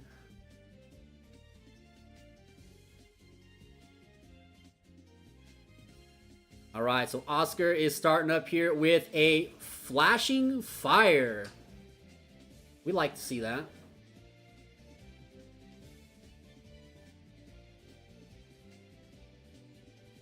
All right, we're going to go ahead and summon Hugin.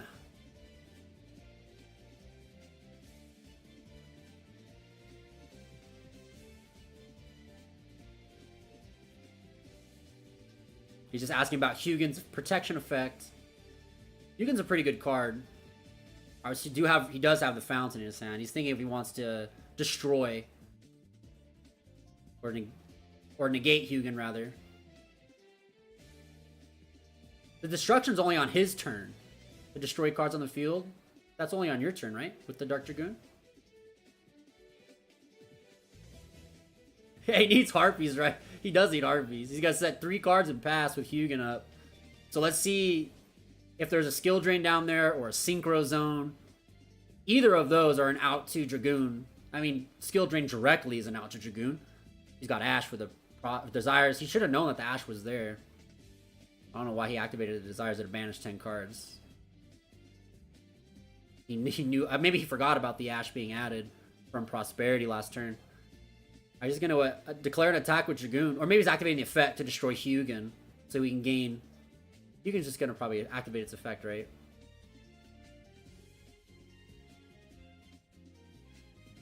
Alright, that thing's banished. She's got really weak attack, so it's not going to gain a lot for destroying that card. But still, it's more than the original attack of Dark Dragoon, right?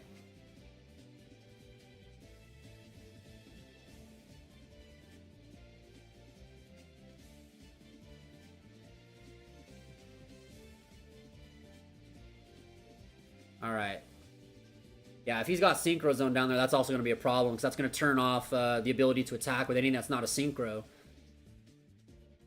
Not sure if that's a Cosmic Cyclone. It kind of looked like a Cosmic Cyclone. The card closest to Oscar's deck looked like a Cosmic. I'm surprised he didn't just activate it. He would have activated it on a turn if it was Cosmic, though, huh? To banish the Necro Valley. Probably a Runic spell, then. Some of them look kind of similar. He's going to go to battle and attack. See if he has any response via Synchro Zone, maybe.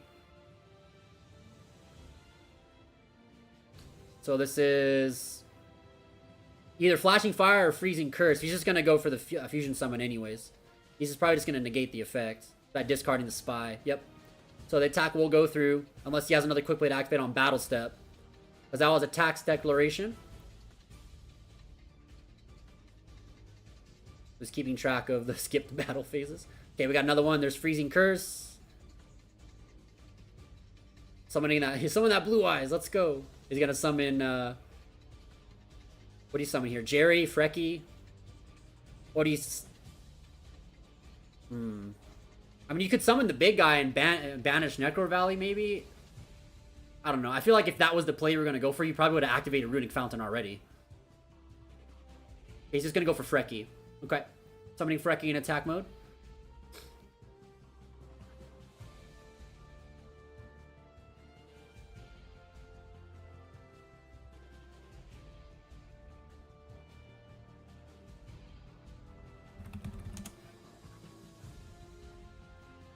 So Frecky's effect is when an attack is declared involving this card in the extra monster zone, you can banish the top 2 cards of your opponent's deck. Neither player takes any battle damage from attacks involving this card.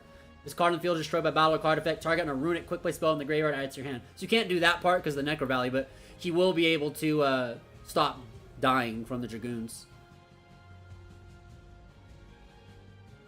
He's going to banish Magicalized Formula, Raigeki, and Commandant off the top. Got 1 card to his name. It's just the Runic Fountain. With Necro Valley in play, you cannot recycle cards back. Cards cannot be moved out of the graveyard. Although Gravekeepers have effects where they can do that type of stuff.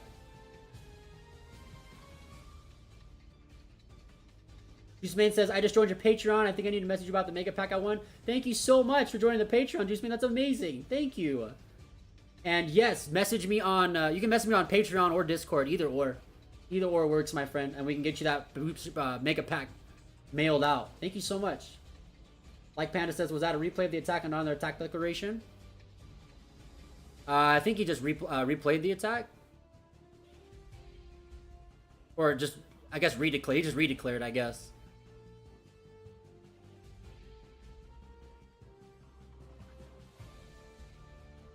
Okay, we're gonna activate Dragoons here to destroy Frecky. Frecky's pretty big too, so that's like what, plus 2,000 attack on Dragoons? Yeah, it's 2k. But Dragoons is really big right now. He's really big right now. Honestly, he can just summon any to summon the Commandant and go for game. Like, that's more than enough. 2,100 on the Commandant, and that Dragoons is like 6,000. Rivalry, he just negate it. Oh, he doesn't have a trap card. Oh, okay, you can just discard anything. That's right. That's game right there. That's 21 and like 6,000. That should be game. Yep. So game 1 goes to Juan with the GKs. Holy smokes, man. Gravekeepers taking game 1 here. Yeah, Necro Valley and Dragoon are just really strong. They're so powerful in the meta. Like, they'll stop a lot of cards and a lot of decks in and of themselves. So that's very, very impressive. And we have Dragoons just can solo so many decks, especially rogue decks like Runic. I think like Dragoon is such a hard card for a deck like that to deal with, man. And adding Necro Valley on top is just like icing on the cake. The GG's for Juan in game 1. Oscar, come on, let's see you come back on game 2. Yeah, definitely side out that D Fissure. You do not need that card against GKs. All right, see if Oscar can pull up the next game here and get a win. He's on a Mana Awada, so it's full Runic stun control. With Tikaboos, skill drains, a Mana Awado. Is that a Soul Drain? Or Mind Drain? One of the two. That's either Soul Drain or Mind Drain. He's got Rivalry in there. Interesting stuff. Okay. Okay.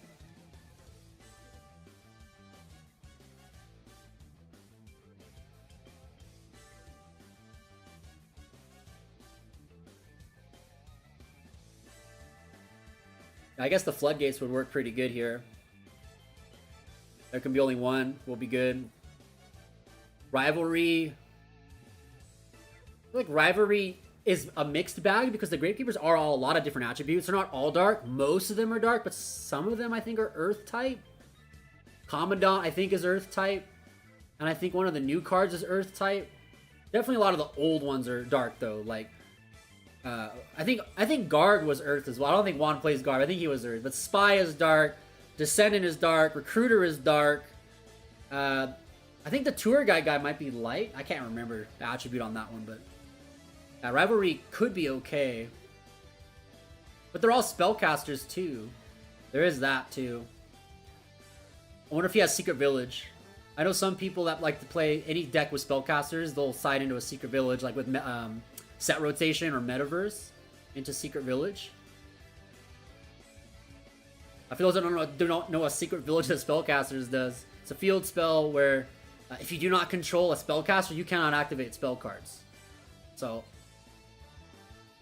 pretty good against Runic. Pretty good. You just camp up on those Gravekeeper cards. I don't know, we'll see. We'll see if he sides into that or not. Necro Valley is still strong enough, I don't know. We'll see. Alright, I'm sure Oscar's going to want to take first play on this one, so let's go Oscar. Let's see those 5 cards. Let's see if Oscar can get this win here. Man, this mat, though, I've said it a few times already today, this mat is so sick. We've got Stardust and Jack Atlas on this side of the table. The other side of the table has Red Dragon, Archfiend, and Yusei Fudo. So cool. Alright, we got Runic Tip. The classic. Searches your deck for any Runic card. Add it to your hand. Usually you get the Fountain here. Or any card to just summon a Hugin. Should you buy Mold Charming ASAP or wait for the ban list? I don't know. I've been asked that a few times today, and I really think that I feel like you should just get them now because they have dropped in the last week. They've dropped quite a bit. I would just pick them up now before the ban list, just in case. If they go up a little bit, it is what it is. I personally would just get them now while they're lower. Or we got Artifact Lancia coming down though, so that's pretty good. That means no cards can be banished.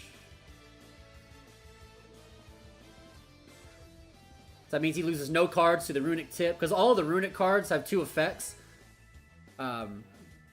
Every one of them can special summon a fusion monster to your extra monster zone, and then the other effect, you can only use one or the other per turn. The other effect is just like a toolbox kind of style. You can negate card effects, destroy cards, you know, banish cards, search cards, and then they all, at resolution, will banish X number of cards off the top of your opponent's deck, with the biggest one being a banish of 4, I believe, on Smite. Alright, another Runic Fountain coming in, searched off of Hugin's effect. When it's summoned, you can search... Oh no, he's just going to terraforming it. Alright. So he's going to draw 2 cards for Runic Fountain's effect. Still, it's just one of the most powerful field spells in the game. Just being able to activate quick plays from your hand on your opponent's turn is so valuable. But also, being able to just draw 3 cards every turn is insane. Alright, so he's going to set that skill drain. That skill drain could be very, very good here for Oscar. So let's see what the other back row is. So we got the Reinforcement of the Army for Gravekeepers. Allows you to search any level 4 or lower Gravekeeper from your deck to your hand. You got a build with Geist Shifter and Dragoon and Secret Village. Was very funny. Took 2nd place in a regional. Look at you. Absolute legend.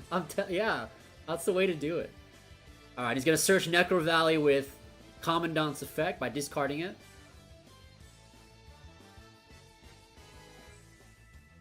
I like Gravekeepers. I've always liked this deck. I know a lot of people, and old Yu-Gi-Oh! Especially, just despised it because of Royal Tribute, but man, I always thought this deck went hard. So it's so cool seeing it played in modern Yu-Gi-Oh, man. Really. Because Necro Valley itself was, like, really prominent not too long ago, especially in that Draco Slayer Pendulum deck. Because Majesty Maiden, the Draco Slayer version, couldn't search out a field spell when it's destroyed, so you just search out Necro Valley, and you just like full combo off with some negates, and you just activate Necro Valley pass. Like, that was pretty good. I'd like to play that deck again. I have all the cards for it. I used to be a huge Draco Slayer Pendulum player back in 2016. I love Performapal Pendulums. Pepe, Draco Pals. Ooh, he's got the pop. All right. We're going to go ahead and banish 3 cards off the top. It's going to be 4 on this one. That's right. So it's Commandant, Recruiter, Imperm, and couldn't see what the other card was. But he's going to add that back to draw 1 card. His hand must be pretty dead if that's all he's got. Oh, that was during the end phase. Okay. Good stuff. So Necro Valley's offline, which is good. Very, very good for Oscar. Now allows him to just have full advantage of his Runic package. So he's going to go ahead and activate a Runic spell to special summon. Probably get another Hugin here. You can also get Mugen or Freki. Either or is fine. If you're worried about like surviving, you get Freki, but Hugin's also good. This is a cool engine. I know a lot of people have very mixed feelings on Runic cards. I think they're brilliant. I think they're absolutely brilliant. I think the banish effect is a little too much on all the cards, but everything else about these cards is just brilliant. Very, very cool design. So we lost the Ash, an Imperm, and looks like another Lancia. And we're going to shuffle back 2 to draw 2. Look at this. Pot of Greed, man. Draws into Gozen and Synchro Zone. Both good cards. And a Solemn Judgment, too. Holy smokes. He can just set 3 and pass. He's good. Solemn is so strong in the current format. A lot of decks are citing 3 copies of it. Solemn Strike saw some play for a little while, but players are favoring Solemn Judgment now over Strike just because Solemn Judgment is more versatile. Do you Solemn this card? Probably not. I think you just let him search. It's fine. Because what are you afraid of? If he attacks, he destroys your Hugin. And then I guess he probably has access to the negate spell. But there's also Synchro Zone, so he just won't even be able to declare an attack. There's Gozen instead. Okay, that's good. Very good. And Synchro Zone is flipped as well. We need that Harpy's Feather Duster ASAP. He's got Solemn Judgment, though, on the flip. Activated. Pay half his life to stop that Synchro Zone from activating. And he's going to choose to Solemn the Solemn. The Solemn Wars have begun. Both players at 4,000. Judgment says no. Let's go, man. That's pretty good. That's pretty good. That's spicy. I like that. Yeah, he's currently just stuck on one attribute right now, which Fenrir is Earth type. So most of the Gravekeepers you can't summon because most of them are dark. You can just only summon Commandant. Oh, I got Runic tip in the draw phase here to search. What do you search here? Probably just like Flashing Fire, Freezing Curse. He's gonna banish one off the tip. And then he'll probably choose to just draw the... Yeah. He's activating. They're saying, like, do you want me to cut my deck? I don't know why I need to cut my deck. Alright. So here we go. That's going to be 3 banish off the top. And we're going to go ahead and Pot of Greed once more. Woof. Real quick, speaking of Pot of Greed, chat, what do you guys think about Pot of Greed coming back? You think it'd be a fair card? You think the thing Yu-Gi-Oh is so far into the weeds now in terms of card advantage and just crazy card effects that a card like Pot of Greed wouldn't even be that crazy good? It would be good, but like not busted. What do you guys think? Is Prosperity better than Pot of Greed? I've had this conversation with people over this last week, and I've had a lot of mixed responses of what people think. A lot of people think Pot of Prosperity is better than Pot of Greed, which I'm inclined to kind of like agree with. Pot of Prosperity is pretty insane. I think that card might go to 1 on this next ban list, actually. I'd be surprised if it doesn't.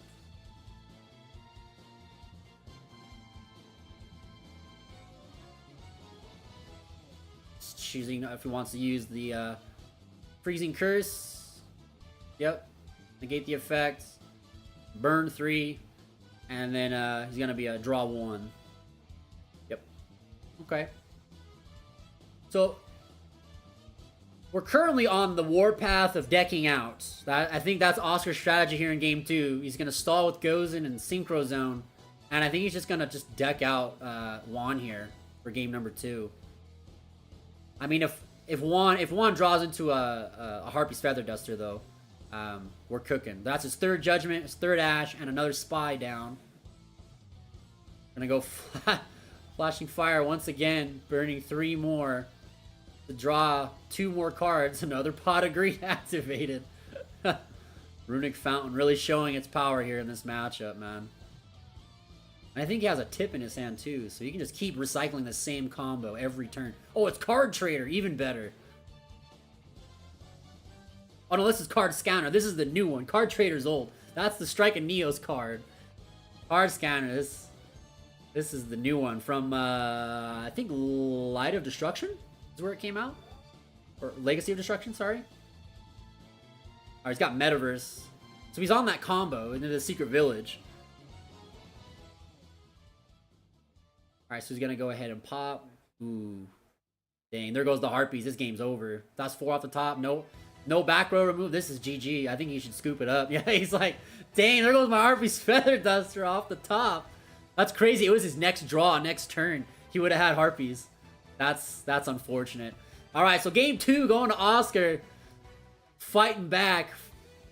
Getting that game. Decking him out. That's crazy cool. GG's to Oscar there in game number 2. I'm imagining that we're going to see game 3 going to be starting by 1 here. Runic is fire. It's such a cool deck. I really like... I've always liked stun decks and like control decks myself. I know a lot of Yu-Gi-Oh players kind of frown upon those types of decks. They like combo or like fast-paced stuff. But sometimes you need decks like this to kind of help even out the playing field. Runic is a very, very good... Labyrinth as well. I think Labyrinth is another like best control deck in the format right now. Especially because Tenpai is so dominant. Just being able to cycle Daruma and D-Barrier every single turn with Lovely Lady is just unbelievable, man. Unbelievable. Yeah, we should welcome back Pot of Greed for the memes. Let's do it. MST negates, and I'm going to draw with Pot of Greed. Let's go back to that. Ooh, he's got Curse of the Forbidden Spell. Dogwood's coming in as well. Oh, no, that's his sideboard. Okay, he's just counting. I was to say, this guy's going all in. It's only 23 minutes. We have so much time. We don't need time cards.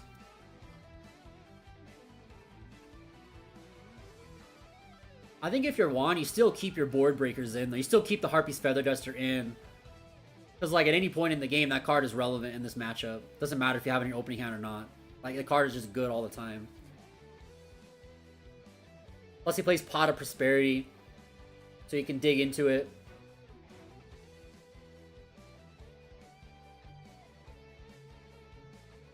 This is game 3 of round 5. Gravekeepers took game 1. Runic took game 2 via deck out. All hopes and dreams were shattered when Harpy's Feather Duster got banished. Crazy. Alright, here we go.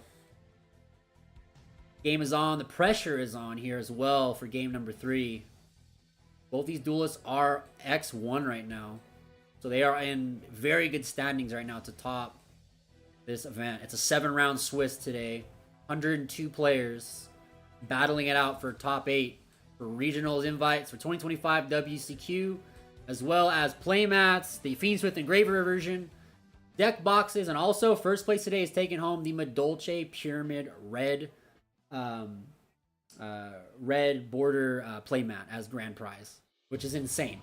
Those playmats are exclusive, very exclusive. You can only get them by Pyramid via tournaments or giveaways. They do not sell those or give those away to the public. So this is really cool. Starts again with his reinforcement of the Gravekeepers. I like it, Gary. I think we should do it. We should go pot to 1. Put all the pots to 1. Let's have a pot format. All pots to 1. Alright, he's going to search into the Commandant. Commandant discard search into the Necro Valley. And does he have... He's got Red Eyes Fusion again, bro. It's a repeat. No shot. Okay, we got Dragoons coming in. Turn 1 of game 3. There goes Dark Magician and his best friend, Joey Wheeler's Red Eyes Black Drag. He passed it. I saw it was halfway in his deck. There it is. Boom. All right. So we do have the same setup as game 1 that took Juan to a victory within just 2 turns. Just locking down the game with Necro Valley to turn off the ability of Runic Fountain and Dark Dragoon to just be a towers basically in this matchup. So let's see if Skill Drain is going to be the best out here. Hopefully he can draw that Skill Drain so he can just Flashing Fire or freezing Curse this thing off the field. So let's hope Oscar can pull up that Skill Drain. But Juan is on triple Solemn Judgment we saw, so maybe he's got a Solemn down too. Yeah, Graceful Charity is the best draw card of all time, hands down. That card will never come back, dude. Oh, a Mono Awato is summoned. That's good. This card's crazy. I always liked Inspector Border more, to be honest. Mono Awato's cute. I like Inspector Border. Oh, we're going to Pot of Duality. Here we go. We're seeing all the pots in this game. Pot of Duality, Pot of Prosperity, Pot of... No, we didn't see Pot of Desire. That was the last game. But yeah, Mono Awato just basically, it's like a skill drain for the turn for anything not Spirit. He's on Carter Demise too. Nice. So that Dragoon cannot negate anything this turn. He cannot activate monster effects unless they're Spirits for the turn that a Mono Awato is face up on the field. And obviously, it goes back to kind of the end phase. It's the Spirit monster. Charity is the GOAT. I love Graceful Charity. I like the format back in the beginning of the game because I played Yu-Gi-Oh! Since 2003. Back then, you could have 2 Gracefuls in your deck. That was so good. So, alright, so we're going to go and blow up the Necro Valley. So things are looking really, really good already here for Oscar. Drawing into that Amano Awato. So he basically got his skill drain he needed to turn off the Dark Dragoon. He's got Fountain. He's going to banish 3. And he's going to go ahead and shuffle back 2 to Pot of Greed, baby. He's got an Imperm, which doesn't do anything against Dark Dragoon because he can't be targeted. He got Tip, though. There's one more card banished off the top for Juan. And we're going to search. This is really good. Getting the lockdown with Amano Awato is really strong. Should he just search the Destruction spell and kill Dragoon right now? Just get him off the field? Oh, there goes a Lancia.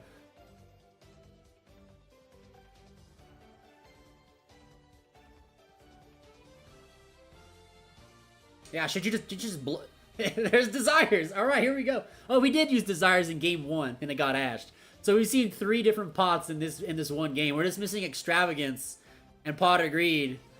I mean, I guess technically Pot of Riches and Benevolence and all the bad ones, but we're talking about the good ones. I guess Pot of Dichotomy was also pretty good back in like the hat format. Shadow Spectre's era of Yu-Gi-Oh! Pot of Dichotomy was used. That card was actually pretty good. Alright, here we go. Terraforming coming in for another copy of Runic Fountain. Just to thin the deck. He's got 1 Day of Peace. It's a very traditional Runic stun deck, and it's getting the job done right now. Yeah, that's right. He still can't die. That's right. I forget. It's not skill drain. Amano Awado negates the activated effect. It's not skill. He needs skill drain specifically to out Dragoon. He has to completely negate that thing's effect. So we're going to set a couple cards, and that dude's going to bounce back, and it's back over to Juan here. And he just drew a Commandant, so that's going to be another Necro Valley coming into play here that Oster's going to have to deal with. But if he has access to tip, he can just MST it next turn.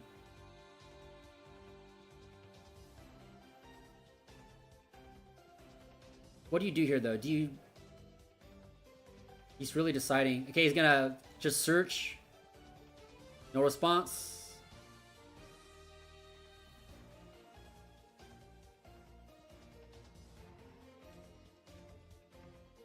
I feel like depending on what card you have, what like Runic cards you have right now, I would have activated something in if I was Oscar, to just banish some cards off the top of the deck to like make sure he doesn't draw Necro Valley or get Necro Valley or Commandant, right?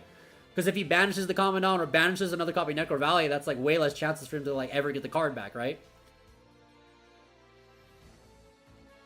Because he would banish the cards at the resolution on the chain link, and then you would get the search. So maybe a Commandant would have been banished or something. I don't know.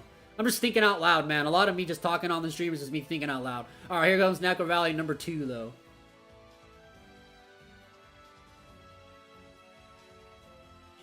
Necro Valley. The card of cards. He probably has the MST, though. Duster is coming in. Yo! There it is. He drew it. That beautiful ultimate rare. Okay, we're gonna probably go for a fusion summon here.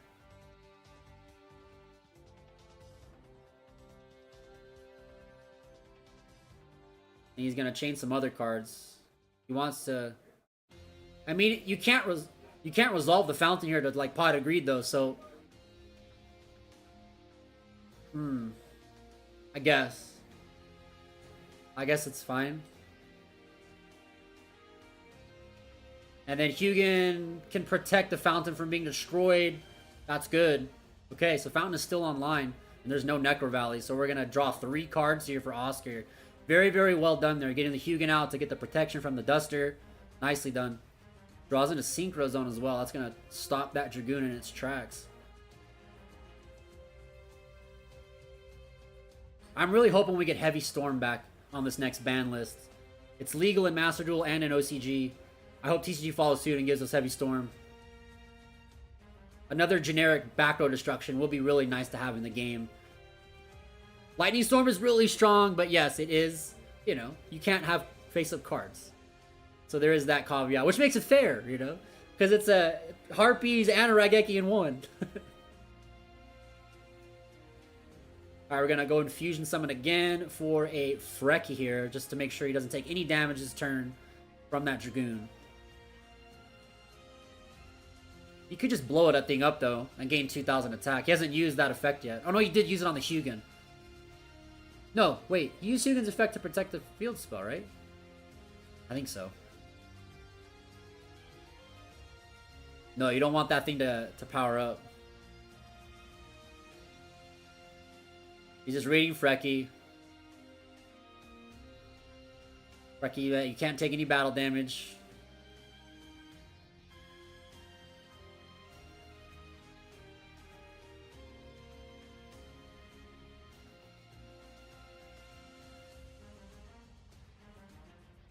I'd say in terms of just like control right now, I think Oscar is in the lead at the moment.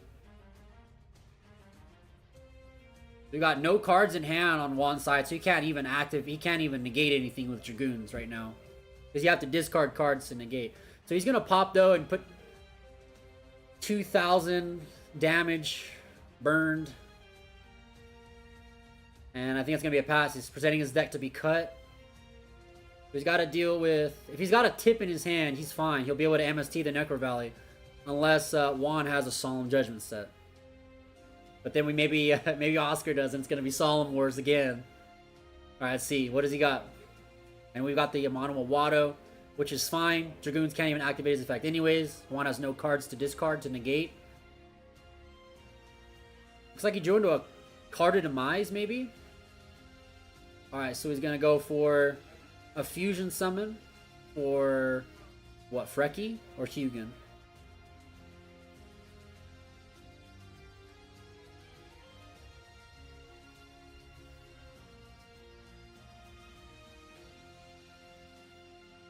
Card of Demise is such a powerful card, man.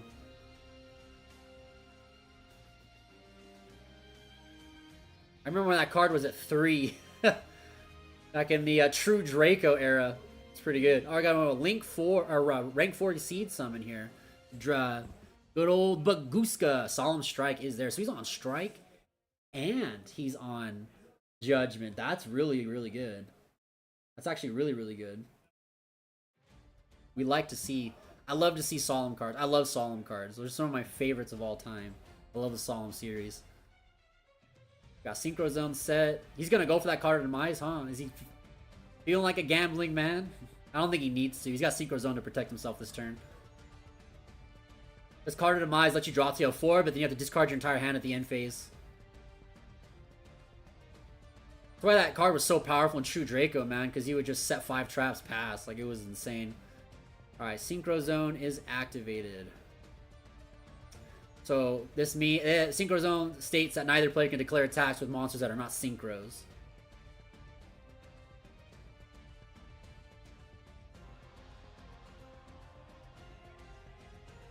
He's going to negate the activation with Dragoon, so he's going to pump for 1,000. Discarding the Recruiter, which you guys don't really need the Recruiter right now. I mean, it's nice to get into some Gravekeeper cards, but he does have Necro Valley open. And Dragoons is live here to attack. And he's on... he's got a boost right now, so he's pretty big. He's on 4K. Okay, he's going to go for a fusion summon here. Would he go for another Freki to take no damage? Or a Hugin to absorb the attack? That's fine. You just attack over it, or you should just destroy it with his effect.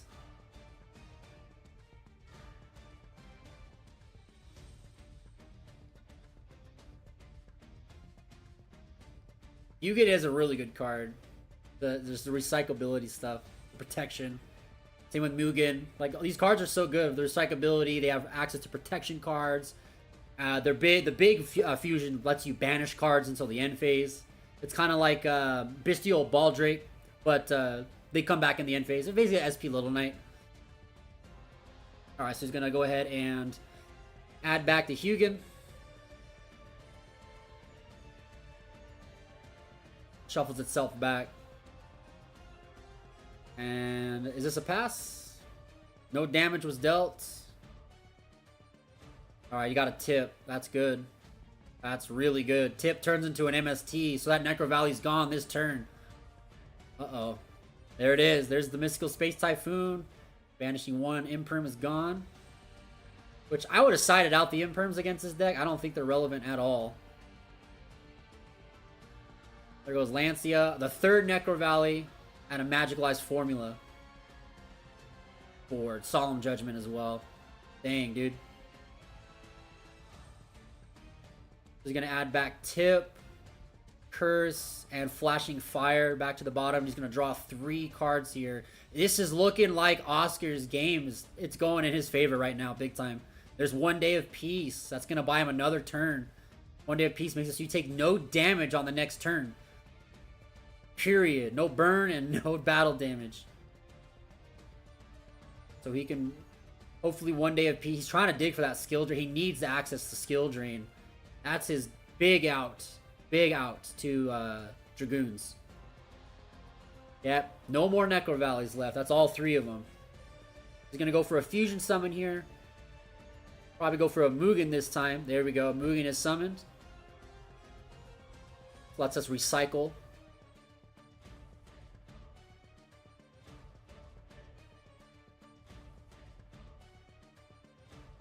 Let's draw some more cards. There's the skill drain. There it is. Okay, I think this game is over. This game is definitely in Oscar's court right now. The ball is in his hands. He's going for the slam dunk here. He's got 1D apiece. I guarantee no damage. And he's got skill drain. And then he can just flashing fire. Flashing fire, destruction. There's so many ways to get rid of the Dragoon this next turn. That's crazy. Wow. It was a matter of time though, man. Like, I think at some point he would probably just YOLO with the card of demise as well. To just dig for that skill drain. Because I'm sure he's on 3 copies. So the chances are pretty good at getting it. Because his deck is primarily just almost all Runic cards at this point because of the recycling. He's recycled 6 cards that turn off Runic Fountain. Because that, for some reason, that effect is not a hard once per turn. It's per copy.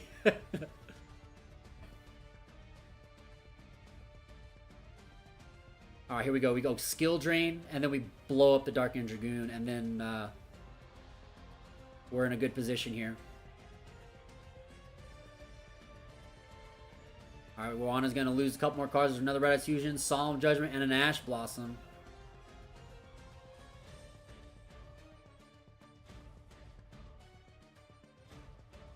Yeah, I don't really know what Wong can do to get out of this. Now that skill drain is going to be live.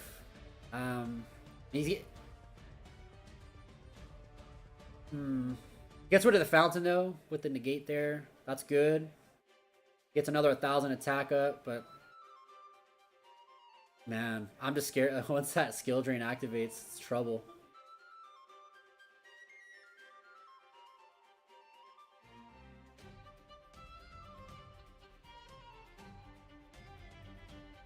I don't know why he's letting all these cards resolve. Why doesn't he just pop skill drain? Like, now that the negate's out, he has no cards in hand to negate. Why is he hesitant on skill drain? Because now you lost your field spell as well. When you search it back, you get it back. But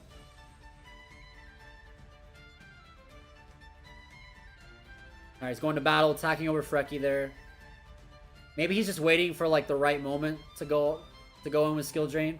I guess he's not entirely at a loss because of the Dragoon currently, because his one has no cards, so his negates are very sparse, and he's just got unlimited access to his extra deck right now, man. Like, he's gonna get decked out in like 2 turns. Yeah, he's gonna get decked out in 2 turns here.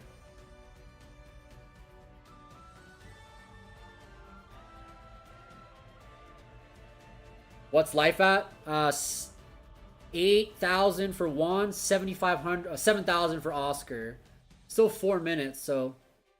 But I think that, honestly, I think there's only gonna be 2 turns left of this game. Juan looks like he has like maybe 10 cards left in his deck. Gonna banish 1 off of the tip.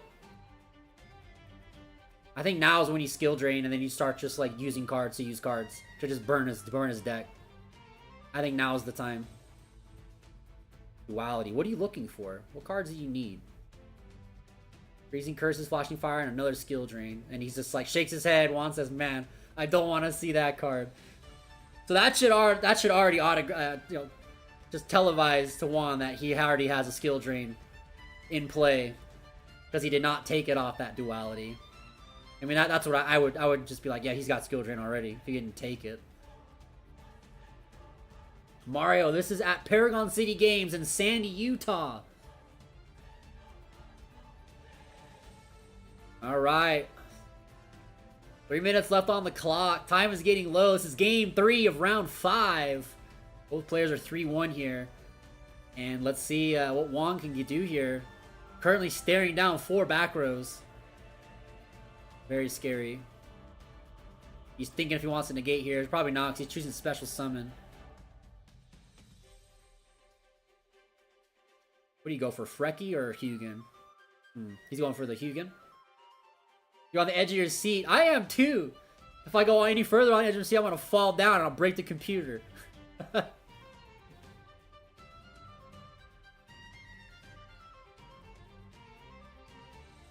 Because the crazy thing is, Juan's Harpy's Feather Duster is already gone. So I don't know if he sides into Cosmics at all. But those probably are going to be his only outs to skill drain. And to the Fountain as well. So he's going to negate the effect. Hugin wants to get... I think that's all 3 Hugins banished. That's pretty good. I think all 3 Hugins are banished now. That thing's big. That Dragoons is like 8,000 or 9,000. He's like, it doesn't end. I can special summon for days.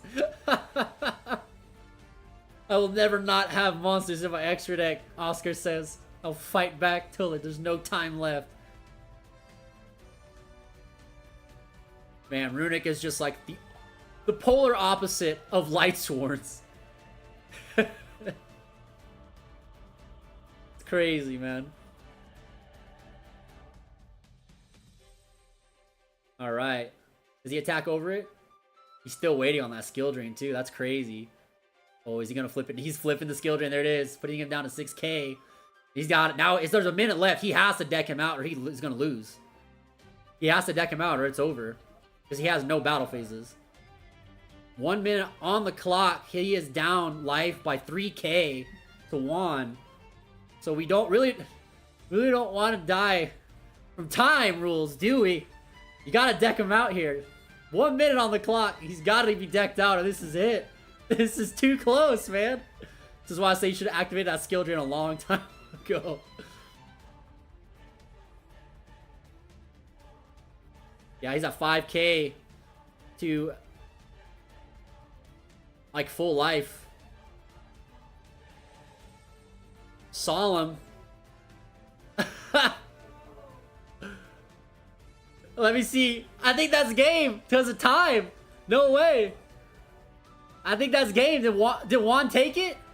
I think Juan took it in time because there's no there's only 30 seconds on the clock. You can't deck him out. He doesn't have enough cards. Oh man. No way. I think that's GG's. GG's, guys. I think Juan took it in time. Holy smokes. No way. I'll be right back. I gotta check with these guys real fast. But timing the round right now.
Alright, yeah, Juan got it in time. Juan got it in time. So that's GG's. Oscar should have played Heroes. That says you should have played Heroes. Bunny. Once Bunny. Oh, that's my girlfriend. Yep.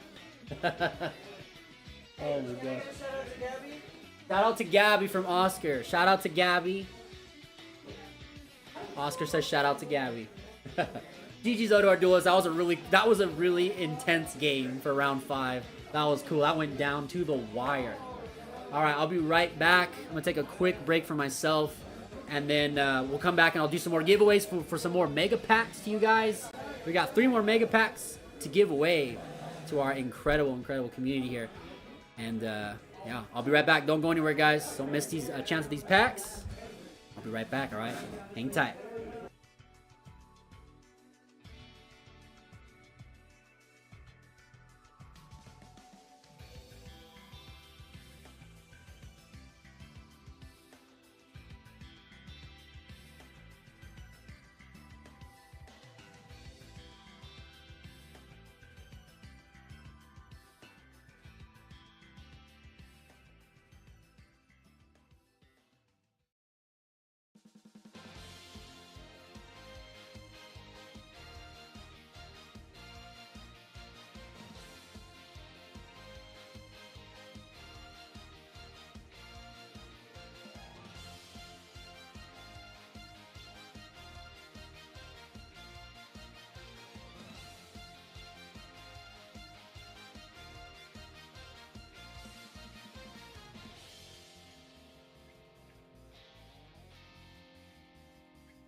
Alright, players just sat down for round 6. We're going to get everything typed up on the computer, guys, so hang tight just a second, and we'll do those giveaways after this round. They are ready to rock already. This is a fast turnaround from 5 to 6.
Alright, here we go.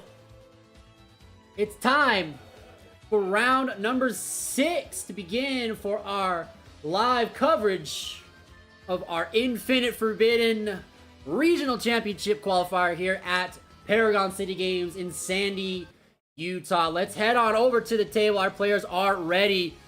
So, for the last 2 rounds, we are going in where the sweaty, heated table matches are going to be. So, this is going to be basically like if you were at a YCS. This is our top 4 in our finals. So we've got all 4 of our undefeateds currently in play right now. We got Milo and Austin here, 5-0. Fiends with Snake Eyes versus Tenpai. And right next to him is Kevin Ponce and Bill Yu playing Tenpai and Labyrinth. So this is where it's at. These are going to be probably the players that we might see coming into the top 8 very, very soon. So we're going to start off with a shifter coming down from Austin. That always feels good. Especially against Snake Eyes. That always feels good to just rip open that shifter turn 1. Right, yeah, all cards are banished. So we're going to go ahead and normal summon Pydra and activate the effect here. Let's see if Milo chooses to negate or not. Looks like no. Might have a Veiler, which means obviously can't use it under shifter, which makes some dead cards in your hand. Alright, let's go ahead and summon our Chundra, and we're going to just go ahead and make our Heavenly Spheres and pass. Nothing wrong with that. That's good. Now let's see if he has any cards to set. Got 2. I think one of them was a droplet, so that's really strong. We're going to go ahead and face Druid Worm, banishing the shifter. That's pretty good. Druid Worm is really, really strong here. When it leaves the field, you can shuffle any card your opponent controls. Alright. Milo's got play coming up to him. Here we go. Got that Snake Eyes Dia Bellstar in hands. Now Milo's deck is very nice. It's all max rarities, QCRs and ultis. He really takes a lot of pride in his deck, and it looks so nice. I love when I get to see Milo's cards on camera. Alright, here we go.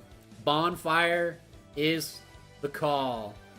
He's going to let it resolve. That's going to be banished. And what do you search here? You just go for Poplar just to start things rolling with a free card, or you just go for Ash and risk the normal summon? Playing into a droplet, I don't know. He's thinking about Poplar. He also looked at the Ash. I don't know. I think Poplar might be the play. Might as well just try and get free cards out and let your opponent just kind of... No, he's going for the Ash, okay. He just wants to see if he can just summon that probably and play into some of those negates. I'm pretty sure he's got a droplet down. Normal summon the Ash. He's going to let it resolve.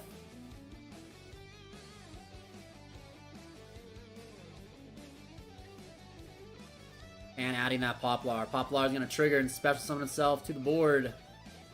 and search out. Probably Divine Temple here. I feel like Divine Temple's probably better into the shifter turn.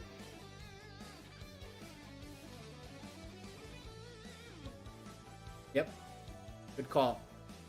Yeah, OSS is good, but it doesn't really solve any problems right now. Why would you want it banished, right? Makes you want it's dead. Alright, does have that Diabell Star, but I don't think you can activate Diabell Star under Shifter. I think she specifically has to send a card from hand to the or hand or field to the graveyard. Let me pull up Diabell Star real fast. I think she has to discard to the grave. Okay, he's gonna go ahead and activate the temple. He's either gonna get Oak here or Snake Eyes Diabell Star. Yep, has to go to the graveyard. Okay. And we're gonna put Oak into the spell and trap card zone. That's good, because when he does bait out the Heavenly Spheres and he goes into his Pydra, he's going to be able to trigger that Oak either on this turn if he needs the body, but he might just wait to end phase. We'll see what happens, but that is good. You also can play the Nibiru with that Oak there. He gets nibbed for some reason, he can just bring up the Oak and then play with the token and just keep going off. Because Oak can access the Banished pile. He not only adds or summons a monster from your graveyard, but you can also do from the Banished. He's eyeing up the Silhouette Rabbit. Like he's gonna... The Druid Swarm's a good call. I think, yeah, get that effect to bounce a card. This is gonna trigger to get the Trap card. This will also allow you an interruption to destroy the Tenpai's field spell. Unless he chooses to bounce it back. I think if I was Austin, I probably would be forced in this position to use Heavenly Spheres to put that Silhouette Rabbit back into the extra.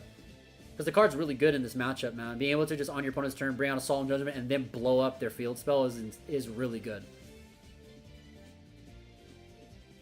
We'll see what Austin does with this Heavenly Spheres. So we got Azaroon set from the deck.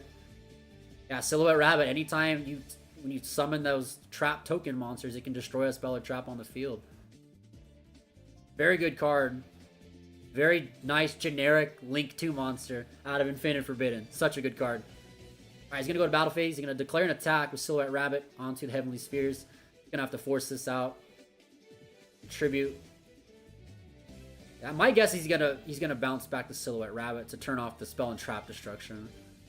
There's no reason to bounce back Oak. I mean, Oak, I guess, to get it out of the spell and trap card zone. So you don't have that follow-up if you do have, like, Nibiru or something. Because what summon are we on? 1... 2... We're only on summon 3, I think, so you can't even nib right now. So yeah, Milo's hand is just shut off. It's got Wanted, Diabell Star.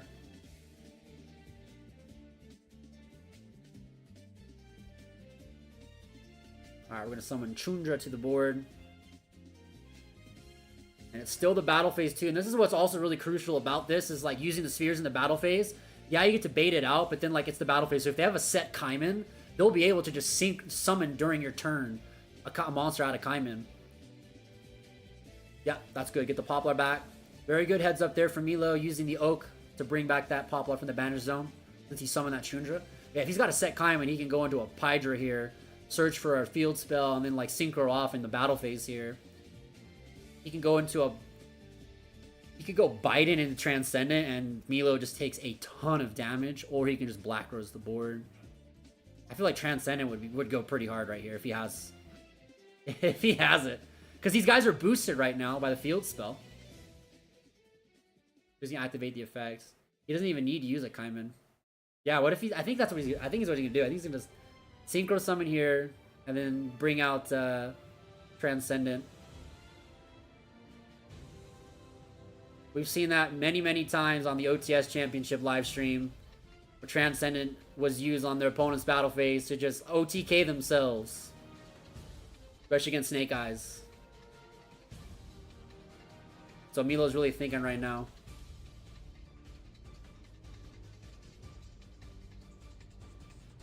Because the thing is, like, he could just attempt to end battle phase, but then that gives Austin priority to activate a quick effect, so he could just synchro and it keeps the battle phase going. And then he'll go into Bident, special summon from the graveyard, and then Milo can attempt to end again, and he'll give him priority once more to just synchro. And then that'll just force him to have to be attacked into.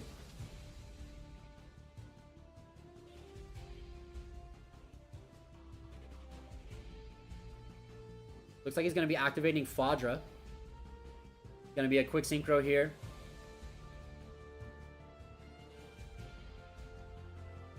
Black Rose is the choice. That's right. We're under Shifter right now, so we don't need to use...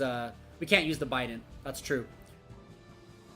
When I saw those guys go to the banish piles, okay, that makes sense. We're under Shifter still, so the Biden play wouldn't work out. You need your graveyard.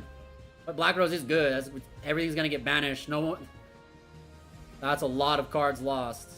One of every Snake Eyes mon. That's the only Oak. There's no Oak ever again in this game. No field spell. This is going to be a set and pass. Also, no Azaroon as well. Very good stuff there for that Black Rose. Alright, we're going to normal summon Chundra. I'll probably just go right into battle phase here. Swing in. He's got that Nibiru in his hand, but can't use Nibiru in the battle phase. Only the main phase. We're going to attack in with Pydra as well. And I think this might just be game unless Milo has some surprise blowout card in the set spell and trap card zone that we're not sure of. Alright, we're going to go ahead and get Sangan Summoning to the hand.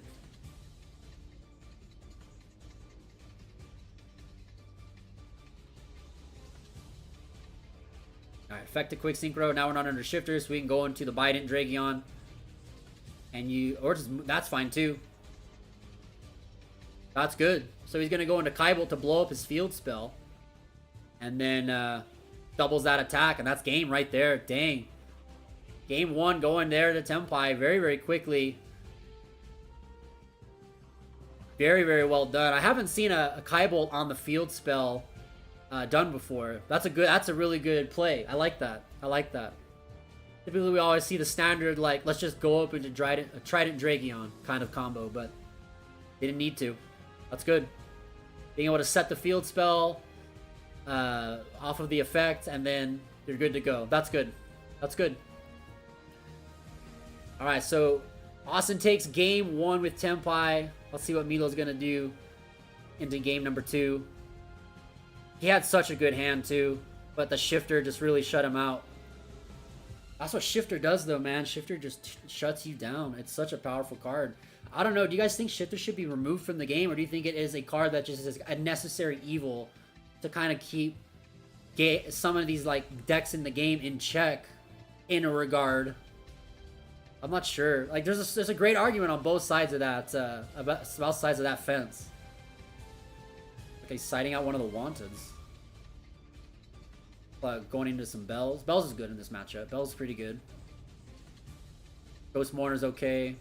DD Crow's the best. I don't know if Milo plays Crows. Crow could be pretty. Crow's the best hand trap against Tenpai's because it's live at any time during the turn, and it hits the grave, so it doesn't matter about the field spell. Whereas all the other like Ghost Girls and stuff, Valor, like the field spell just says no to all that stuff in the main phase 1.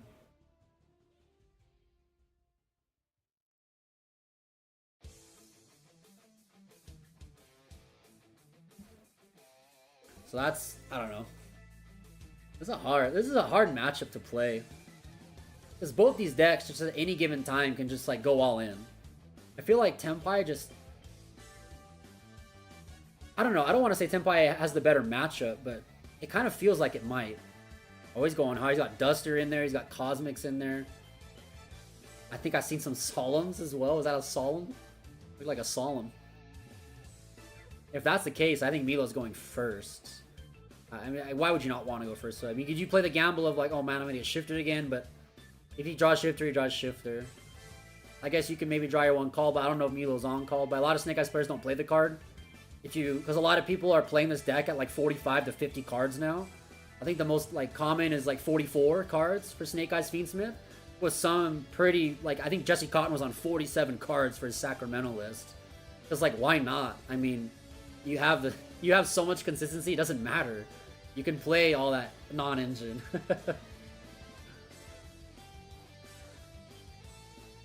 I'm assuming the way that Milo sided, he's going to go first. I don't think he would side Cosmic in if you're going second in this matchup.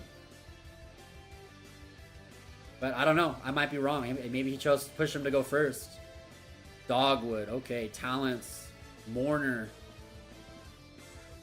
Interesting. Okay. Yep. Actually, yeah, it looks like he told Austin to go first, so there's another shifter. That's brutal. Shifters back-to-back games.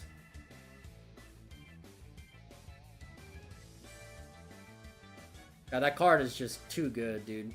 Too good. Thanking Summoning coming in. Gonna get our Pydra. Pydra's gonna get most likely Chundra, and we're just gonna see a repaint of last game in terms of the field presence. Here we go, Kaiman. Search into Chundra. Chundra special summons itself. Because you control a Tenpai monster. Really crazy. And he's got Pot of Prosperity as well. Does Milo have Ash? I didn't see it in his hand. I saw Dogwood. Dogwood's going to be really good on the next turn. When Austin's going to try and like go in, Dogwood will be really, really strong.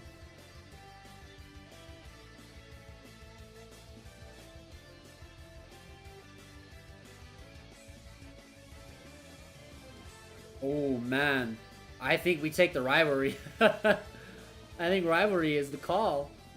I mean, Cosmic's pretty good too, but Rivalry is just the most oppressive out of that batch of cards. That card is very strong, especially against Snake Eyes, because they play so many different kinds of monsters.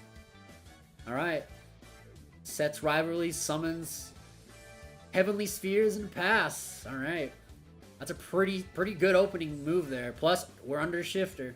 Okay, there's the Cosmo. That's a great top deck. So we can out the Rivalry right here. We got talents to rip a card from the hand so he can't pop off next turn.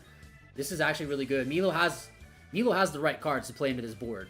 Totally. Yeah, he has the right cards to play into this board. Normal summons Poplar. Alright.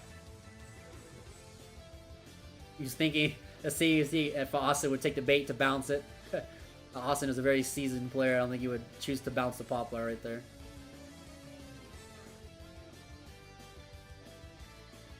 Yeah, this is really good. Doing to the Cosmic, that's clutch. Alright, here we go. We're going to chain Cosmic.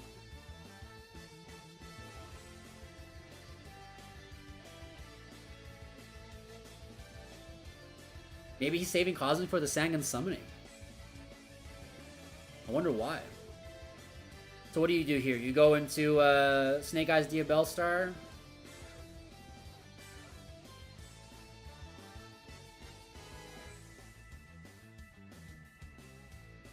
Or do you go into Ash? And then force into the Heavenly Spheres. Oak is good too. Either way, you're gonna... I don't know, I feel like Ash might have been the better play, because you can just go Battle Phase, attack into the Heavenly Spheres, and then when he summons the Pydra, you just bring out Ash, bring out the next Poplar.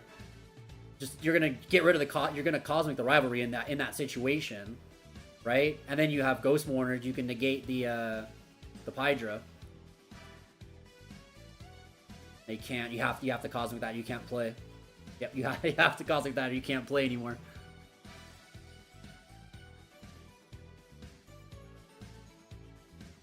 So it's gonna be 1,000 off for Milo. Yeah, I think he should have gotten Ash, not Oak, off of that, because I think he should just go Battle Phase and.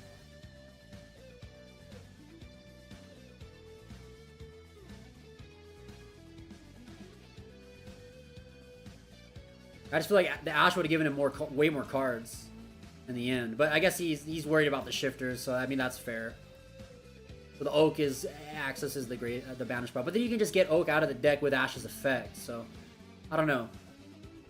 We'll see how that plays out. I would have gone for Ash if I was in his shoes. We got Baldrake summoning down, and what do we summon here?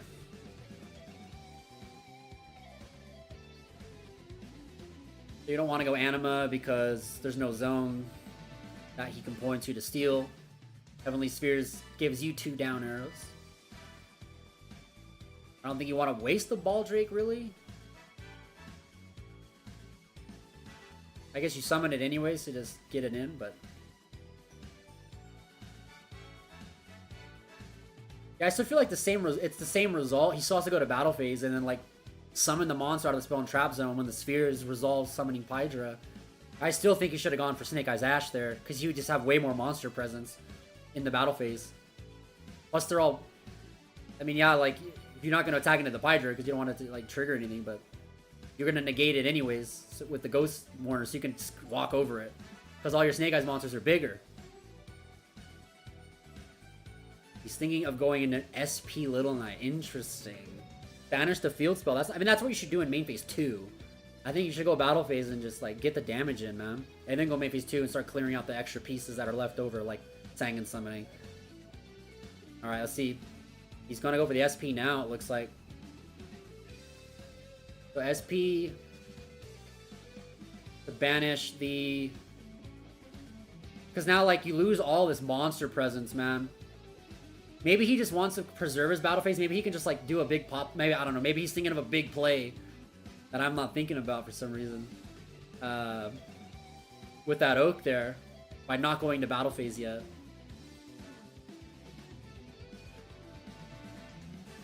I just feel like it's a waste of an SP to have to banish the Heavenly Spheres. That's banished anyways. It's under Shifter. Yeah, I don't know. It's an interesting move. I don't know if it was the correct play or not. But we'll see how it turns out for Milo on this turn.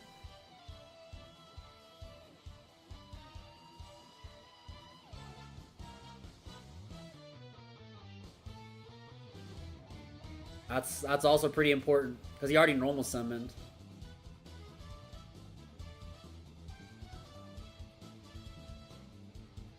So you special summon Chundra. And I think you have to negate this with Ghost Mourner. You have to. Oh, that works too. Yeah, that's right. He had the talents. That's good. That's good. I like that. Talents here is good. That's good. So you still get to pop the Sangan Summoning. Do a little bit. You could do 1,500 damage here currently with the rabbit's attack points. You have the Solemn Judgment for stopping a synchro. If he chooses to synchro not by quick effects. Okay, it's not bad. And he preserves the Ghost Mourner for his opponent's turn. He's got the Dogwood too, so he's feeling a little. I think he's probably feeling a little like pretty safe right now. I still think he would have had a much bigger board though, had he done it a little differently. But we'll see. Draws into Raigeki. That's pretty good.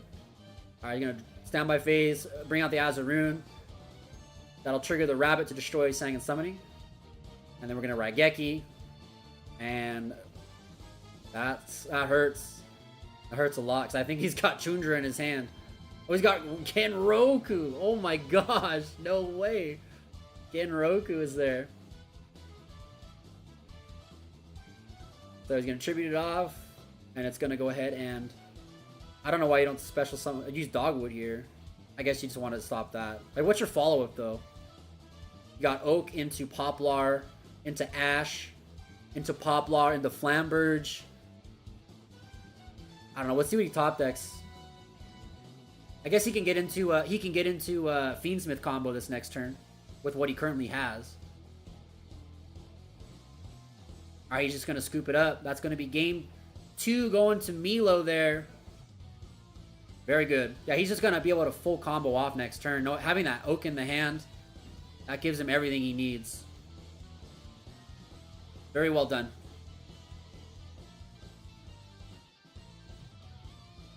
We're getting a game 3 on round number 6 of our Infinite Forbidden Regional Championship here at Paragon City Games. Duelists are dueling it out today. Not just for invites to the 2025 NAWCQ, Fiendsmith Engraver mats, deck boxes, but also we're giving away the Pyramid Playmats Madolce Red Stitched Playmat to first place today. The very exclusive playmat that Pyramid does not give out any of these types of products except for prize supports, and that's it. They're very, very exclusive. So I'm very excited to see who takes home that mat today. This mat is amazing. Amazing playmat. We'll show it real quick on the camera for you guys. Madolce playmat. 2 players, very high quality. These are very, very nice.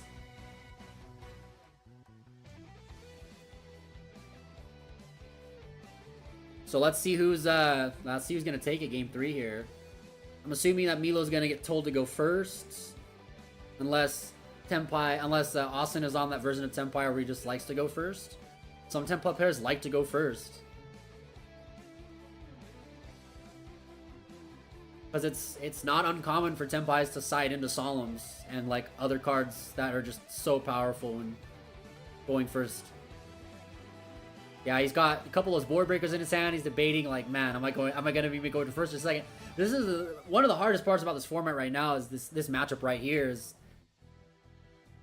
when you win, you don't know if you're going to be going second. Because, like, almost every deck in this game wants to go first. But Tenpai is one of those rare breeds of deck where they can do either, right? They can perform well on either, and they can side optimally for either situation. So, I don't know. I think that's one of the, like, hard mind game parts of this format right now is, like, what do I even side? Because, like, we saw that earlier in the day when we had a Tenpai on the stream, where the guy sided almost just completely unoptimal. Just the worst sideboard cards because he thought he was going second and he was made to go first. Or the other way around. He thought he was going first, but he was made to go second. So his whole side was just kind of... the cards he brought in were just not good.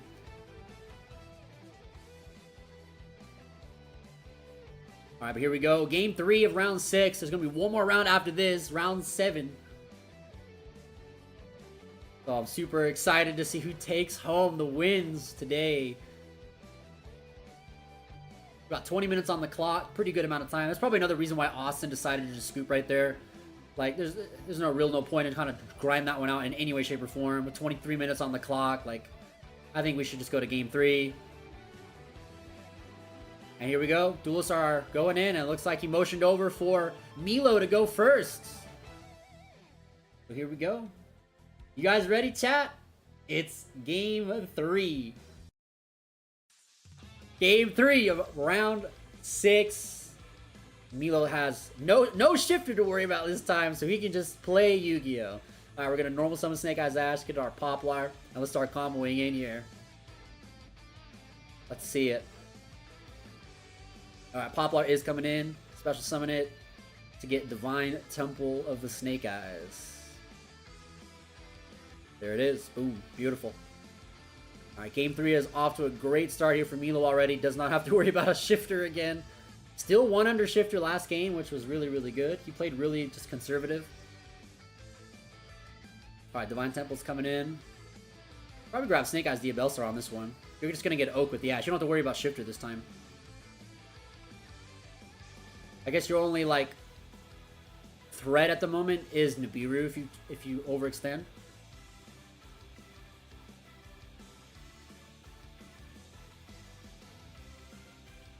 Where's that Oak at? There's that Oak. Alright, special summon Snake Eyes Oak. It's going to bring back that Snake Eyes Ash from the grave. And then we're going to go ahead and send these two for Flamberge. Poplar will most likely put Diabellstar back into Spell and Trap Card Zone, summon herself, and then put Poplar back in. Or Oak. Putting Oak in there is also good. Oak or Ash. There's our big daddy, big boy, Snake Eyes Flamberge Dragon. The card that everyone thinks has a huge target on its back right now as a card to potentially just be banned from the game on this upcoming ban list. Alright, Milo has the Luri in his hand, which is unfortunate. He has Tracked though, so he can grab Engraver, discard the Luri, and just have the Engraver in his hand, which is not optimal, but he's on more than one Engraver, so it's not the end of the world. I guess he's choosing a special summon. He's going to put Oak back in the Spell and Trap Card Zone via Snake Eyes Diabellstar's effect. And he's going to link off to a Link 2. Maybe go to Moon Goddess here. Yep. So we're going into Requiem. We're going to just bring Engraver out of the deck now. Boom. Alright, nice. I'm curious what Austin has in his hand. He has not flashed it at all to the camera, so we have no idea what cards are over there. He's playing very chill. So, like, his body language to me doesn't seem like he does or does not have any interactions. At this, I think he knows what he has and he's waiting for the right time. Is probably what's happening here. Love his tattoo, by the way. It's got the Mystery Machine with all the Scooby-Doo characters on it on his left arm. That's amazing. And I see the bat signal up there too, or maybe that's just a bat in general. Maybe just be a bat in general. Can't see the whole thing. That looks so cool. Alright, fiendsmith engraver added to hand off the track. We're gonna discard that Lurie. And yeah, Milo's just going all in. He's just going all in. He's going all in.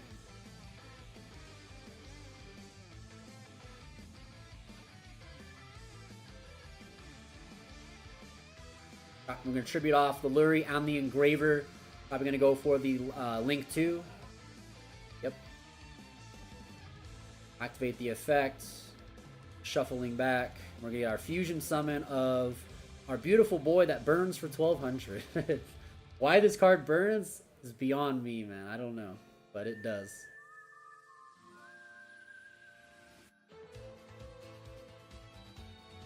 Alright, Engraver comes back to the board. Such a powerful card, man. This is like tour guide of modern Yu-Gi-Oh! For me. It's like Engraver has like the power of tour guide did in 2011 and 12. Like, it's just very similar. Generic card, any deck can play it to power up its strategy, and just has so much value. Alright, what do we do here? Do we go for the tracked fusion summon here? I think so. I think you want to get to Desiree if you can. He's still playing into Nib right now. However, he's being very smart, and he's leaving the Flamberge as one of his last pieces he gets rid of. I think that's a very good idea. To ensure that, oh, if I get nibbed here for some reason, I get 2 bodies back anyways. Plus Oak. Alright, Desiree is here. But you probably would just use the Oak on your opponent's turn at this rate, because you already used the effect. Alright, Desiree is going to get the equip to have the 2 negates.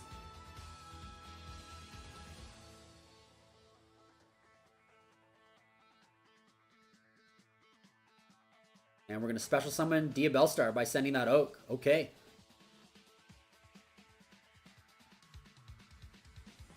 The last card in the hand was the Snake Eyes Dia Bellstar. I'm going to go and grab a Wanted. That is a very, very good choice to pick up here. That'll allow him to get another body next turn, plus a draw.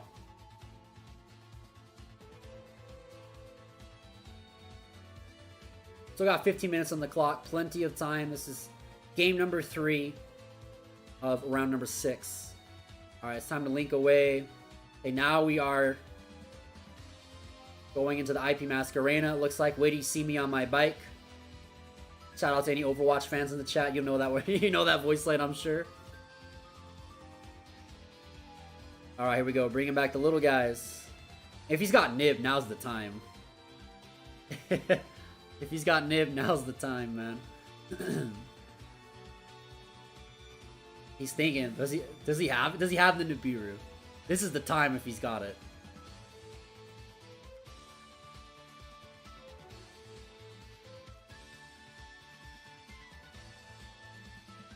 Maybe he just has literally no hand traps in his hand, man. Ay, ay, ay. Hey, welcome in. How's it going? I wonder if he has hand traps or not. Oh, he's going for Appaloosa. This is it. Alright. Now it doesn't even matter if he has Nibiru. 3 material Appo coming in. Bam. Alright. Okay. Appo, Desiree.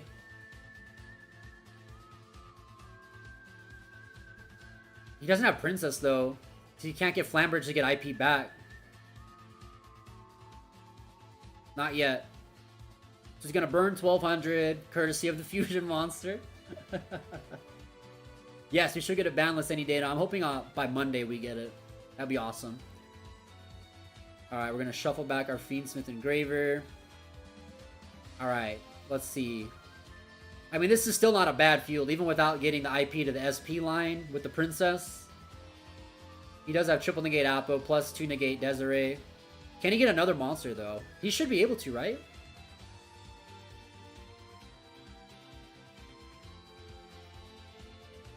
I don't... Yeah, he... I don't know. How does he get to another monster to get to the Promethean Princess? That's the question. I guess we just go Rabbit with Azaroon to be able to blow... And this is still good, too. The SP is always nice, but, like, this is also nice. Getting a Monster Negate plus a Spell and Trap Destruction. Got triple Appaloosa Negates, plus a double Negate on Fiendsmith Desiree here, so this is pretty good. Because he can negate, like, if he just, like, drops Raigeki, oh, we'll negate it.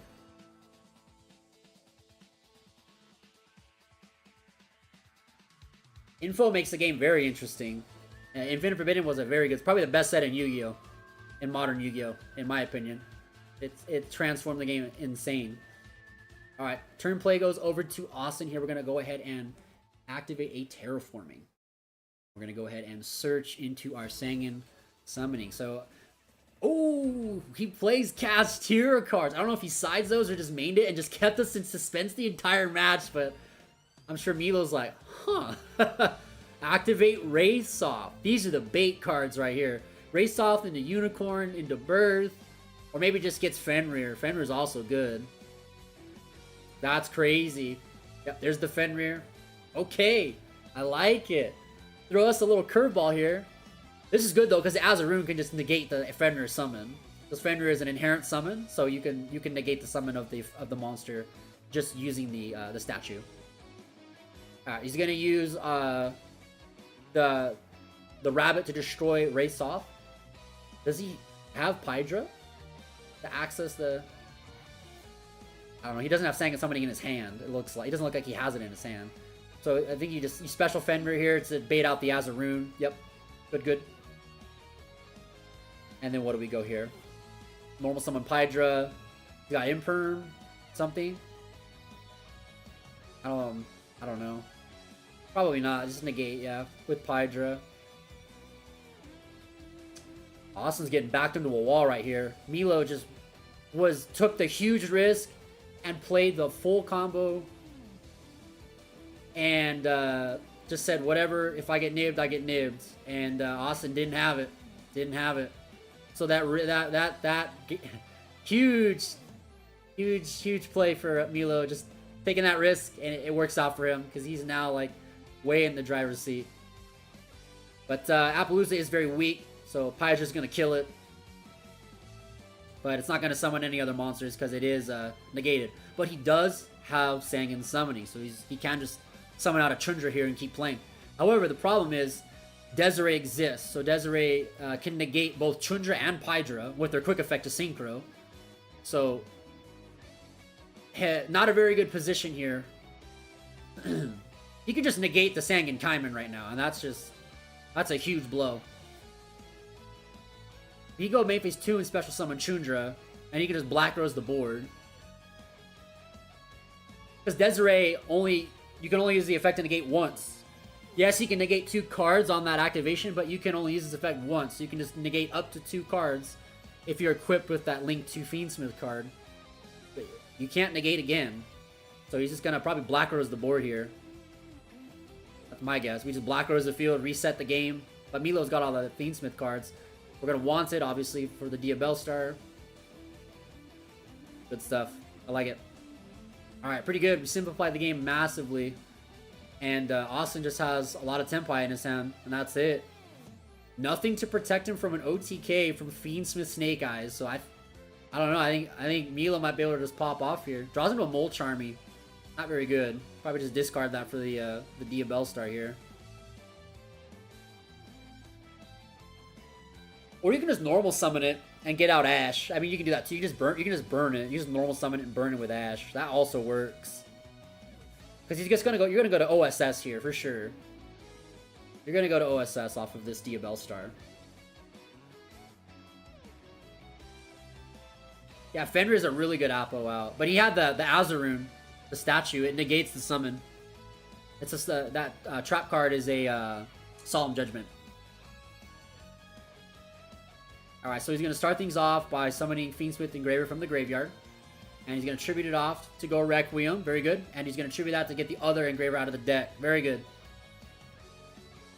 Let's get dead cards out of the deck because he's probably going to want to go into a draw with Wanted here at some point in this turn. So, yeah, you don't want to draw. You don't want to dead draw another Engraver. That would suck.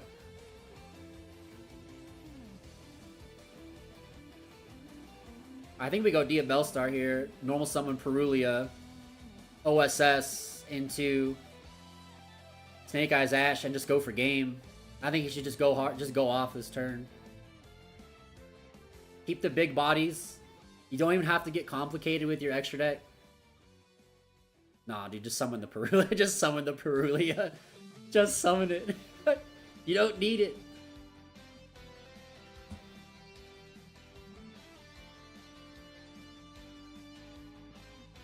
I don't know. I wouldn't have sent I would not have sent Dia Bellstar.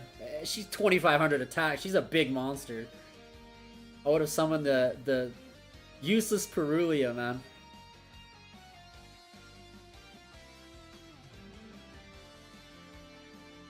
Alright, so now we got...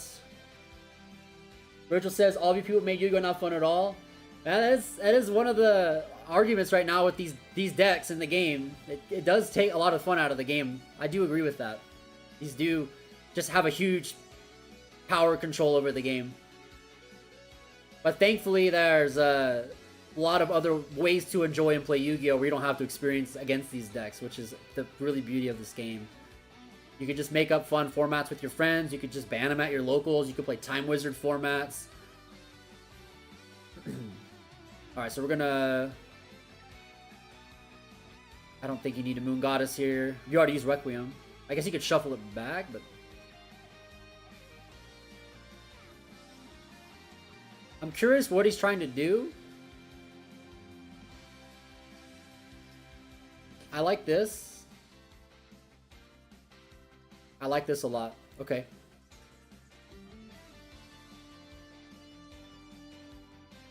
Yeah, I still think he should have just summoned Perulia. Like, it just gives him so much damage, dude. But maybe he's just like trying to dig into a monster he can just normal summon. That like has value, I guess. Instead of OSSing it away. I mean, I get that. That's not gonna do anything. That's all hand traps in his hand. Alright, let's see what he got. Going to Princess here. You got the Flamberge Dragon. And that should be game right there. You bring back Flamberge, that's GG. Right? Isn't that game? 3,000? 25? Is that enough for game?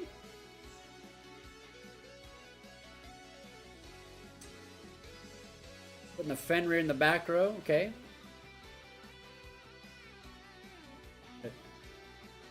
Yeah, this is if you would have normal summon Perulia and kept the Dia Bellstar, this would have been well over game here.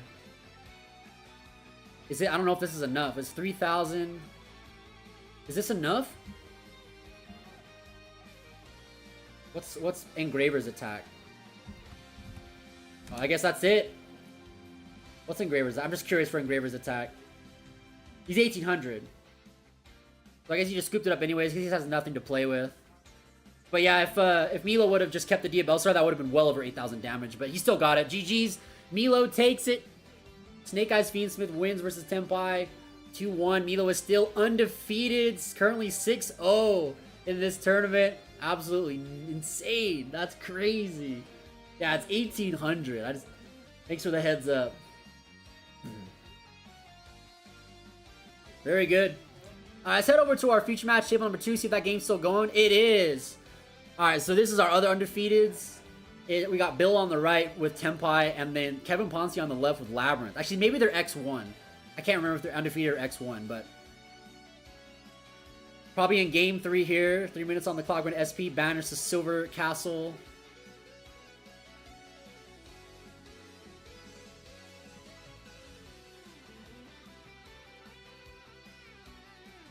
For those that are just tuning in, welcome in. I really appreciate you guys being here. Make sure to like the stream, please. Helps us out. We're trying to get at least 40 likes today. 50 would be amazing. We're at 36 right now, guys. So smash that like button. Get us to 40. That'd be super cool. After this match, we're giving away 3 more Mega Packs of 2023 Yu-Gi-Oh! Mega Packs to lucky subscribers in the chat, so stick around.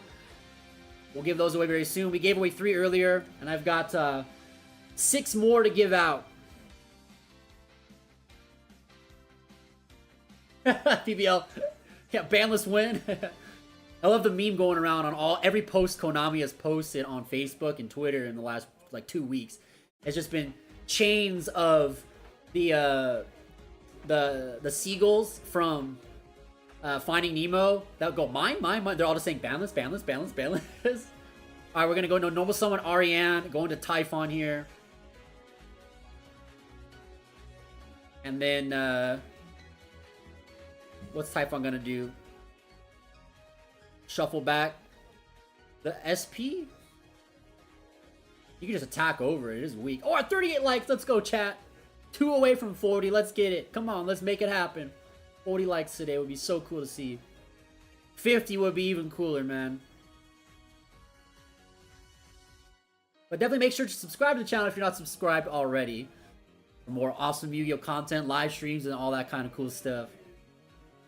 Alright, what does he got? So we just tuned into this match. We don't know what currently is happening in the match. We just were on our main feature match. With Snake Eyes versus Tenpai. It was a really tough, that was a really close game. Snake Eye ended up taking it in game 3. Alright, see if Bill's gonna, yep, it's gonna get shuffled back with Typhon. And there's only 2 minutes on the clock here, so Labyrinth is a really powerful deck that just can put out a lot of damage really quickly at any time, you know, with those traps. So got the welcomes.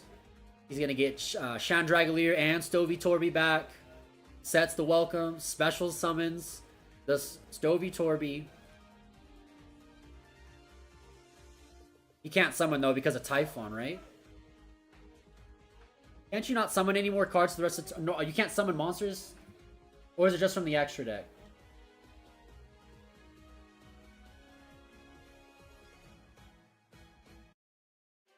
Let me read Typhon real quick. I thought Typhon said you can't summon monsters for the rest of the turn.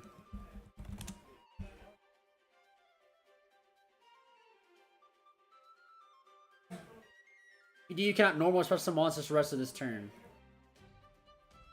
Yeah, you can't summon the Stovey Torby there. I don't know if it matters at all though. Alright, and that's World Decree, and that's gonna be game. World Decree with the Sangenkaimen set. So Bill takes that one. Well, our finals might be Bill versus Milo. I think both players are undefeated. I know Milo is undefeated. We'll have to check in with Bill here in a sec, but alright. We're gonna...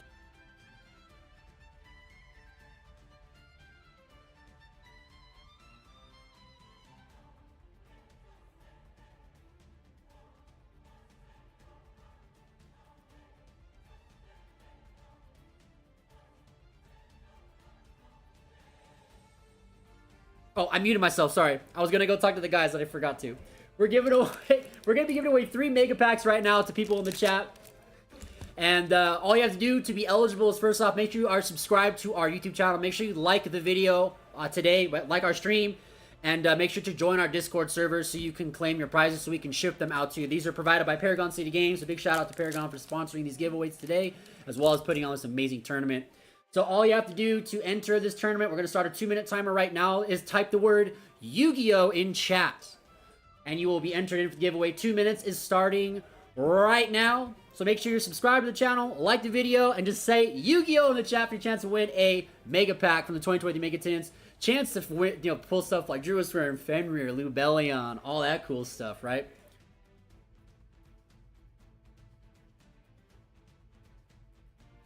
But that was a fun game. That was a really fun game.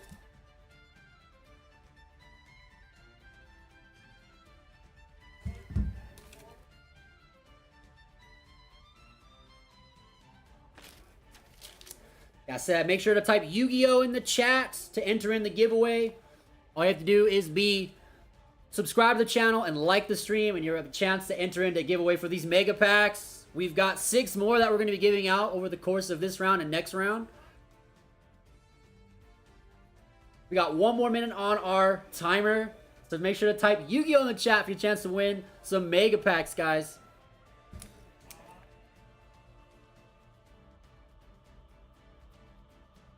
Good stuff. Really excited for this next match. It's gonna be the final round of the event. All right, 30 seconds left on the timer. Oh, nice. We're at 42 likes, baby. Let's go. Let's get it to 50. Let's get it to 50 likes today, guys. That'd be insane. All right, here we go. 10, 9, 8, 7, 6, 5, 4, 3, 2, and 1. All right, we're picking 3 winners right now for 3 mega packs, 1 pack each. All right, first winner is going to be Ambu Sasuke. So congrats in the chat to Ambu Sasuke for taking home this as booster pack of 2023 Mega Tins. make sure to join our Discord server to be able to come in and claim your prize. Just send me a DM so we can ship it to you. If you're local to Utah, then we can just give it to you in person. But here's the Discord link for anyone in the chat that wants to join our Discord server to keep up to date with our content community. And also, we're going to be hosting remote Yu-Gi-Oh! Duels in the near future starting September. We're going to have remote Yu-Gi-Oh! Tournaments in my Discord server for you guys to win cool prizes. All right, next up, next winner is Gary Abdullah.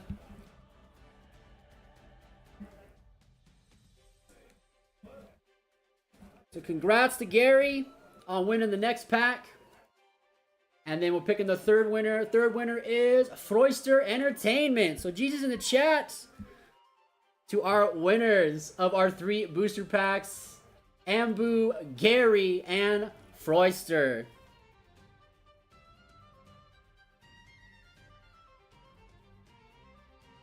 Or is it Frostier?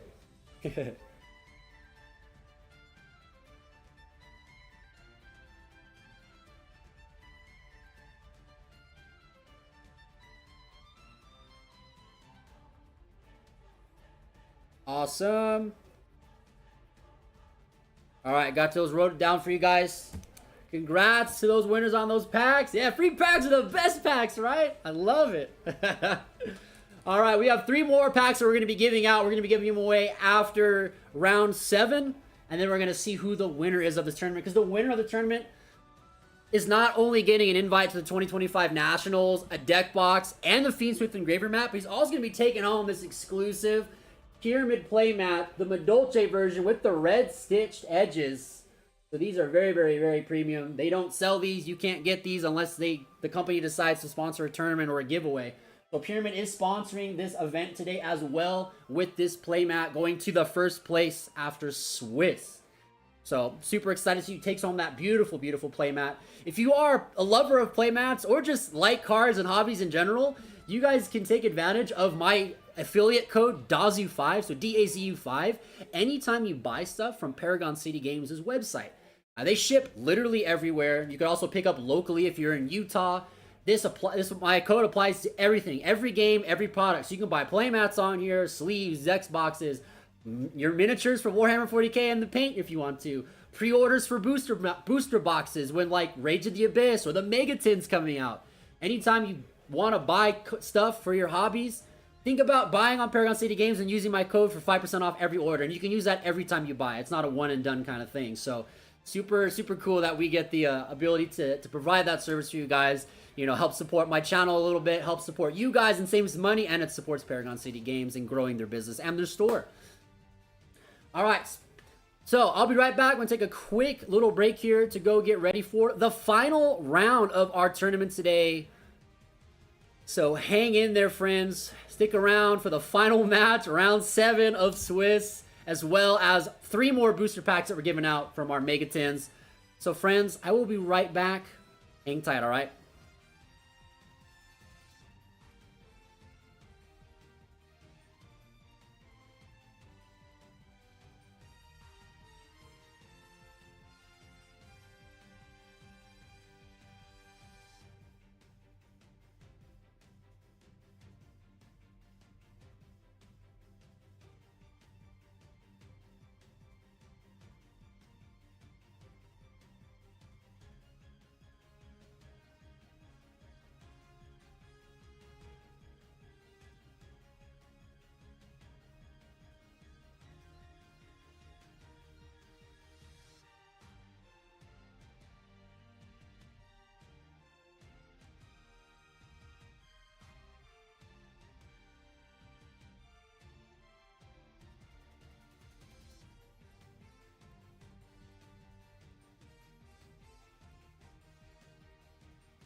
All right, Devastator squad, we are getting settled in for the final round of our regional championship today here at Paragon City Games. So let's rock and roll. You guys excited or what? I'm super pumped. I'm super pumped.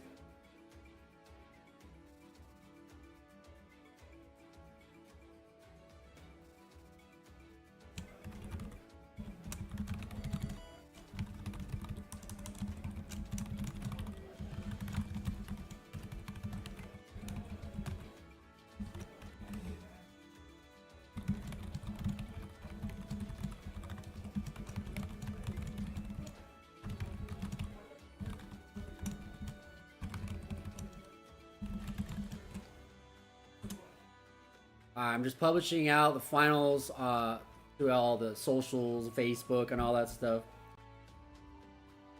So, dude, this is it. This is what's all come down to, chat. The final match of this tournament. Winner of this is taking home that beautiful pyramid playmats, the Madolce Red Edge Edition, dude. I cannot believe this. This is gonna be so sick. I have not opened the packs yet, no. We're going to give away 3 more after this game, after this round as well. We have 3 more mega packs we're giving away, so make sure to stick around after the match to not only see who our winner is of the tournament and our top 8, but also...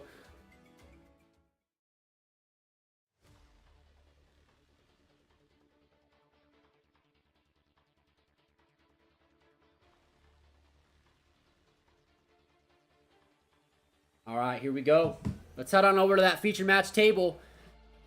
We got round 8, the final, or sorry, round 7, the final match of the tournament here. I am so excited for this. They're getting ready to roll their dice.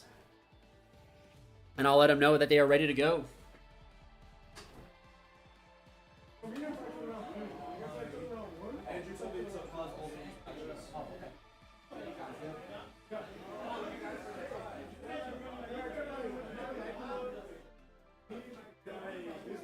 I always have a quick pause. Head judge has to clear something up real fast before we start the last round.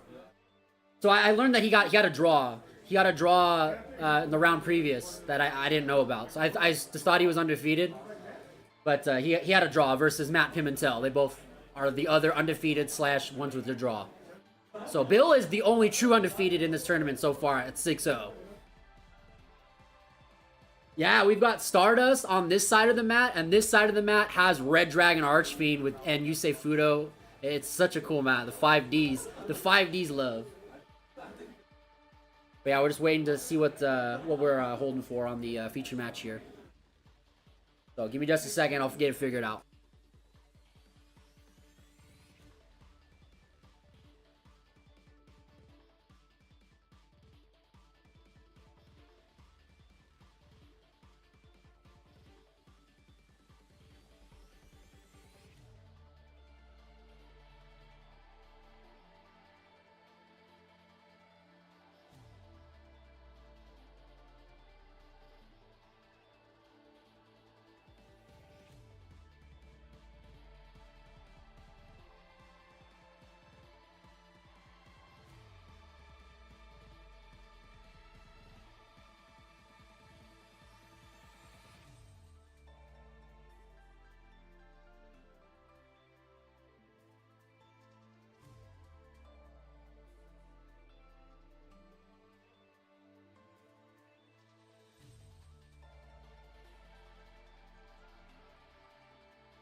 All right, so we got another repair, so we gotta wait a little bit. So hold up, hang tight, friends. Hang tight. Make sure to like the stream. We're 5 likes away from 50, guys. That's amazing. Smash that like button, guys. We'll get to 50 likes. Heck yeah, we're so close. But yeah, we had to wait a little bit here because they have to repair the round apparently. So hopefully our top matches don't change because these guys are all the ones that are in this like record of undefeated / X01. So we'll see if anything has to change, but. I imagine for sure we'll keep Bill at least because he is 6-0. But yeah, I'll be right back. Just waiting for the repairs.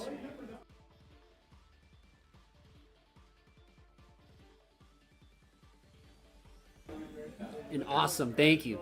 I'll get all the messages and stuff afterwards. I'll dial in with everybody. Card Ford, thank you so much for the 3-month channel membership, dude. Holy smokes, dude, you're a legend. Thank you, man. We're on 16 channel members, guys. We're 4 away from my goal of 20 for this month. Which table do you want on the right side? Which table do you want on the right, on the left side? Table 1 on the right, table left, 2 on the left. Yeah, Bill is on fire today. He is doing so good. He's main decking Royal Decree in Tenpai, and he said that he's literally maining it just for Ponzi's Labyrinth deck, because he's notorious for playing Labyrinth all the time. So that's pretty cool. Yes, Bill Yu. Yep, Bill Yu.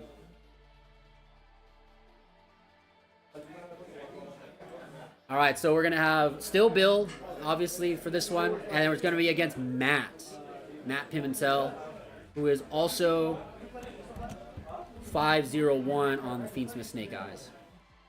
So we get the same matchup deck-wise, just different, one different duelist. That's cool.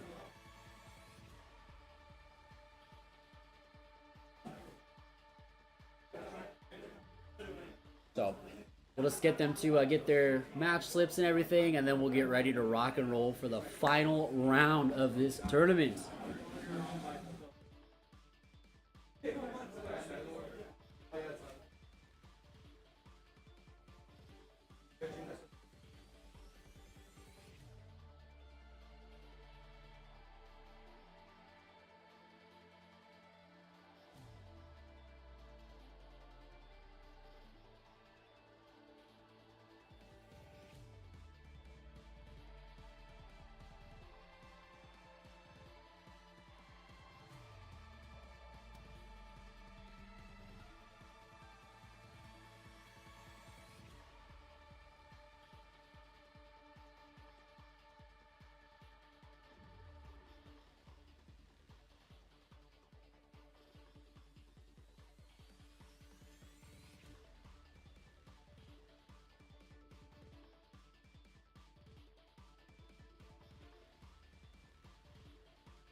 Muted again. I'm too excited. We're just moments away from starting this final round at our regional championship here in Paragon City Games in Sandy, Utah, where 102 players have been duking it out all day to take home the championship for this event. So super excited to see who takes it. We got Bill, who's gonna be playing. Yeah, Austin and Bill. See, I'm so out of it, dude. This is a lot of work on my brain. Austin is playing the Bill deck. Let's go. Best deck, build deck. All right, here we go.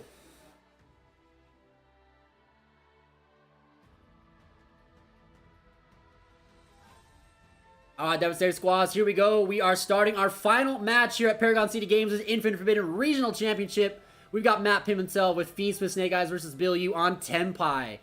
And Matt did win the die roll, so he is going to be going first here. So let's strap in and see what's happening. So we're going to go ahead and start things off with a Snake Eyes Diabellstar. Or not Snake Eyes, just Diabellstar, the Black Witch. Discarding the Druid's Worm, but it is going to be met with a Ghost Mourner Moonlit Chill. Let's negate it. No access there to Original Sinful or Wanted. And we've got good old Divine Temple coming in. So sadly, he did draw one of the brick cards. Let's see what he chooses to get here. Probably Oak is probably the best choice in this situation.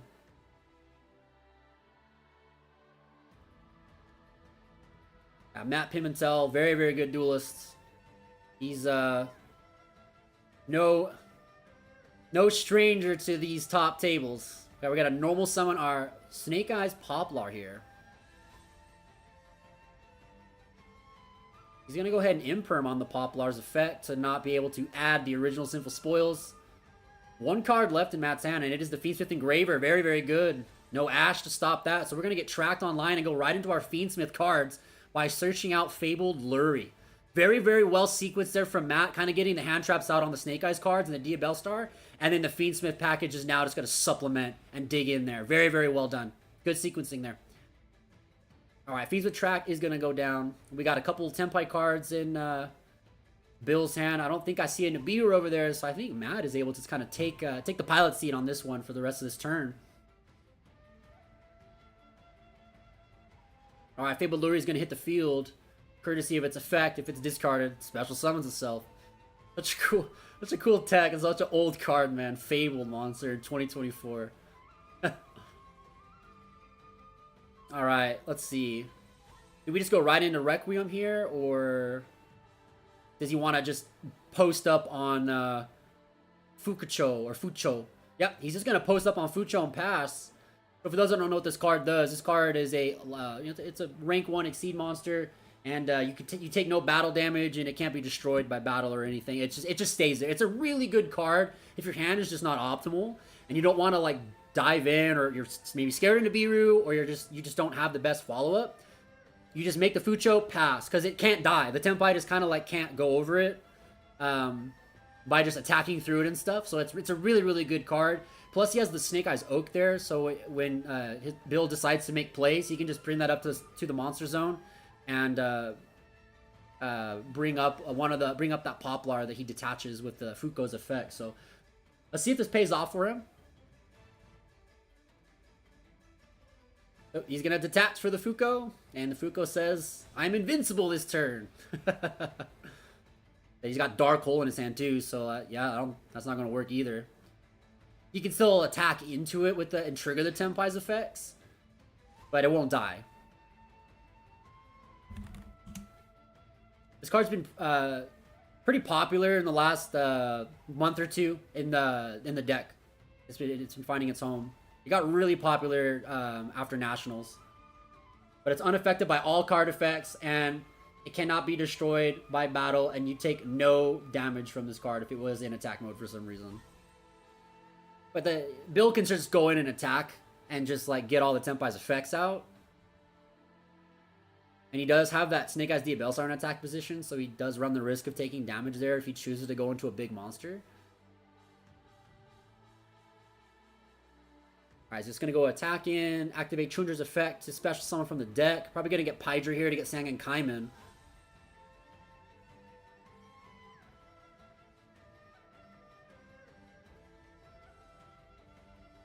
He's got Droplet as well. Yeah, that little bird is tough to deal with, man. He's tough to deal with. Alright, so we're going to add Sangan Summoning. So he's not going to go all in with the Kaiman. Maybe he already has a Kaiman in his hand. I didn't see one, though. I just saw the Droplet. Hydra's going to attack. What do we Synchro into here, though? Black Rose won't kill it. I mean, you can Black Rose the rest of the board, and he's just stuck with a Fuko with no materials. I mean, that's not the worst thing in the world, but I don't know. I'm not a fan of that play, personally.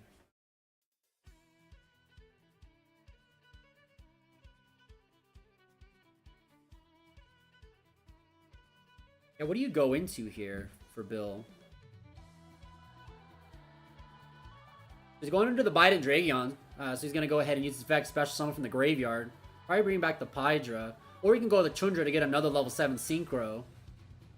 Oh yeah, he's going for the Chundra. He's going to attack in. That attacks over the Diabell Star. And that's going to take the Oak with it.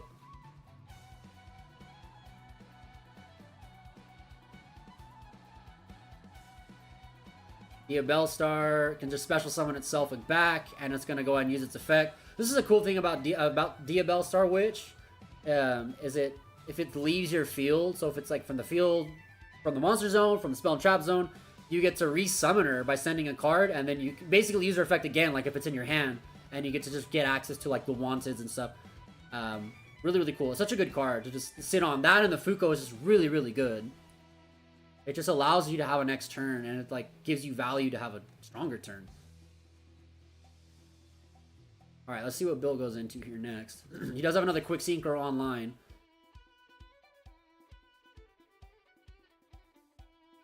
He actually has 2 quick synchros that he can do.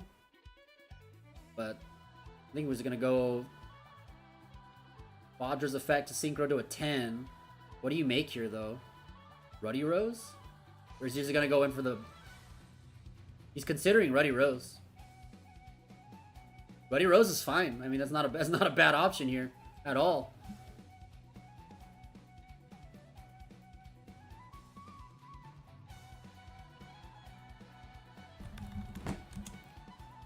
For those that don't know what Ruddy Rose does, it banishes all cards from the graveyards when it's summoned. And then if you use Black Rose to summon it, you can nuke the board. And he stays. He doesn't die.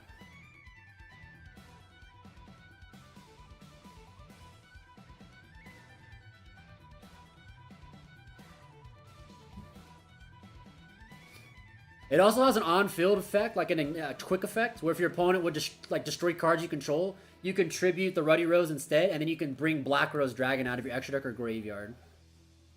But the thing with the Ruddy Rose is it just banishes all the cards. It's literally just like a soul release. Alright, we're gonna link it to probably Heavenly Spheres here.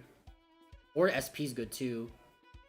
Banish the Fuko so he doesn't have a body to play with on the next turn. Because he's literally top decking. He's got nothing. He doesn't have access to the fiendsmith cards. I think that's just game. SP is just game. He still has the Chundra next turn to pop off with, plus 3 cards in hand. Heavenly Spheres is good too, I guess. I don't know. I can see an argument for both. He has droplets. I guess he values it. He has summoning and Kaiman. I mean, I don't know. I think SP could have been the better choice here, but Heavenly Spheres is still good because the Fuko can die now because it doesn't have materials. So now it's just a body, right? But I feel like I would have just...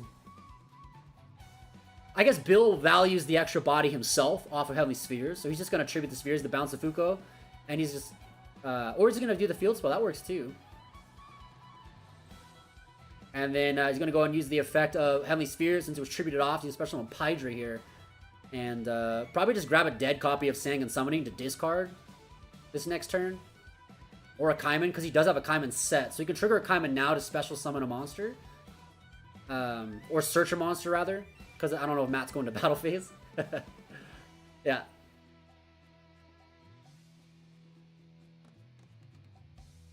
Yeah, Dragon Lock. That's right. You are Dragon Locked.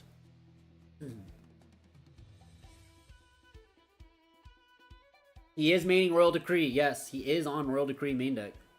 That is true. Alright. And I think that's going to be it for game 1.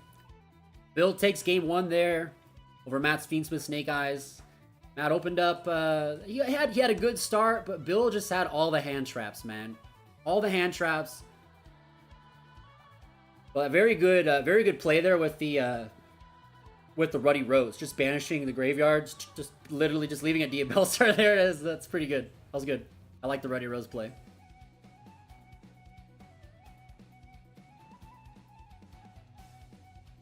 Already off to a great start for Bill.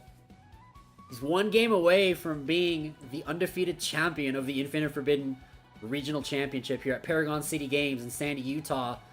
He'll not only get an invite to the NAWCQ, but he'll win a beautiful deck box, the Fiendsmith Engraver mat, and he will win the Madolche red etched border Pyramid playmat that Pyramid has sponsored as part of the prize pool today for this tournament. So we have that beautiful mat. It's an exclusive mat. Pyramid does not give away those red etched mats at all, other than just as prize support or as like a special giveaway. So you can't buy them.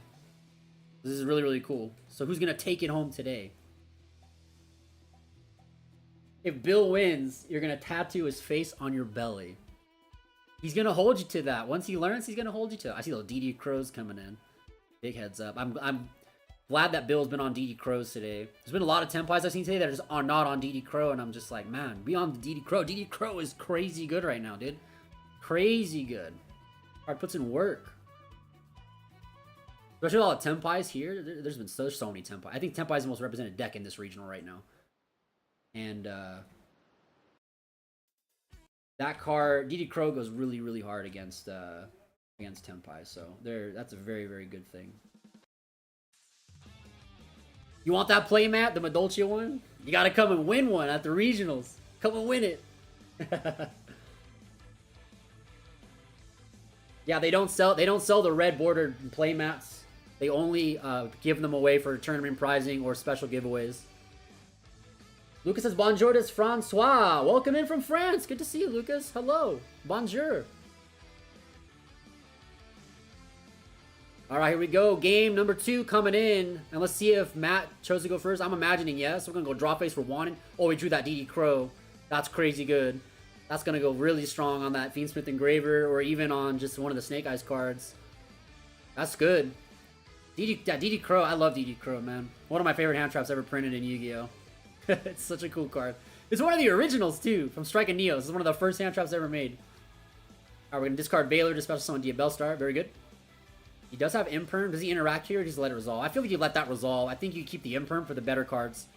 Because it doesn't look like he has a lot of hand traps in his hand, so you got to really pick and choose when. Diabellstar's not it, babe. Not it at all. Feels lucky he didn't face you. All right, Matt. Let's see here. We got the OSS online. I think he's just going right into Ash. This is gonna get negated. This Ash is gonna get impermed for sure. For sure, that's getting negated. Because I'm not sure if Matt's on talents. I know a lot of the Snake Eyes players here have been going into talents on sideboarding in. So that is a really good. If he is on talents, that imperm is just even better there. So he's got Cosmic, Engraver. So he does have access to the Tract here. That's good. DD Crow is really good here as well. So I guess you could also DD Crow the Lurie when he discards it and activates his effect. You could DD Crow the Lurie, and then that whole Fiendsmith lot package is just turned off. Unless he has like bonfire into Poplar. I mean, I don't see what else is gonna happen in this turn. Because you need Fiends in the graveyard for Engraver to reborn itself. I think you DD Crow the Lurie, dude. 100%. I think you DD Crow that thing. Yes, sir. Nice. Good job.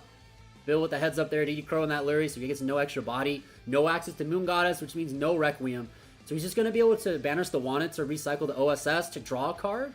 Let's see if it gets him Bonfire or Poplar. I mean, Bonfire is the card he really, really needs here.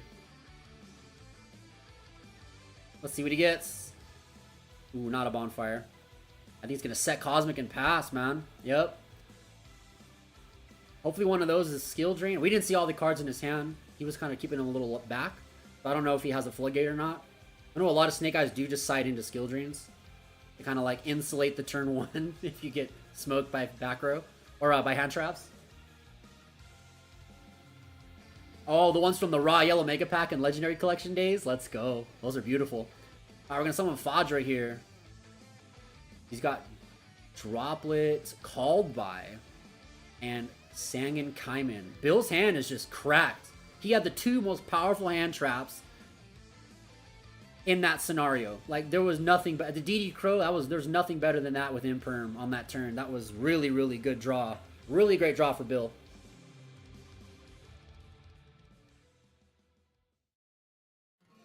Now I'm curious, do we go into battle phase here right away? That's the $1 million question, right? We just go right in. Oh, that's game. But Matt, I didn't have anything in his hand to interact with the board. Bill's just showing. That's it. So Bill takes it. 2-0. Very in just 15 minutes. Yeah, he did side in the skill drains and the cosmics. But he didn't see the skill drain, he just saw the cosmic.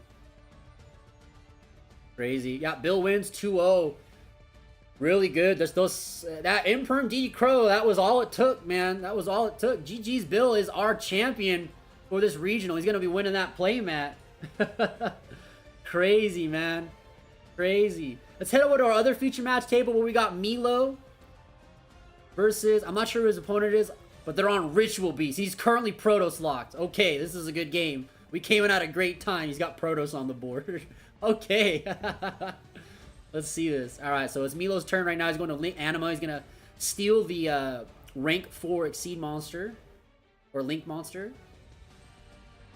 Or did he choose to negate Dark Effects? I think he negates Dark Effects because SP's there.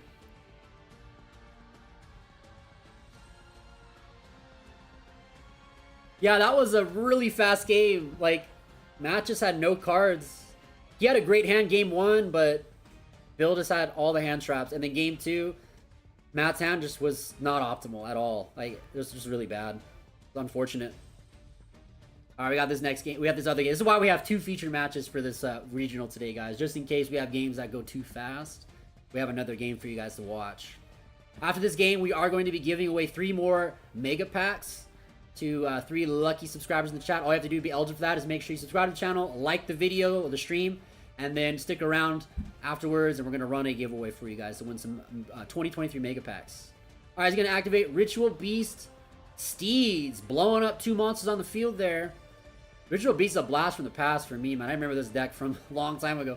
Necros era, 2015. It was pretty good. It was hot for like one event where it was like really hot.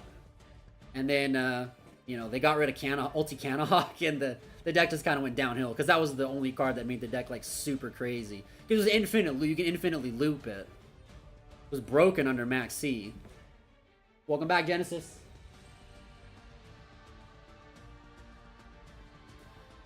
The decks for this match. So this is our second feature match. It's Ritual Beast versus fiendsmith Snake Eyes. Our other matches, it ended so fast. It was literally 15 minutes. So Tenpai won the regional undefeated. Bill Yu 7-0 versus Matt Pimentel, who was on fiendsmith Snake Eyes. This is our other table playing for potentially second place.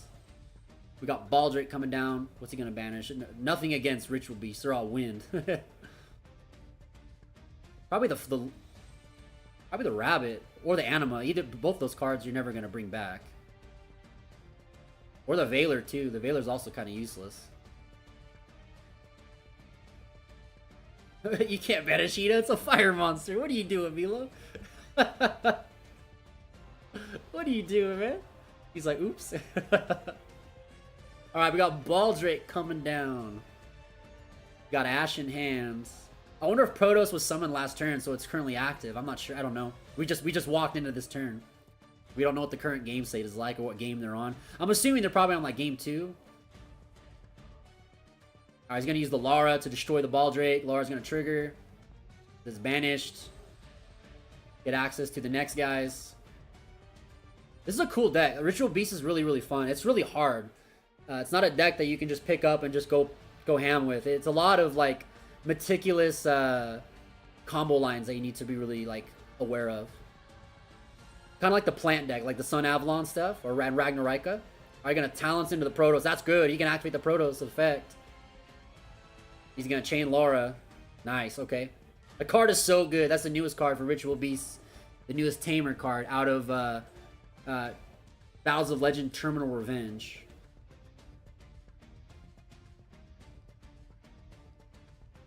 She's really good. She was like one of the best cards in the product, other than Phantom of Yubel and obviously Dragon Master Magia. But still, that card is at an insane price. It almost passed $1,000 not too long ago. It's just crazy. He's gonna activate a Wanted here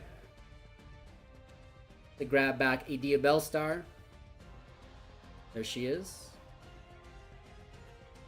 That's really interesting seeing Protoss. I wasn't playing Yu-Gi-Oh when that card was legal, so I don't know the sheer nastiness that it brought to the game when in Sword Souls, but I do know about the card, and it was recently unbanned in the last ban list, and I know it's a very cool card you can play in Ritual Beast. Other decks can play it too, because you can play obviously Beatrice into the flag, and then flag's effect to get Protoss out. That's pretty good. Yeah, this is the last round, Bruno. The final round is already over. Like the final match, our feature is already done. It was Matt versus Bill. Bill took it 2-0, so he's the champion. He went 7-0 today, so he won the regional. We got our backup match on here. Milo versus, I'm not sure who this duelist is, so I apologize. Might be from out of state or just someone I haven't met from this area of Utah before. But yeah, that game was really fast. Matt just Could not play. Yeah, Bill Yu is the regional champion. Regional champion for this format. I was gonna go and link away the Protoss and the Diabell Star Black Witch. Probably gonna go access to the Fiendsmith engine here via the Moon Goddess of the Closed Heavens. And then Tributor offer Requiem. We're gonna use that track though, so we can recurse some of our cards. I like it. All right. Nope. Yep. That's what you need. You can't make the other guy. You need Engraver. All right. So, what's the? I can't remember what that Link 4 monster does. That's also a new card. That Link 4 Ritual Beast. That's also from Terminal Revenge. I can't remember what her card effect is. Like her name's like Nuchi Drago or something. Something weird. The balance is out? No way. You're capping. For real? Okay, now we can go into the desert to the Desiree. Book of Eclipse. Currently got no equips, so you can't negate that. So we're gonna get all booked. Everything's gonna get booked. That's really good. Book of Eclipse is actually really powerful in this situation. Obviously, it's not gonna flip down the Link monsters because they don't have defense points. But Desiree cannot interact with that card because he doesn't have a monster equipped to it. Milo's trying to think, what can he do here against this Eclipse? That's a pretty big card there. Now, currently, Milo will draw 3 cards off the Book of Eclipse when they get flipped back up. Because Book of Eclipse flips all monsters on the field face down, and in the end phase, your opponent draws cards equal to the number of cards remaining that were flipped down. So he will draw 3 cards here for the Eclipse. Al's like, do not joke. Yeah, is the balance actually out? No way. Milo not playing Alistar is crazy? You think so? I did see the newest Malice Link 3. It's really cool. Okay, when attack over triggers her effects though. We got the continuous spell card up. I can't remember the name of it. It's also from the newest Terminal Revenge. You're just trolling Calba to save, man. No way. I think the balance is going to come out Monday morning, man. That's my prediction. Alright, so we get flipped back up. Are they going defense, Milo? Yep. Then we're going to draw 3 cards. So we got Bell, Ash, Nib. Oh no, it's your cards, not your opponent. It's just your opponents. They draw for their monsters. Okay. I haven't had Book of Eclipse resolved on me in a billion years. Not since Necros format. So I forget that you only draw for your opponent. You only draw for your cards. Yeah, Monday is definitely gonna be it.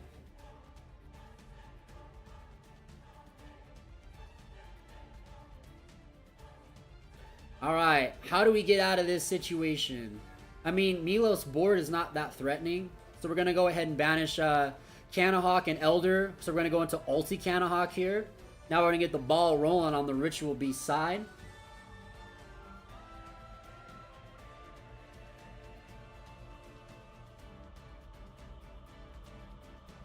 He's eyeing up a different monster. That's another newer monster. A newer fusion. I don't remember that one. She was also in Terminal Revenge. Like, this set just, like, super pumped up the Ritual Beast cards, man. But kind of an L they didn't reprint Canahawk, Apelio, Petalfin, Ulti Apelio, Ulti Canahawk was reprinted, but Apelio wasn't, Petalfin wasn't, Elder wasn't, the old Lara wasn't. I don't know if you even play the old Lara, just the new one, right? And then Elder.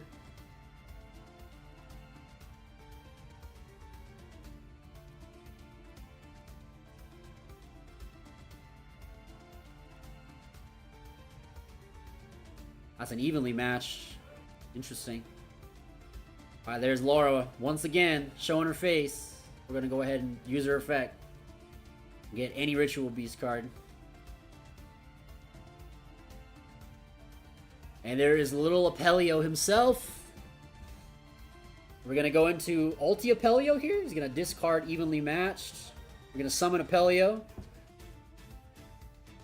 Yeah, I remember when this deck first came out, I was so excited about it because it's very similar to Gladiator Beast, and it's just the opposite. Instead of they going back to your deck, they go to the banished pile. They just contact fuse. Gladiator Beast is my favorite deck ever printed in history of Yu-Gi-Oh! Hands down. I went hard with that deck back in 2008, 9, and 10. I played a little bit of it in 2011, but then I switched to Tengu Plants. Alright, so we're going to attack over the Desiree there. Yeah, I know she has the tag out effect. I just didn't know what her other effect was. So she protects from targeting. That's cool. That's really good. Yeah, it is a hard deck. Virtual Beast is a very hard deck to pilot. It's got a lot. It just has so many options. So many options. And the new Laura just activates a lot of those options just in herself. Alright, so we attack over the Lacrimose with Apelio. And then he gets one more attack in with the... I forget her name. Winda?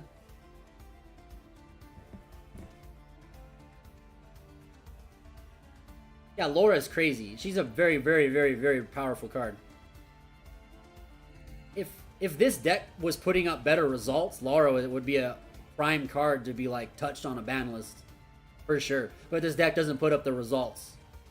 It's just too hard. And it also has a tough matchup against the top decks right now, you know? It can beat them, though. It definitely can beat them.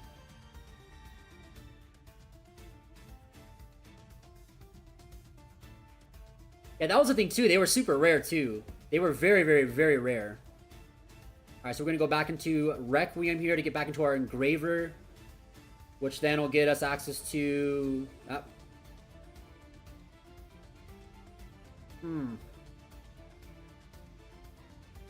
What do we do? What do we do here? He's in a very tricky situation.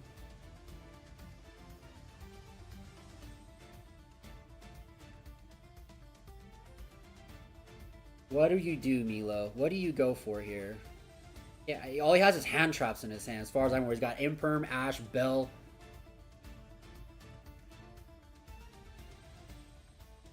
Nibiru, yeah, he has all hand traps. You might just have to normal summon one of those. I don't know. I think I guess the Bell is the worst of the two against his deck. Ash, I mean, Ash is good, really good against Richard Beast. Bell is pretty good too, but I think Ash is the better card in general. It hits more stuff. All right, we're gonna go ahead and OSSO into Poplar, and where do we go from here? Does he have Ash in the graveyard he can go for? That wouldn't really matter, though. I think he probably just need to go for Oak, take the Flamberge. Not entirely sure what's all in his grave, because we didn't see this match from the beginning. Draws into a Veiler. More hand traps. Okay, he's got 5 hand traps, or 4 hand traps once again in his hand. Crazy. Too many. This is where those cards just become bad. Everyone's just like, let's play 23 hand traps in our deck. But then it's like, man, I'm grinding. What am I drawing? Hand traps. How do those do well in the grind game? Sometimes good, sometimes not good. So we'll see what Milo can do. He does have 3 monsters to play with here. So he's not in super big trouble right now. Good. Going back into the Link 2 Fiendsmith. Sorry for the slight glare on this table. I couldn't get both cameras like perfect lighting. So I just went with the other feature match. The main feature match table had the perfect lighting, and this one is almost there. I think next time I'll be able to get the lighting even more perfect.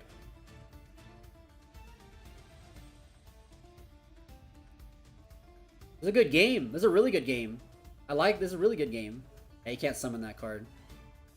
It needs fiends. It needs the fiend monsters. Alright, we're gonna Snake Eyes Diabellstar. User effects. Probably we're gonna put Poplar or Ash there. I like that card a lot. Snake Eyes Diabellstar. I think she's my favorite Snake Eyes card. It's so versatile. There's the Oak. He does have the Oak in the grave. Yeah, Oak is the best choice for sure. Now let's see if he has also access to our good old boy Flamberge in some capacity. We don't know. We don't know. I don't know if it's in the grave.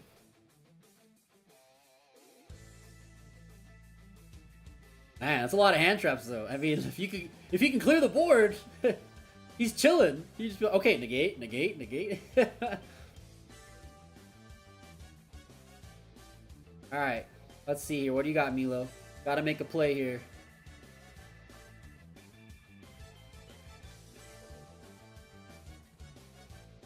This is tough because he has a lot of his resources are just gone. And this is one of the things that happens, like when Ritual Beast puts you in the situation when you're like in a really long grind. You just run out of resources so fast. And Ritual Beast doesn't have the issue of like not having access to the resources because a lot of their stuff just rotates itself. It's a huge floater deck.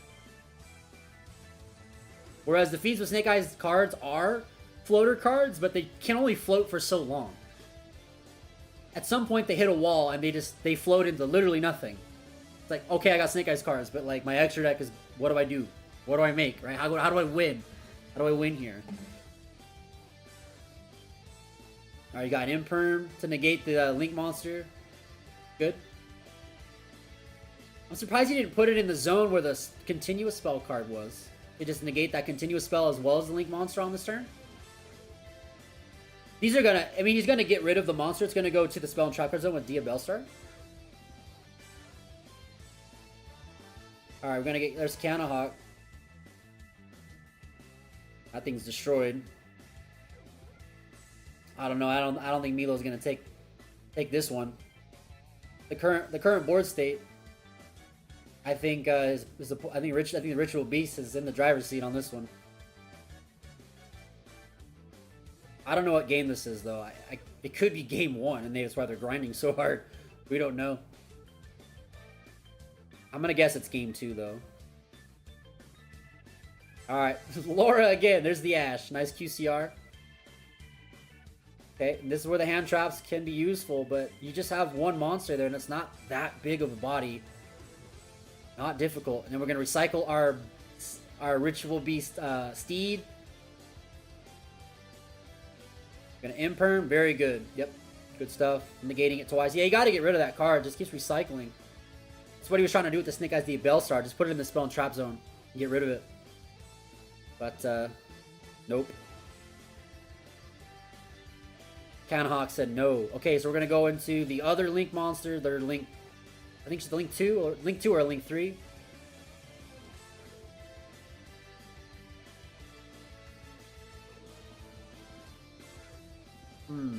Yeah,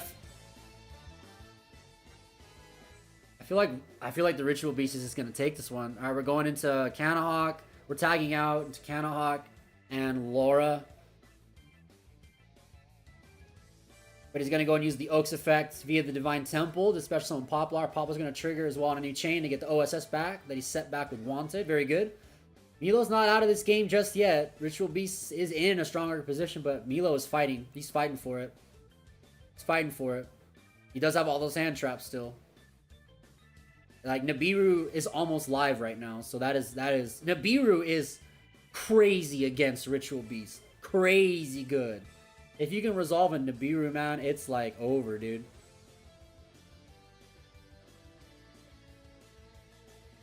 He's gonna go back again for another tag out. So what is this, summon number 4?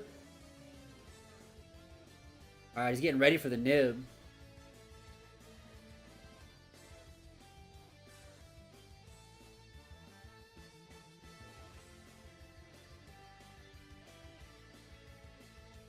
Okay, we're gonna go Princess.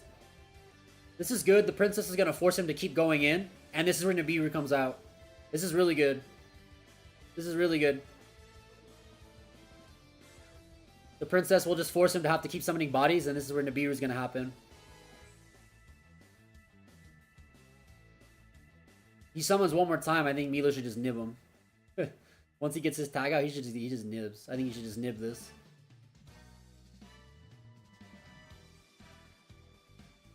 That's back in defense, right? Yeah, that's in defense. Yep.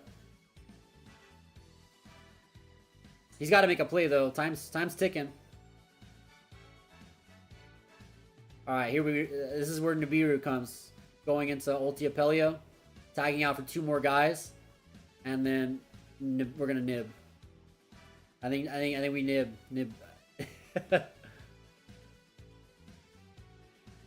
Brings back the Wen and Apelio. Banishing the Canahawk. to destroy the Divine Temple. Why isn't he choosing to nib yet? I guess he wants to go to the battle phase first. And just let him attack, so he does, because that token will be huge. Token will be really big.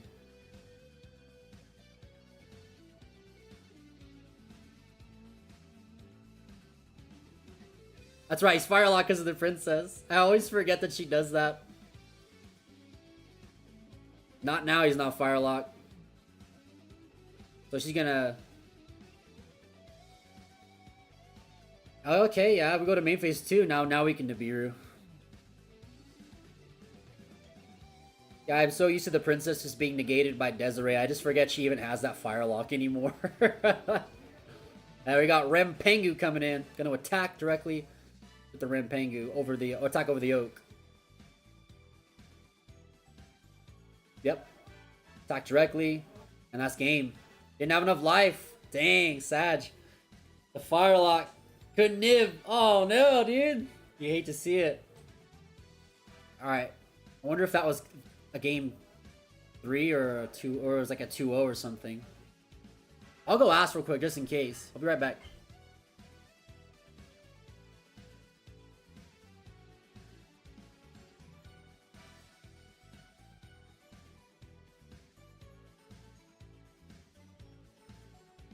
Okay, so that was game 1. That's why they grinded that hard. That was game 1. They're hungry for it. So Ritual Beast has the game 1 win with 7 minutes on the clock. That is terrifying. That's a very terrifying situation. So Milo needs to really think about like those dogwoods here. Put those in probably, and because those can come up.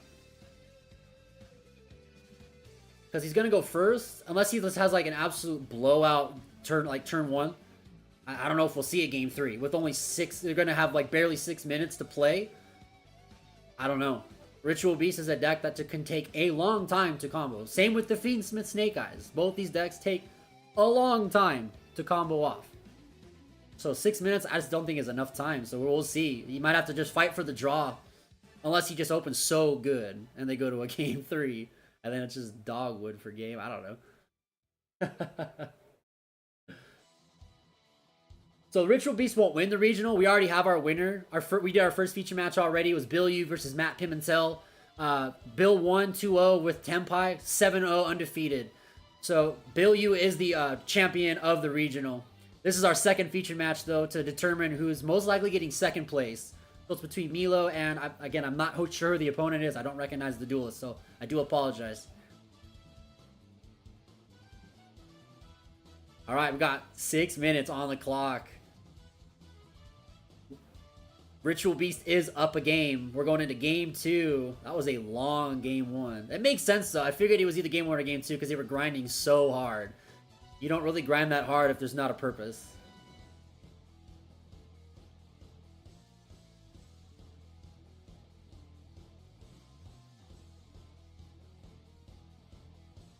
All right, Ritual Beast is up a game on game 2 of this. We got Protos in his hand. Okay.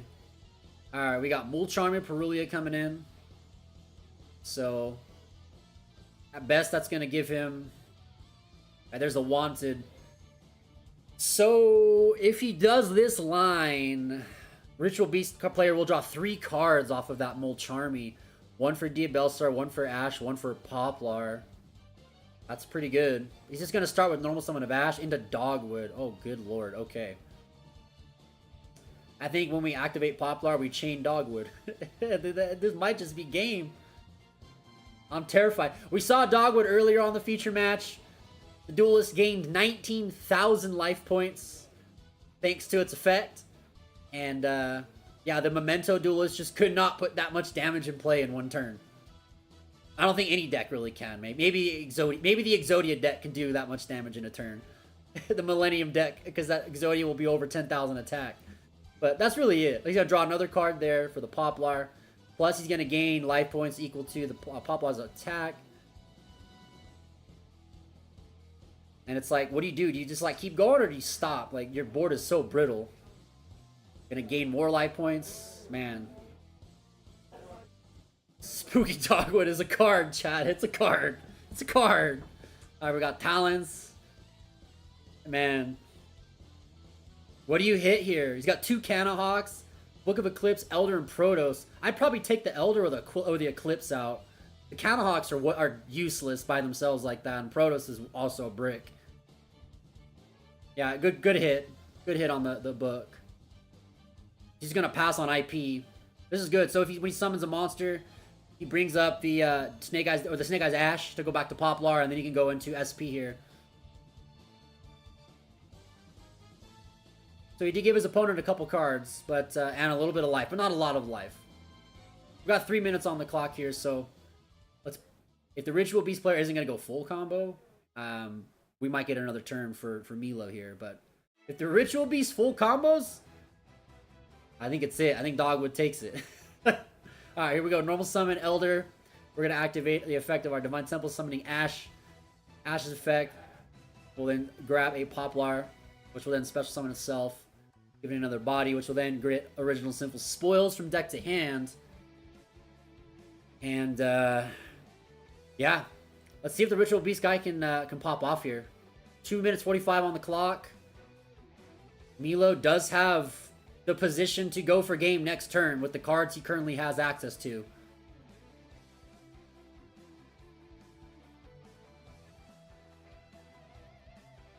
But you think it's over because of the Dogwood, huh? Alright, you're going to use the Tamer. The Tamer lets you special summon a banished guy. So you bring back the Canahawk. Canahawk's going to trigger then.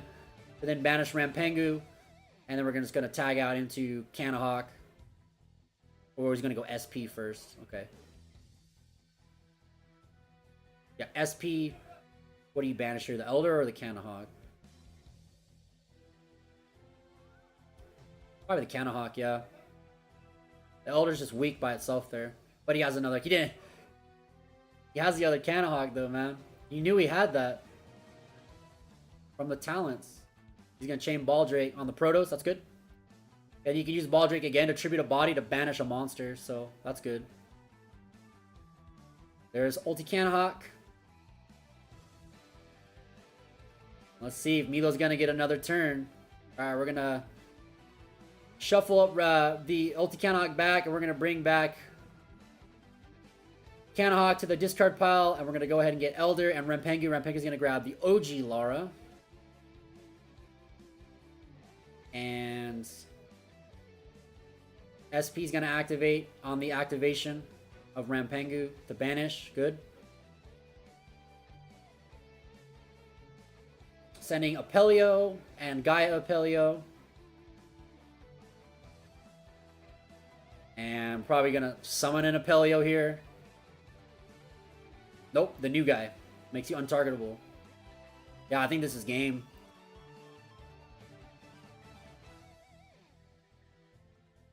I think Ritual Beast has this one.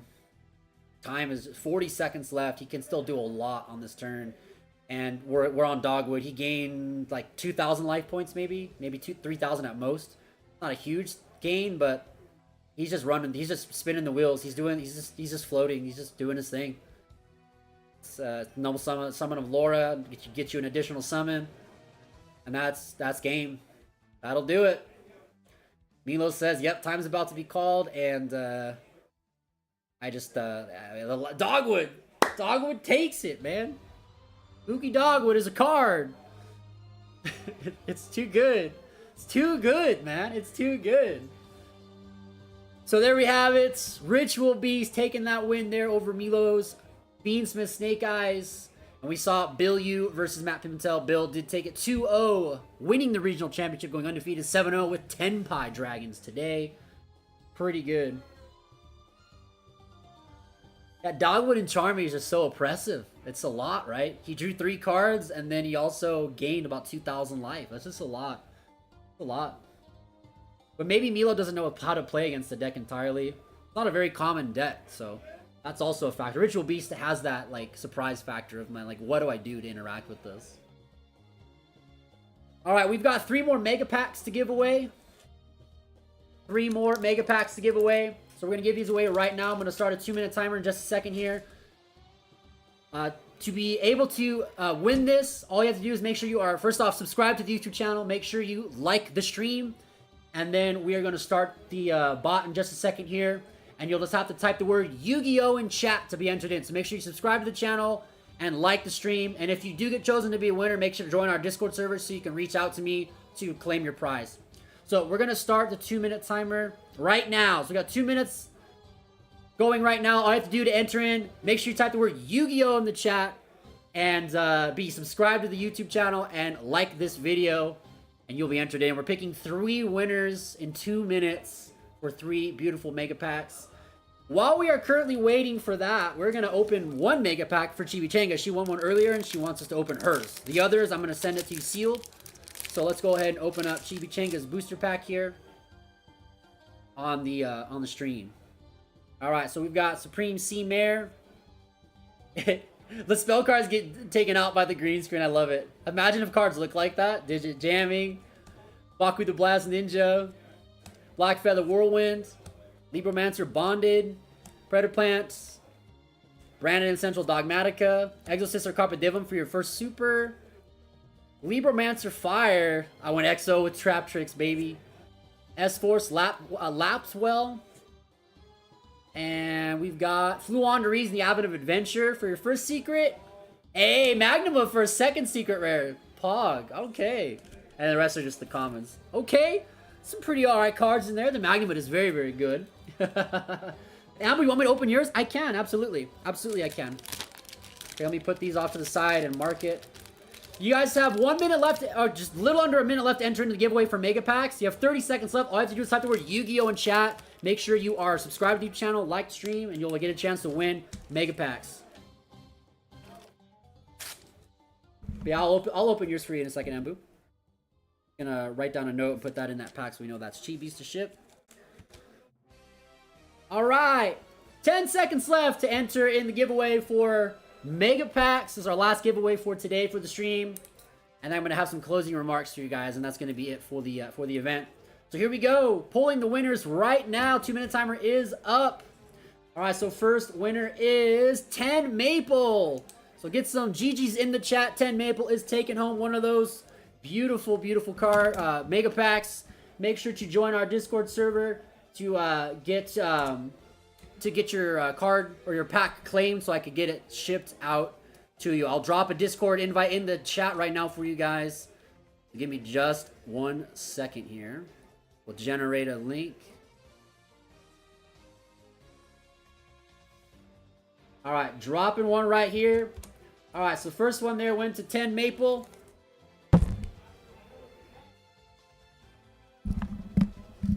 Alright, let me go ahead and choose the second winner. Alright, second winner is King Phoenix. So get some love in the chat for King Phoenix. Taking home a booster pack from the 2023 Megatins, baby. Let's go. And then pulling our final winner, it is... And click. Alright, that T-Dog coming in. T-Dog taking it. The last pack. Last pack, magic of the stream. Congratulations to T-Dog, 10 Maple, M King Phoenix, guys. Congrats on getting those packs. Alright. Alright, let me open your pack for you, Ambu. We'll open your booster pack. And then I got some closing remarks I want to give out, and then we'll be all done for today, guys. Alright, so this is Ambu's booster pack. We've got Thunder Discharge, Underworld Reveal, the Great Noodle Inversion. Makes me want ramen, dude. Predaplant, Melfi Penny, the Libromancer Prevented, Clear New World, the Laughing Puffin, Ultimate Fusion. That's actually a really good card. It's becoming relevant for the new Blue Eyes support. We've got a Magical Warrior of the Relics for the Adventure Package, Beyond the Pendulum for our first secret rare, and Scareclaw Lightheart for our second secret rare card there. And then we got some comments to follow it up. Congratulations on your pulls. King Phoenix, yes, I can open yours as well. Give me a second, I'll mark that.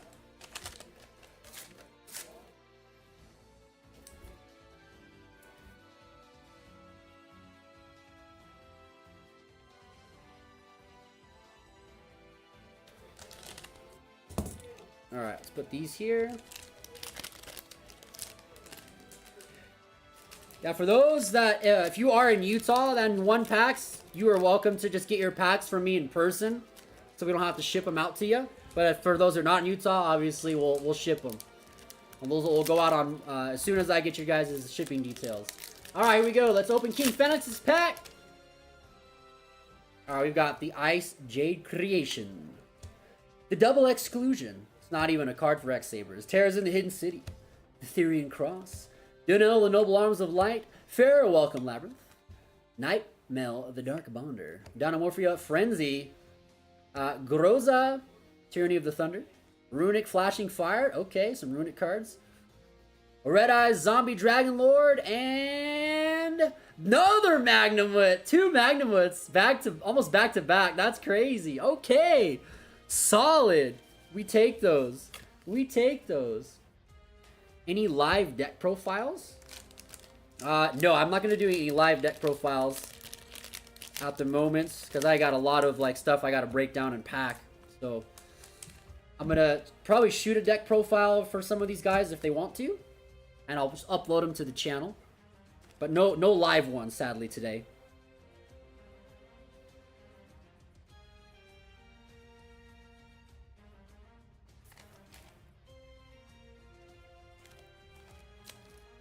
All right. So, give some closing remarks. First off, wow, we passed our 50 likes. We're almost at 60. We have 56. So if you're here and you haven't liked the stream yet, definitely like the stream. Maybe we'll get to 60. That'd be super sick. Big thank you to everybody that came out today. It was an absolute wonderful experience to do this regional championship for you guys.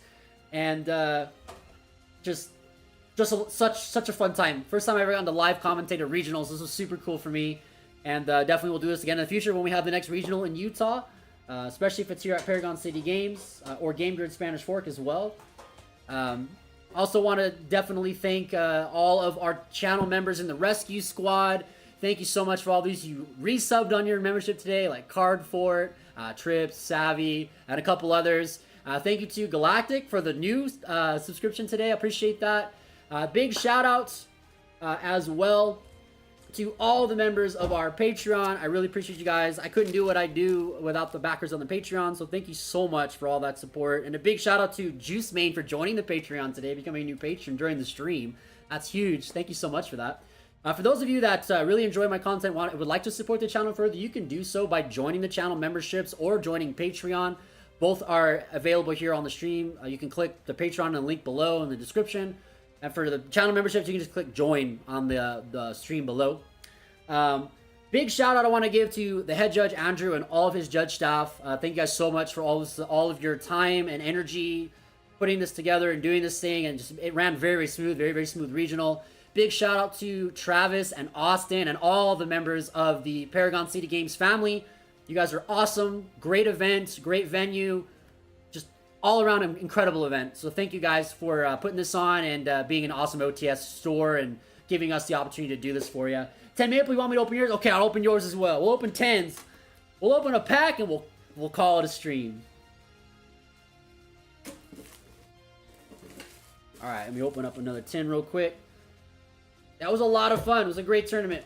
Great tournament. Alright, here we go, 10. Let's see it. What do we got?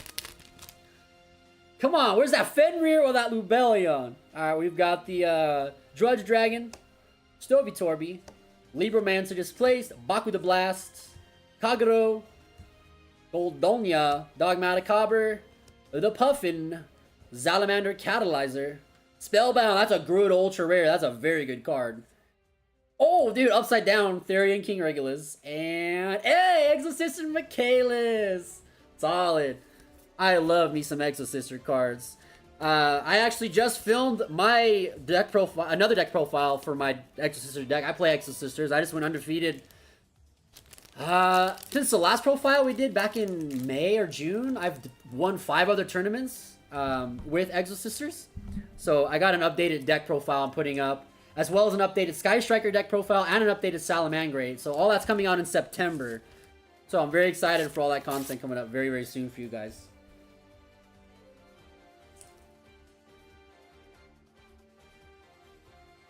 All right. Congratulations, everybody, on your stuff, on your giveaways. And again, thank you very much. I could not do what I do without your guys' support on this channel. Thank you guys so much for everyone that tunes in at home, plays at the local card shops, plays at our remote duels, or just comes in and says hi when we do live streams or is on the videos and everything. Every subscriber, every like, all that stuff, it all adds up. And thank you guys. This was a truly beautiful experience, and I had the time of my life doing this today. So, until next time, Devastator Squad, you know what time it is. It's time for you to just always be amazing, be your best self, and truly just always stay awesome. So, alright. Peace out, guys.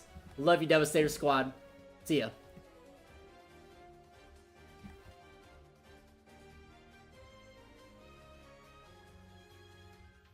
You're welcome, T-Dog. Always a pleasure. Alright, love you guys. Stay awesome, Devastators. We'll see ya.